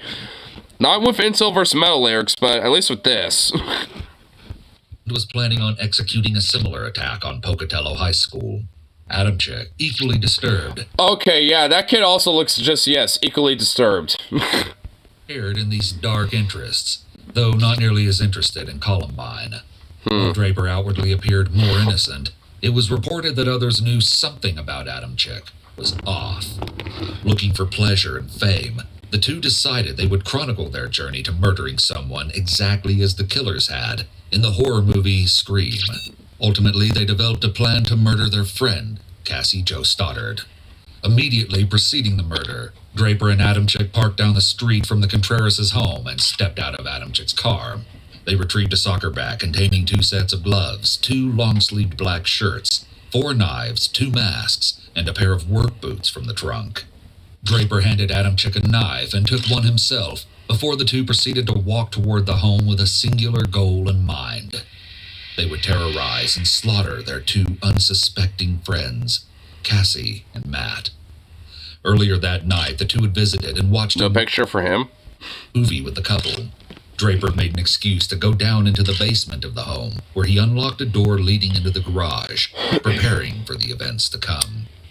When the two would re-enter hours later, they cut the lights using an electrical panel conveniently located in the basement. Draper broke 2 ashtrays on the stairway in an attempt to lure Cassie downstairs to identify the source of the noise. After failing, they decided to wait for Matt to leave with the intention of attacking Cassie once she was alone. It was not long before she was. Adamczyk called Matt and learned his mother would soon pick him up. Cassie, frightened following the several odd occurrences of the night, asked if Matt could stay with her. Matt's mother refused, offering for Cassie to spend the night with them instead. Cassie, ever so responsible, chose to stay to follow through on her commitment to watch the house and the— Fuck, that's her death sentence, dude. Shit, bro. She was too committed to watch the house, which honestly, I mean, yeah, you got like 2 people just like chilling, you know, like, fuck, bro. Dogs. Following Matt's departure, Draper and Adamczyk dressed in their long-sleeved black shirts and gloves and donning red and white horror movie masks, snuck upstairs, after which Draper closed the door, hoping again to prompt Cassie. Dude, they probably wore those fucking, like, you know, Jason hockey masks, if he's saying that. That's the only thing I could think of when it comes to, like, horror masks, that or, like, a Freddy Krueger mask or some shit. They obviously had a strong affinity for it from some of the video that we saw. Noise. Attempting to lure her to no avail, the two lost their patience and approached her in the living room. Whether Draper or Adamczyk struck Cassie first, they— So wait, okay, like, maybe I might have missed it, but didn't they, like, wasn't she aware they were there? Like, it sounded like they knew they were there, so it's like, I mean, wouldn't she, like, have at least something to, I don't know. Plunged their knives repeatedly into her chest, neck, trunk, and limbs. In total, she suffered a reported 30 stab wounds. Cassie Jo Stoddard took her final breath that night, September 22nd, 2006. Later, Draper shared with investigators that her scream was unlike any he had heard in the horror movies he loved. He said it was real. Timestamps on the tapes run from March 2006 to September 22nd, 2006, the very night of the murder, revealing all of their planning leading up to that horrific night. Draper starts to narrate their immediate plan. The two are vlogging their trip to another friend's house so they can see if she's home alone, so they can kill her. We're going for a high death count. We're not going not to get caught, Ryan. If we're going for guns, we're just going to end it. The first segment of the vlog clearly indicates that Draper and Adamczyk desire a high death count. This is consistent with public knowledge listing that fame motivated Stoddard's murder. We're just going to grab the guns and get out of there and kill everybody and leave. We're going to make history. Dude, they're listening to fucking, like, Beethoven. Like, they're listening to, what is it, Elise? Dude, that is so fucking creepy, dude. They're listening to fucking Beethoven while they're talking about this in the rain. While they're, dude, this is like... How's there not a movie about this almost? This is fucking crazy. What the fuck, man? This is so eerie. Aside from ostensibly sadistic motives, fame as primary motive supports the idea that Draper and Adamczyk were highly narcissistic. For all you FBI agents watching this, you weren't quick enough. You weren't quick enough and you weren't smart enough. And we're going over to Dixon's house.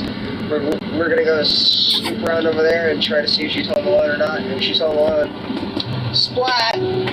She did. Don't put your humor into this, Brian. I'm not putting humor into it. You kind of did, you fucking weirdo. Adamczyk's reprimand of Draper's humor injection during the filming, plus Draper's quick deference, might reflect that Brian was overly submissive to Adamczyk. A subtle power dynamic characterizes Draper and Adamczyk's relationship, but it's unclear who holds more influence over the other. As we watch their plan unfold, consider which party played the most significant role in determining Cassie's fate. Yep. People will die. Memories will fade.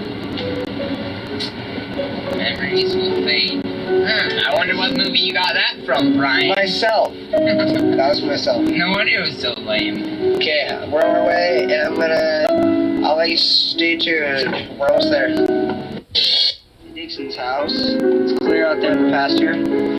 We've already snooped around her house a couple times.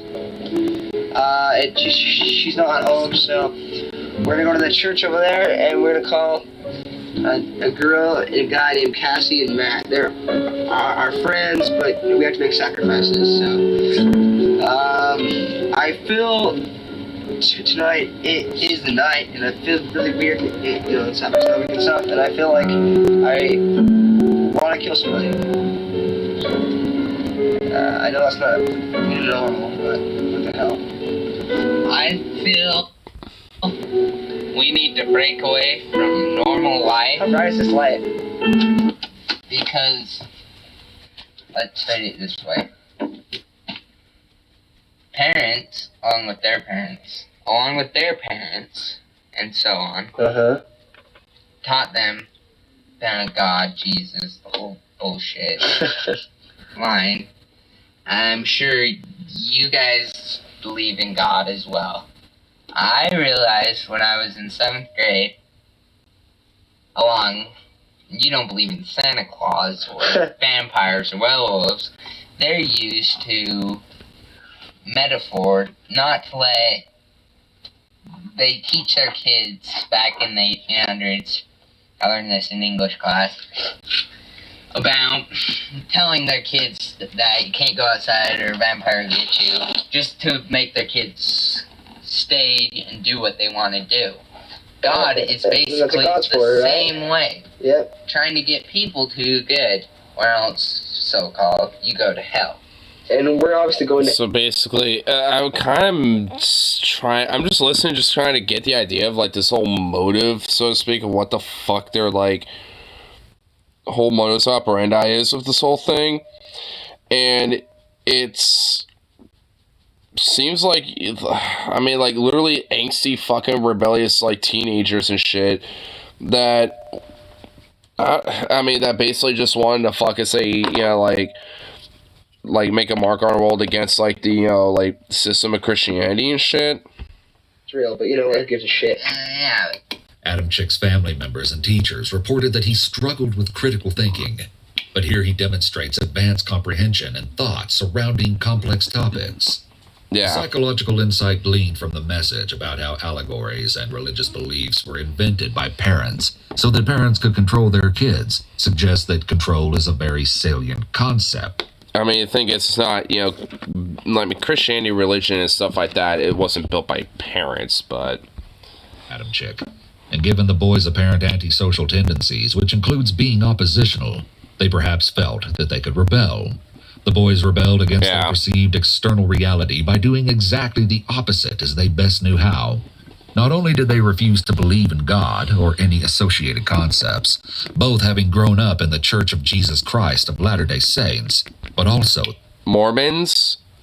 They did just what they seemed to gain pleasure from, killing. It's not real.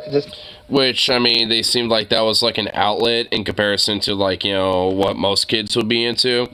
Like metal, like, or... you know, movies, stuff like that, which apparently they were into, but that wasn't enough of an outlet.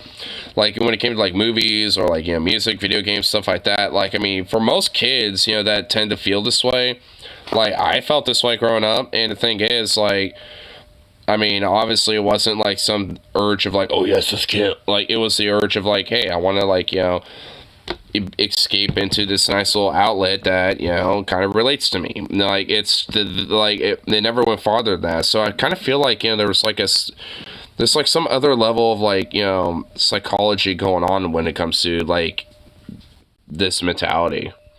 Blatantly obvious it's not real. People believe it because their parents teach them, and so it's so hard for them to let go of it because they've been taught their whole life. Yeah, I know. But fucking what the point I'm making is, we are also taught that things like killing people and other thing is wrong. The only thing that it's wrong about is because it's breaking the law, and the law is only wrong. The law Natural selection, dude. Because natural selection. That's all I gotta say. There should be no law against killing people. I know it's a wrong thing, but hell, you restrict somebody from it, they're gonna want it more. Exactly. Goodbye, camera. When Draper says that it's blatantly obvious that it's not real, he laughs. It's so blatantly obvious it's not real. Given that the statement was not actually funny, he may giggle or laugh as a learned response to discomfort or cognitive dissonance. Laughter makes us comfortable when an individual detects inconsistencies in his internal world. For example, two logically incompatible thoughts like, I'm doing the right thing, and society or law says murder is wrong. One mechanism posited by some classical social psychologists is that dissonance reduction is motivational. According to Festinger's cognitive dissonance theory, cognitive dissonance is an unpleasant experience, and efforts to harmonize competing thoughts or thought-behavior inconsistencies include conscious efforts to reconcile such dissonance. I mean, if you want to see, you know, the greatest examples of shit like that, look no further than, like, Trump supporters and QAnoners and people like that. I mean, if you want to look at a great example of that shit, what are you doing? It's your pussy to go investigate. Turn here. Why are you turning there, dude? Okay. Then we're gonna go over to Cassie and Matt's house. If they're home alone, we're gonna. Cassie's house, Matt is there. Matt is there. Sorry. We're gonna knock on the door. We'll see who's there. We'll see if the parents are home or not. If they're home alone, we will leave our way, and then we will come back in about 10 minutes. We'll sneak in through the door because chances are they're probably in Cassie's room. So we'll sneak in the front door. We'll make a noise outside, and Matt will come out, investigate, kill him, and it will scare the shit out of Cassie. Okay? Sounds like fun. We'll stay tuned. We found our victim, and sad as it may be, she's our friend. But you know what? We all have to make sacrifices. Our first victim is going to be Cassie Stoddard and her friends. Turn your brights off, asshole. Well, yeah, we'll find out if she has friends over. She's going to be alone in a big, dark house out in the middle of nowhere. Their intention to terrify Cassie suggests this murder might have been more personal than their desire to become world-class killers. Draper seems to express particularly strong malice toward Cassie, who he later admitted to having an unrequited crush on. A perfect kid. Man, that sounds like some Manosphere, like proto, like Manosphere shit going on, honestly. I mean, it's like, I mean, this dude is just like, you know, kind of like definitely got a little bit more of a personal animosity about this chick. Yeah. I mean, like, holy shit, dude. I'm horny just thinking about it. Hell yeah. Whoa. Well, it's okay. So we're gonna fucking kill her and her friends, and we're gonna keep moving on. I heard some news about Kirsten. She's gonna be home alone from 6 to 7. So we might kill her, then drive over to Cassie's thing, and scare the shit out of them, then kill them one by fucking one. Hell yeah. Why 1 by 1? Why can't it be a 2 by 2 and 3 by 3? Because we gotta keep it classy. So yeah, it's gonna be extra fun. You're evil. Yes, I am. So are you. No, evil is an expression of God. That was another test you failed. Another display of Tori's apparent dominance over Brian. Tori tests Brian. Apparently, Tori wanted the boys to steer clear of any spiritual concept, even ones that connote evil, such as hell or Satan. Evil is not an expression of God. Yes, it is. Bullshit, you know it. Evil, the origin is a. I mean, it's not. I mean, it's just not. Follower of fucking Satan. There is no Satan. Real? Then shut up. And then how are we supposed to express ourselves? Good and bad. We're bad. We're bad. That sounds so shitty. We're evil. That sounds even shittier. We're not, okay? They were sick psychopaths who had the pleasure of killing other people. That sounds good, baby. We're gonna go down in history. We're gonna be just like Scream, except real life terms. That We're gonna be sounds good, murderers. baby. Like, let's see, Ted Bundy, like the Hillside Strangler, the Zodiac Killer. Most people are more amateurs compared to what we're gonna be. Like the Zodiac Killer, like really, or like Ted Bundy, like give me a break. Boys mocked heinous killers like Ted Bundy, Hillside Strangler, and the Zodiac Killer, yet viewed themselves as superior, speaks to the boys' extremely pronounced exhibitions of narcissism. Yeah, they are like hyper narcissistic, egotistical types, or they think even like, you know, genuine like, not master, but like, you know, very experted like serial killers and shit. It's like, come on. Features. We're gonna be more of higher sources of Gene. Well, someone with that. Oh, do you know what Gene's words were? What? Saw a girl walking down the street, right? Yeah. Did he meet Ed Gein? 2 questions came to his head. I could take her out, have a nice time with her. The killer. And show her a good time, charm the pants off her. Or, I wonder what her head would look like on a stick. Holy shit. That's creepy, huh? Holy shit. Among the 4 styles of humor, affiliative, self-defeating, self-enhancing, and aggressive. Aggressive humor is most common in dark personalities. Draper and Adam Chick display aggressive humor here. Adam Chick references a quote. Man, I gotta like dark humor myself personally, but like, goddamn, even this shit's like, what the fuck? By Edmund Kemper. When I see a pretty girl walking down the street, I think 2 things. One part of me wants to take her out, talk to her, be real nice and sweet, and treat her right. The other part wonders what her head would look like on a stick. Is a quote spoken by Ed Gein. Adam Chick misattributes this quote just as the main character in the film, American Psycho, does. Murder is power, murder is freedom. Goodbye. The tapes then start off the next day, the day of Cassie's murder. Set their fucking school. Seems like casual school day. That would, but Perhaps Brian wanted to show one more snapshot of his normal life when he made these series of recordings on the same tape. Draper's steps are intentional as he turns each corner into the echoing hallways with a singular mindset. He holds the camera low as he approaches Cassie, a predator stalking his prey. She stands alone by her locker. Hello, it's Cassie. Hey, hello, Cassie. I'm getting you on tape, okay? Say hi, please. Okay, see ya. Back when, like, you know, getting recorded wasn't really a big deal. Well, it kind of was like a weird little thing. Like, it wasn't really that common back in the day, but now, like, it's so innocuous that it's not even a big deal anymore. Back then, it's like, oh, hey, I'm recording you. It's like, oh, shit, okay. He's supposed to be here at 7:30, and it's 8:19. He's an hour late. You don't even care, do you? Okay. See ya. Draper immediately retreats to a bathroom and films his reflection, potentially self-conscious after his interaction with his future victim. Wait, there's a guy in here.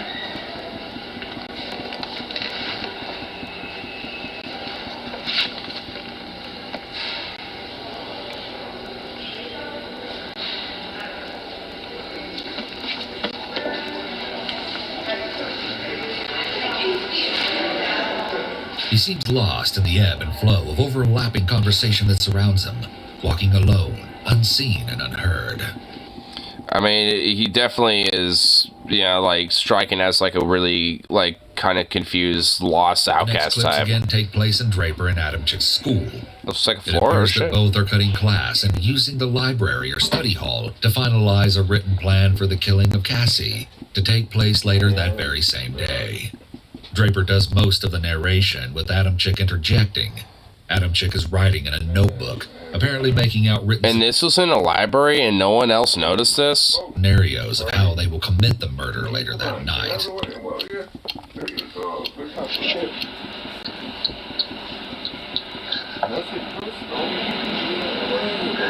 Lori, September 22nd to 2006. We're skipping by 4th hour. We're having a plan right now for tonight. It's gonna be cool.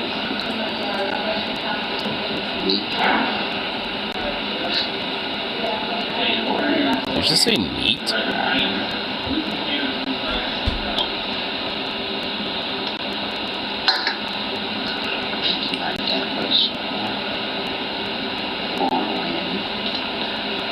We're actually tonight. Please watch this. We're still watching this.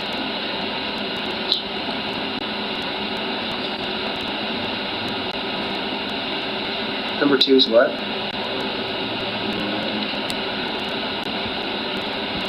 Dude, he is so obviously trying to hide it. It's, oh my god. Man, like, he keeps, like, it's so obvious that he's, like, trying to watch her and, you know, she's watching them. Be like, oh yeah, those weirdos. You know, oh, yeah, like...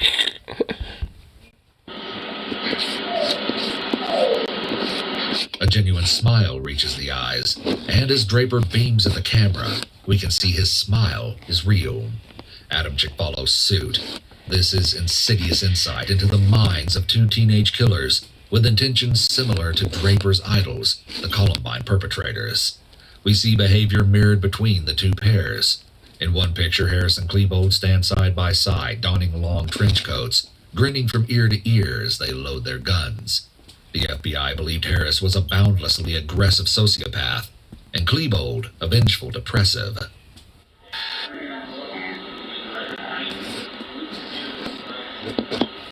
Draper often glances at the recording of himself. When Adamchik glances at the recording of himself, it is often just after Draper did so. Given that the tale of Narcissus includes the idea that the hero in the tale is obsessed with his own reflection due to competing folklore accounts, it's fitting to point out that this behavior is also consistent with narcissistic personality features. Without context, Draper and Adamchik seem like normal 16-year-old students. They skip class and pretend to do homework.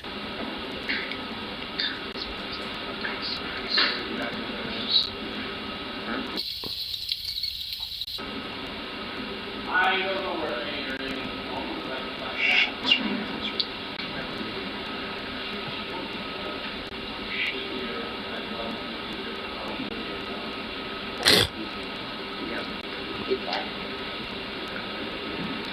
Oh my god, they're so obvious, dude. Jesus Christ. Dude, they are so obvious when it comes to... Oh my god. Holy shit. How have they not been like, being like, hey, what are you all doing skipping class?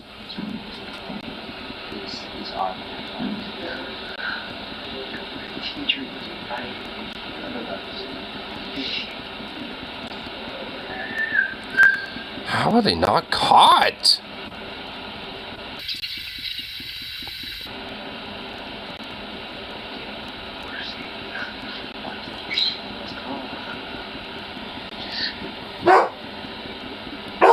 Hey!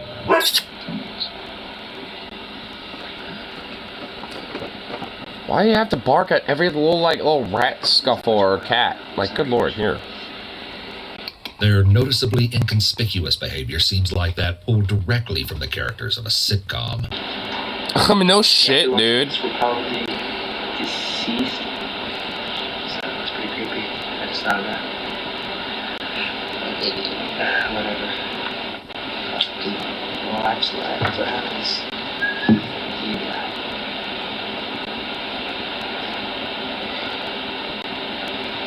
Just not doing anything.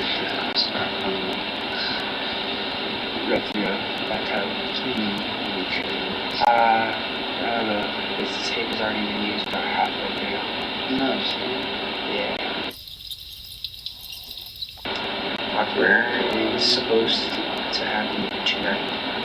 So hopefully nothing will go wrong. I mean, honestly, you motherfuckers of how much of a clown show y'all been trying to hide. I mean, I'm surprised nothing's gone wrong yet. Like, what the fuck, dude? First killed up, started, and keep going.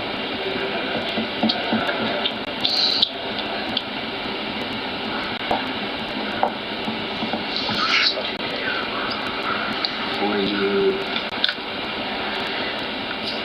futurely uploaders watching this video. I don't know what to say. It's good fun. Yeah. Good luck. Tori and Brian clearly wanted to send this video segment as a message. They seem to frame it as an interview with them, where they talk about their specific serial killer goals. Their nonverbal gestures frequently indicate what seems to be nervous fidgeting and/or excitement. We see the complex dynamic of their relationship. They play off and bolster one another, gaining momentum as they go. Humans thrive and adapt more efficiently with social support. Encouragement from friends and family often increases goal attainment, which contributes to overall improved quality of life. Individuals affected I guess in this way it would be the opposite. The negative quality of life. Are often socially isolated and frequently display avoidant tendencies that prevent them from forming healthy social bonds. However, Draper and Adamczyk share similar dark and terrifying tendencies, desires, and goals. A toxic and lethal combination primed for action. Hopefully, yeah, we probably tried it 10 times. And yet you all said that nothing will go wrong. Yep. You know, honestly, one thing I'm noticing is, like, I feel like there should have been some red flags going on where these kids probably should have been like, hey, is things alright? You know, type of shit, you know what I mean? Because, like, I mean, yeah, like, there was, like, a part of me where, not, like, to this level, but being, like, a little antisocial, like, outcast type of kid, like, I can kind of get the idea of just, like, being, like, fuck these other people type of shit, but, like, it never really crossed my mind to ever go to this type of point. Like, the closest I ever did was, like, during 7th grade with, like, some bullies, but that was, like, you know, that was, like, a one-off thing. Once the new school year started, I mean, it was just, like, whatever. I mean, fresh new start to it. Oh, what? What do you want? Here. Get over here. At least with that, it's just like, I mean, to go to, like, this type of fucking length, you know, especially, like, to the point where it's, like, oh my god, dog. Like, when it comes to, like, total fucking, like, you know, utter, like, calculative, like, preemptive, like, meditation, I mean, that shit is just, like, I mean, it's, like, a whole nother level at that point. I mean, at that point, there should be, like, you know, some red flags or something to be like, hey, there might be a little something up. And I feel like there might have been, like, something going on in their fucking, like, you know, personal lives and their family and shit, you know, that might have, you know, led to this to an extent. He's always a patient. Evidently, you know, Christianity and, like, you know, a religion played a role to this to some extent, considering they talked about it. Never getting paid off, because ever since I'm home, I'm playing all break down now, so. I'm sorry. I'm sorry, Cassie's family, but she had to do the work. Serial murderers often identify a special first target. First targets may form the basis for desired characteristics in future murder victims, i.e. blonde hair, short, quiet. You have to comply. She's perfect, so she's gonna die. I know there's something Kirsten Barnes' house, probably. And we have a new victim now. Her name is Miranda Khan. She told me to be quiet and shut up, so now she's dead. I've always wanted to make a mark on the world and stuff. And this is a good way to do it. No, it ain't. I know. Combine my love of horror movies with my love wanting to, be popular. Hate this. This goal may be driven by a subconscious yearning for general acceptance and feelings of belongingness. No, everybody knows my name. Well, I care. There's that Columbine reference again. They're really famous now. And their massacre lasted 45 minutes. And ours is probably gonna last like 2 weeks.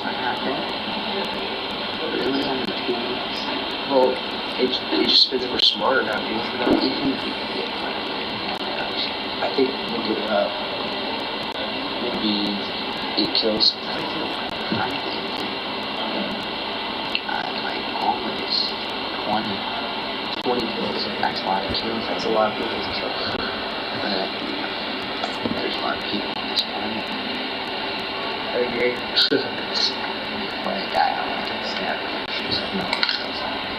It seems that although Draper and Adam... That is like a strangely like weird masochistic behavior thing.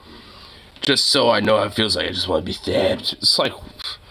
Yeah, there's definitely like something about like their interpersonal like family lives or some shit that, I think kind of plays a role in this, in this. Which none of that has really been mentioned. It's just, really been like, their weird little videos. With the same goal, one primary motivation behind their intent differs.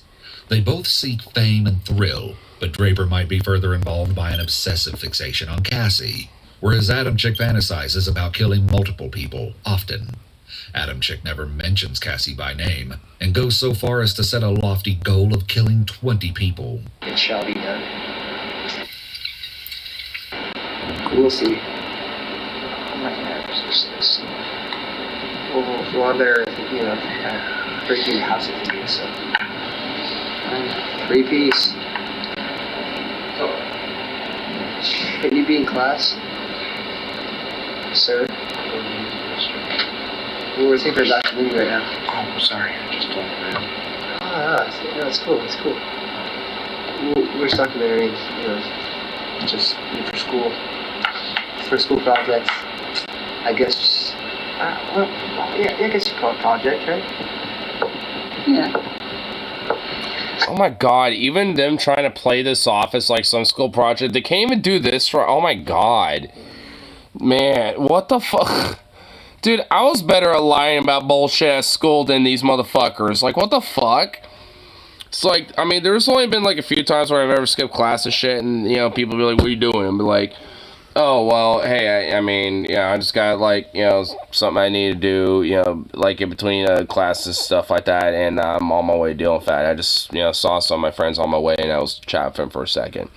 I can easily, like, blow off some bullshit, to be like, oh, hey, I just happened to see some friends and say what's up or something.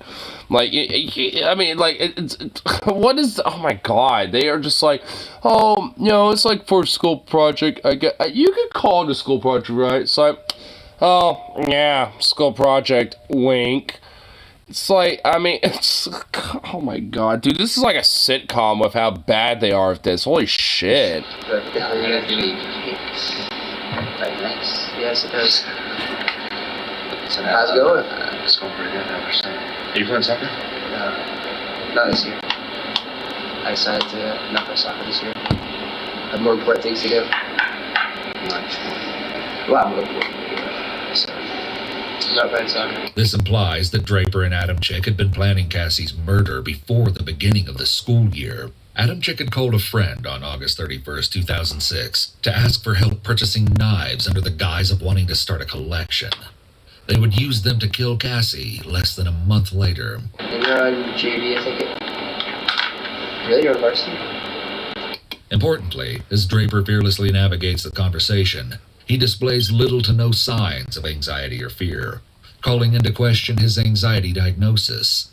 Remember this as we progress. Does Draper exhibit signs of anxiety, aggression, anger, or sadness? From the take-control behavior he displays here, we can infer that Draper is the primary instigator or the ringleader, but the evidence is conflicting. I'm supposed to go to the game tomorrow. I might not go. What game? Foosball. You want to go? I go with my grandpa. That's right after we eat. So. Is this... So you take this on more classes? No. Just not playing soccer. No, I know.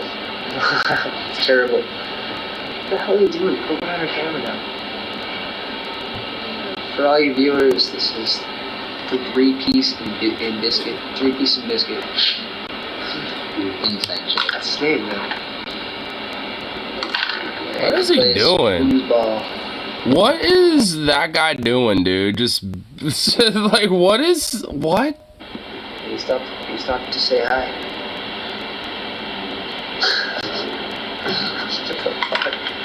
Okay. Yep.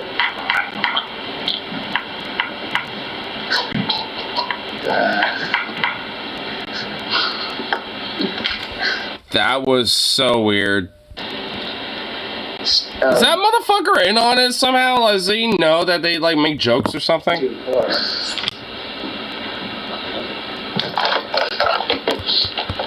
Their well-meaning classmate feigns choking, a perverse and ironic foreshadowing of the death that would occur later that night. This classmate later testified as a civilian witness in Adamczyk's trial, State versus Adamczyk. Their lighthearted interaction suggests that Draper and possibly Adamczyk may have been more involved and accepted in their high school community than is typical of youth with violent and antisocial proclivities, as it seems Draper and Adamczyk display. Draper specifically seems to have been well ingrained. During his trial, character witnesses explained that he appeared to be a healthy, happy teenage boy. I mean, all things considered, that varsity guy looked like he was hanging out with him more than the other dude. I mean, it seems like that, at least this kid seems like he has a little bit more of a, like, kind of a antisocial, like, sociopathic, like, narcissistic, sense of, like, being able to be a chameleon. And basically just kind of, like, pretend to be, like, oh my god, dog. Like, pretend what he really needs to be, in the given moment, essentially. Okay, like, oh my god, I hate how you fucking have to crush every goddamn can that I have for the evening, because holy shit, it is annoying.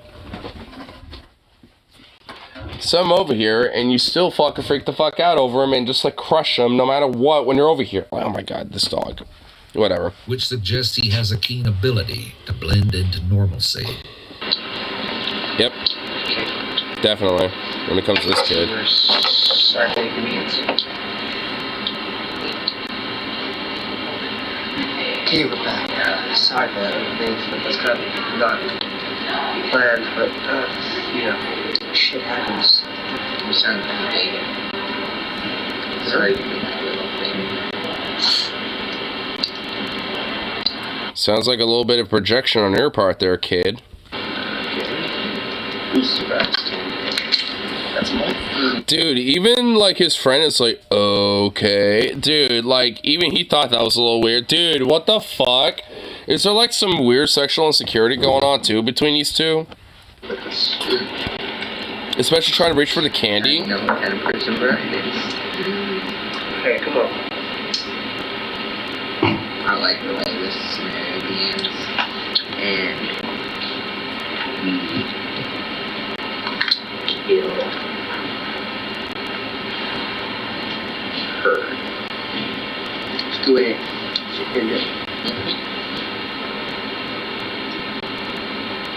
Okay. Scenario C. For those of you planning to make a movie about this, this is me personally giving you my obituary. No. Your information. What?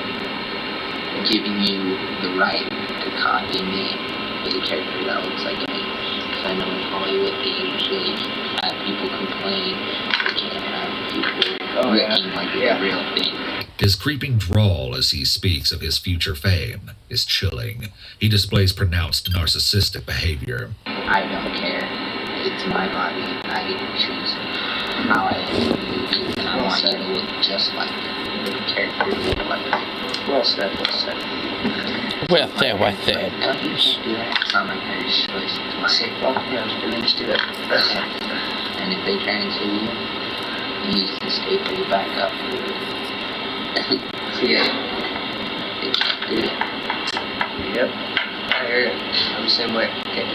Serious. See. Matt arrives at the same time as Cassie. How about we hide inside the house? Oh shit. Dude, that shit like cut off so ominous. Dude, these tapes are fucking weird, man.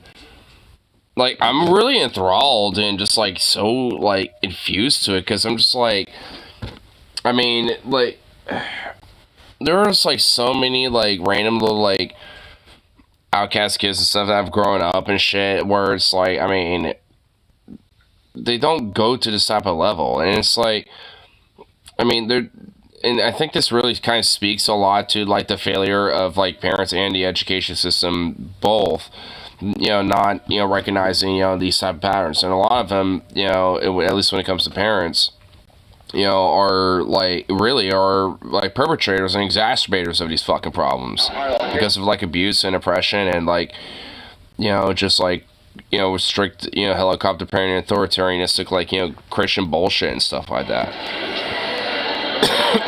Pretty fucking sweet, isn't it? My trench coat. Isn't it? Adam Chixlocker is evidence of his obsession with horror. Posters plaster the inside. Unsurprisingly, we see the movie Scream. Decently sweet. Smoke's huge. Well, I'm gonna look at those little legs. What Let's go. Dude, that other kid that was like, you know, saying like, oh, we know what, you know, Brian is, like, you call that kid a fag? It's like, okay, that kid is definitely gay or bisexual, dude. Like, I mean, he is seriously compensating for something on that one.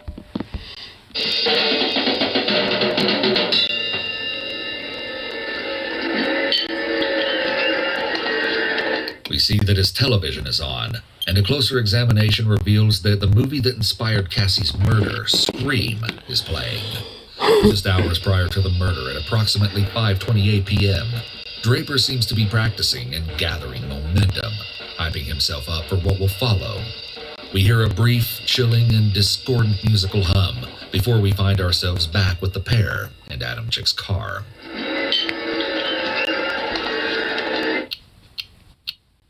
We're here in his car.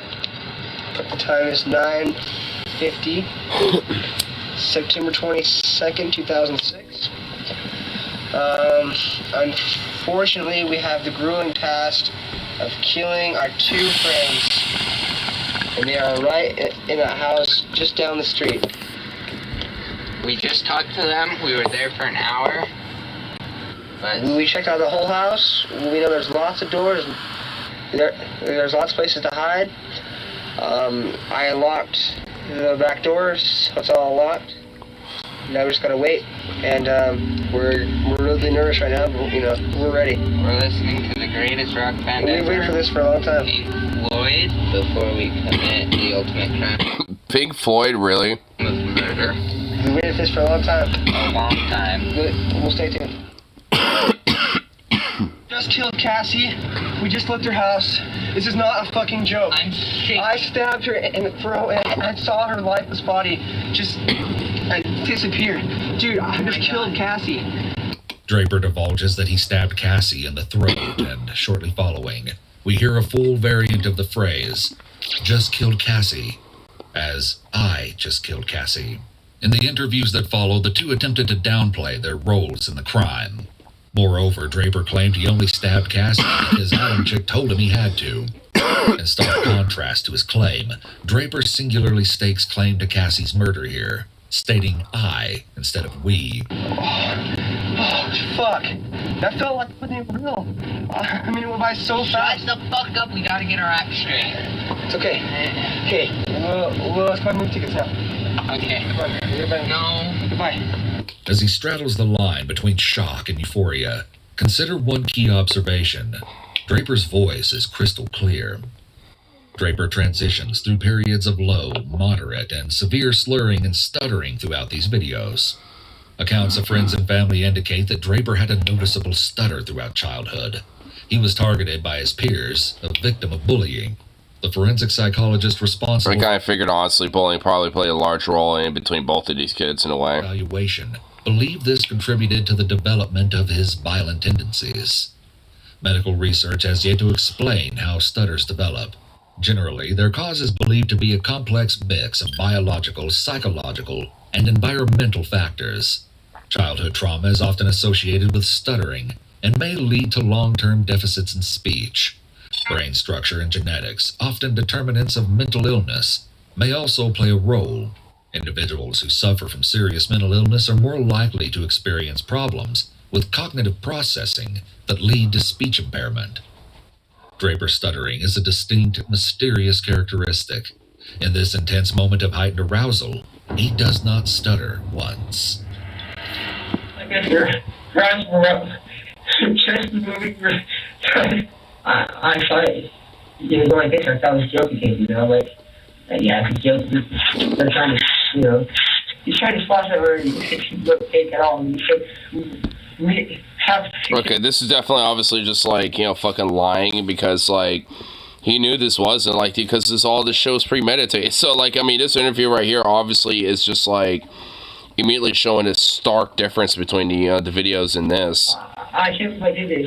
And he said, we have to kill it. And so we stabbed it out of the way. And then he just kept, I heard the wind. I heard the chest, like, pound on the chest. It was supposed to happen. It was supposed to be a joke.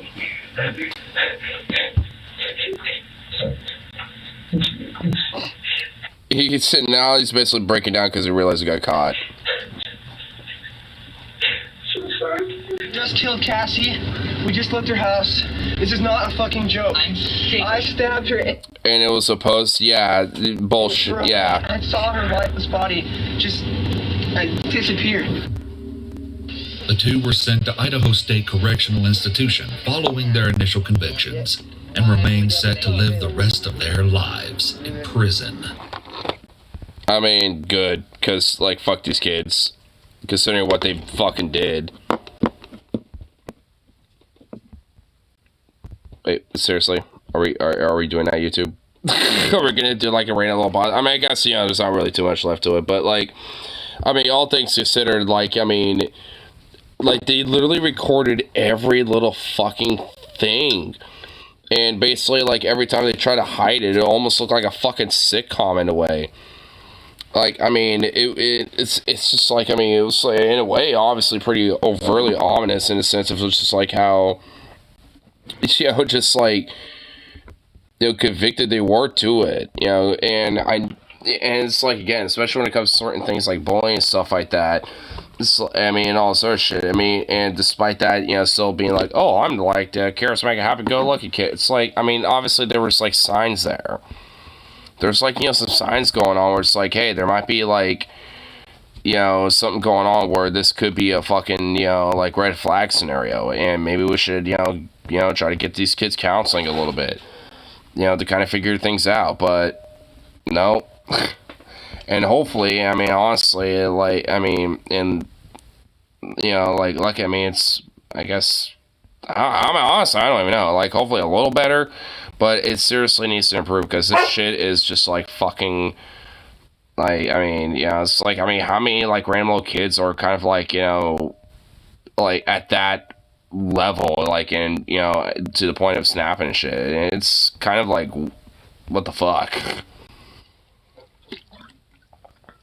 And also, what the fuck with you, dude? Little doggo, goofball. But at least, yeah, I get the last little bowl smoked out and get some food and stuff. That's a little heavy thing to, you know, wrap it up with, but you know, sometimes we just be like that. Sometimes we just do that shit.